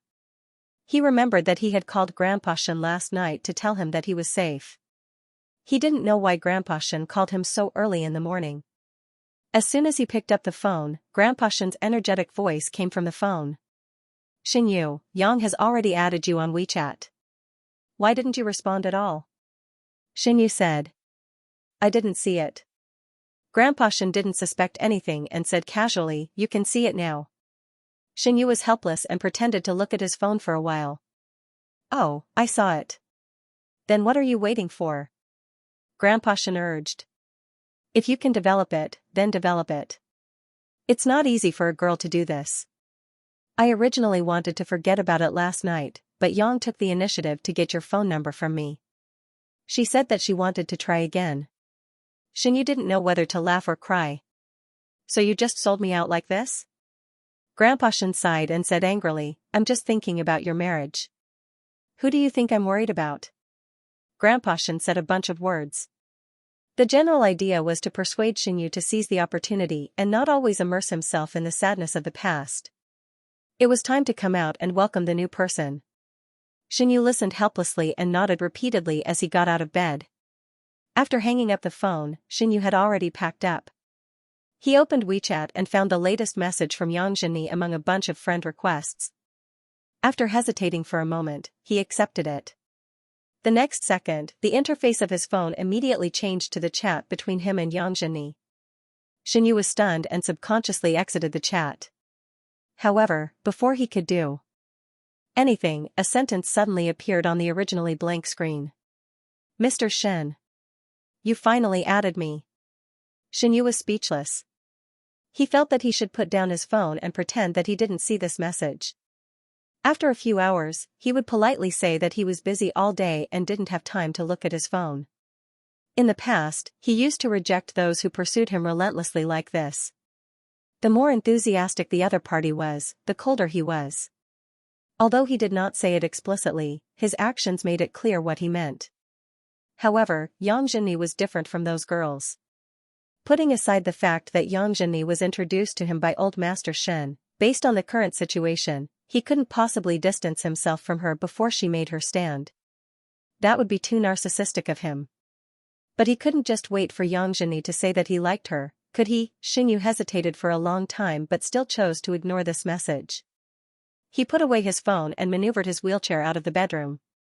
The little villain, who always got up early, was already neatly dressed. He sat at the dining table and ate his breakfast. Hearing the sound of a wheelchair rolling from the dining room door, the little villain immediately raised his head and looked at Xianyu with his bright eyes. Upon seeing this, Xianyu's heart immediately sank. Like a puppy. This is too good. Why didn't he realize that children could be so adorable before? Good morning. Xianyu smiled. When he passed by Tang Li in his wheelchair, he couldn't help but reach out and touch the little villain's thin hair. His fingertips passed through the black hair, and it felt very good. Xianyu narrowed his eyes and didn't want to let go. The little villain seemed to enjoy Xianyu's touch very much. He subconsciously raised his face and rubbed against Xianyu's palm. His little face was full of dependence. Soon, Xianyu found that Tang Li's hair seemed to be a little long. It hung over his forehead and cheeks, covering most of his beautiful phoenix eyes. He didn't know how Tang Li endured it. He actually allowed the bangs on his forehead to cover his eyes. Your hair is blocking your eyes. Can you see it like this? Xianyu chuckled, put his 5 fingers on Tang Li's forehead, and then gently stroked it up. He saw the little villain's whole face. Tang Li was born very outstanding. His facial features were so delicate that they seemed to have been artificially carved. His eyes and nose were almost perfect. It was hard to imagine that a child could be so beautiful. Xianyu had to admit that he was amazed. Tang Li was unmoved. He let Xianyu stroke his hair. His round eyes stared at Xianyu without blinking. After a while, he pretended to be serious and said, I can see you. Xianyu was instantly amused. He patted Tang Li's head gently and said, that's because I stroked your hair. Otherwise, you could only see your bangs. Tang Li tilted his head and didn't answer. Uncle Zhang, who was guarding next to them, came over. He looked at Tang Li's hair and said, young Master Tang Li's hair is indeed a little long. I'll take him to the barber shop to have it cut on the weekend. Xianyu asked Tang Li, what kind of hairstyle do you want? Tang Li blinked blankly and suddenly asked, what kind do you like? Xianyu withdrew his hand from Tang Li's head. He held his chin and pondered for a few seconds. Then he replied, I think a buzz cut is good. It's simple and convenient, and you don't have to worry about it blocking your eyes. Hearing this, Tang Li nodded without thinking and said, then I'll have a buzz cut. Xianyu chuckled. He suddenly wondered if a child at Tang Li's age knew what a buzz cut was. He pinched the little villain's cheek and said, aren't you afraid that the junior high school girl won't like you after you shave your buzz cut? When he mentioned the girl, Tang Li's eyes flashed with a touch of surprise, but he quickly lowered his eyes and hid it. Then he curled his lips disapprovingly and said in a cold voice without any emotion, it's fine as long as you think it's good looking. Besides, I don't know her at all. Xianyu felt funny. He shook his head and didn't say anything. Children's feelings came and went quickly. Although the girl was now infatuated with the little villain, maybe she would fall in love with someone else tomorrow. It was fine as long as the little villain didn't have the thought of falling in love at such a young age. After dinner, Xianyu decided to go to the company at the last minute, so he sent Tang Li to school with Uncle Zhang. Who knew that when they were talking about the junior high school girl named Lei Yuming at the dining table, they saw her get out of the Maybach in front of them and walk towards the school gate happily. The next second, she caught a glimpse of Xianyu's car from the corner of her eye, so she turned around and trotted over in surprise. Xianyu raised his eyebrows and said to Tang Li, your senior is here. Tang Li, who was about to get out of the car, had already grabbed the door handle.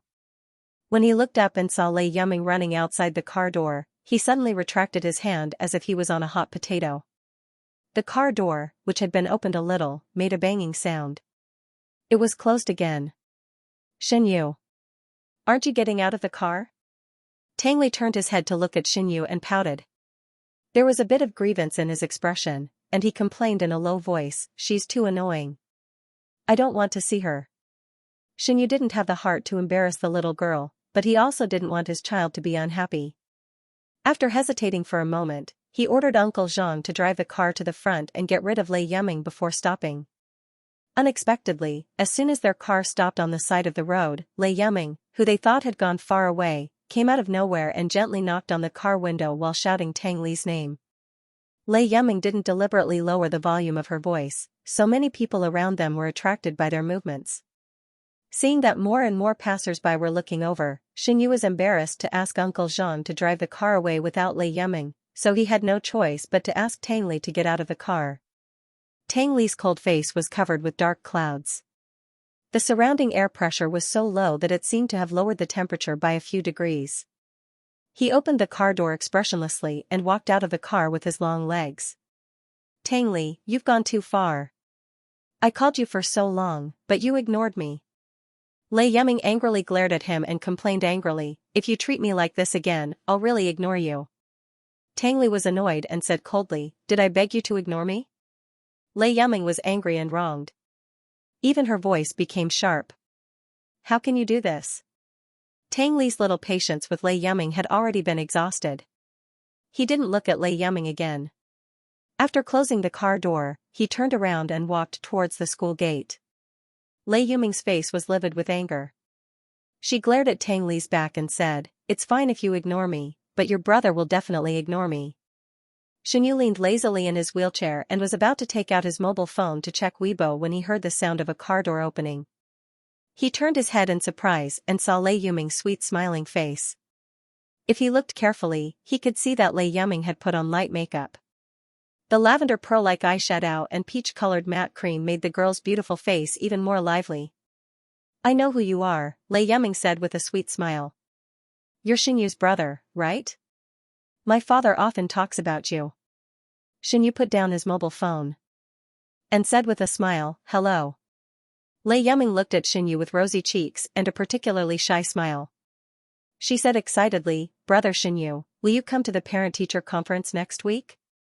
You're so good-looking, there must be a lot of girls who like you. Xianxu didn't know whether to laugh or cry at the girl's praise. He asked, is there a parent-teacher conference next week? Yes.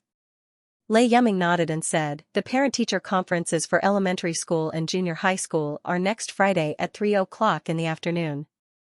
Xianxu had never attended a parent-teacher conference before, so he felt it was a novelty. In addition to what Tang Li said last night, Xianxu felt that he must go to school to support the little villain. He couldn't let others bully his child anymore. Xianxu wanted to ask more, but before he could say anything, he saw the little villain rushing back aggressively from the corner of his eyes. He grabbed Lei Yiming's arm and dragged the little girl away without any explanation. Before leaving, the little villain didn't forget to slam the car door shut, leaving behind a confused Xianxu. The author has something to say. Thank you to the little angels who voted for me. Thank you to the little angels who threw the landmine. Polyber 2, ball 1. Thank you to the little angels who irrigated 25 bottles of tiger pepper, 20 bottles of shining sky, 10 bottles of cloud recesses, fatly, clear dream, 2 bottles of ball, 1 bottle of Mr. Rabbit. Thank you very much for your support. I will continue to work hard. 8:40 in the morning. Xianxia International School's first class had already passed. The primary school and junior high school's teaching buildings were located on the south side of the school. There was a small garden in the middle of the school. In the summer, this was a sacred place for students to escape from the heat. Now that the weather had turned cold, it was deserted except for the gardeners. Tang Li and Lei Yiming stood facing each other on a stone path hidden in the shade of the trees. Tang Li usually didn't smile in school. He often had a straight face. Just by looking at his appearance, one could tell that he was very difficult to get along with. Of course, his temper was as bad as his appearance. In Lei Yiming's memory, the number of girls who had cried because of Tang Li could not be counted with 2 hands. However, because Tang Li was good-looking, good at his studies, and was the treasure of the teachers and principal, there were countless girls who liked him, whether it was in the primary school or junior high school. Lei Yiming was the boldest among the girls. She didn't care that Tang Li was younger than her. She also didn't care that her classmates laughed at her for eating grass in her old age. She thought that she could wait for Tang Li to grow up. They could enter high school together, study abroad together, and then get married and have children after they started working. How beautiful. However, when she thought about Tang Li's attitude towards her, Lei Yiming was very sad. She didn't know when she would be able to win Tang Li's heart. While Lei Yiming was lost in her thoughts, Tang Li stood motionless in the same place. There was no extra expression on his face. He quietly observed Lei Yiming with his dark eyes for a long time, and then calmly said, "Don't you like me? Why are you talking to my brother?" Unexpectedly, Lei Yiming was stunned when she heard this sentence. After a while, she seemed to have suddenly realized something. The surprise in her eyes almost overflowed. She couldn't suppress the smile on her face. Are you jealous? Lei Yiming asked. Answer me. Tang Li frowned and repeated his question. Why are you talking to my brother? It seemed like he was jealous. Lei Yiming thought to herself. She was so happy that she wanted to pull her sisters over and show them off. She spent a lot of effort to suppress the excitement in her heart. She pretended to be calm and said, Your brother is so handsome and gentle. He's much better than you. In the end, she even added smugly, and your brother seems to like me. Her father and she both said that Xianxia had a strange temper and was not easy to get along with. It was harder than ascending to heaven to meet him. However, in front of her, Xianxia was not like what those people said. Not only would he smile and talk to her, but he would also give her a tissue to wipe her tears. All in all, Xianxia was really special to her. Recalling the way Xianxia spoke to her in a gentle voice, Lei Yiming felt her cheeks faintly burning, and her heart began to thump. It was as if there was a rabbit in his arms. Lei Yiming, who was overflowing with a teenage girl's heart, did not notice Tang Li's gloomy eyes. When she came back to her senses, Tang Li, who had kept a distance from her not long ago, had already walked up to her. His expression had also returned to normal. You're thinking too much. How could my brother like a silly girl like you? Tang Li raised the corner of his mouth and smiled coldly. His eyes were cold no matter how you looked at it. Tang Li was considered to be well-developed among boys, but he was still half a head shorter than Lei Yiming, who was almost 1.65 meters tall. He raised his chin slightly and fixed his eyes on Lei Yiming. Don't think about my brother. What do you think of me? Tang Li said, although I'm young, don't you like this? These seemingly teasing words were said by Tang Li with a serious expression. Lei Yiming was stunned for a long time. Her heart, which had calmed down with great difficulty, began to beat wildly again. How could she not hear the sarcasm in Tang Li's words? It was just that Tang Li had said so many unpleasant words to her, so she did not say anything more. However, the meaning in his words made Lei Yiming feel surprised and happy for a moment. What do you mean? Lei Yiming asked cautiously. What do you think I mean? Tang Li smiled, but he always gave people a cold feeling. It's what you think. When Xianxia finished his last meeting in the company, it was already past 4 o'clock in the afternoon. He saw that it was almost time, so he went to the school with Uncle Zhang to pick up Tang Li and go home. On the way, Xianxia, who had nothing to do, casually checked WeChat and found that Yang Zhenni had sent him a few more messages in the afternoon. All of them were concerned about Tang Li's health. At the end, he even added a message, please reply if you see this message. Xianxia was speechless. Why didn't he realize that Yang Zhenni had such a strong side when they had dinner together last night? He had thought that Yang Zhenni was just a shy girl who would back off after being given the cold shoulder a little. Xianxia sighed, thought for a long time, and then typed a reply with a few deletions. Sorry, I just finished work. Chestnut is much better now. Thank you for your concern. His words were concise and comprehensive, but each word revealed the meaning of alienation. And NBS Xianxia did not want to respond to Yang Zhenni's initiative to be friendly. He only hoped that Yang Zhenni could see his attitude as soon as possible, even if the two of them were just ordinary friends. Unexpectedly, as soon as the message was sent, he saw that the WeChat name at the top of the chat box changed to typing. Soon, Yang Zhenni replied. I've been very worried. It's good that you're fine. I heard from Grandpa Shen that you like painting very much recently. Coincidentally, I have a friend who gave me 2 tickets to an art exhibition. It's next Friday afternoon. Do you have time to accompany me? Please. Please. JPG, Xianxia did not even have time to think, and replied without hesitation. Sorry, I'll attend my child's parent-teacher conference next Friday. I may not have time. Yang Zhenni immediately added. It's okay. If you don't want to go to the art exhibition, then come out for dinner this week. We didn't have a good talk last night. I almost forgot that we were dating. Dumbfounded. JPG, this time, Yang Zhenni's words were very obvious. He meant that he was interested in Xianxia, and he was very eager to develop further with Xianxia. Xianxia sighed, and his fingertips gently tapped on the phone screen.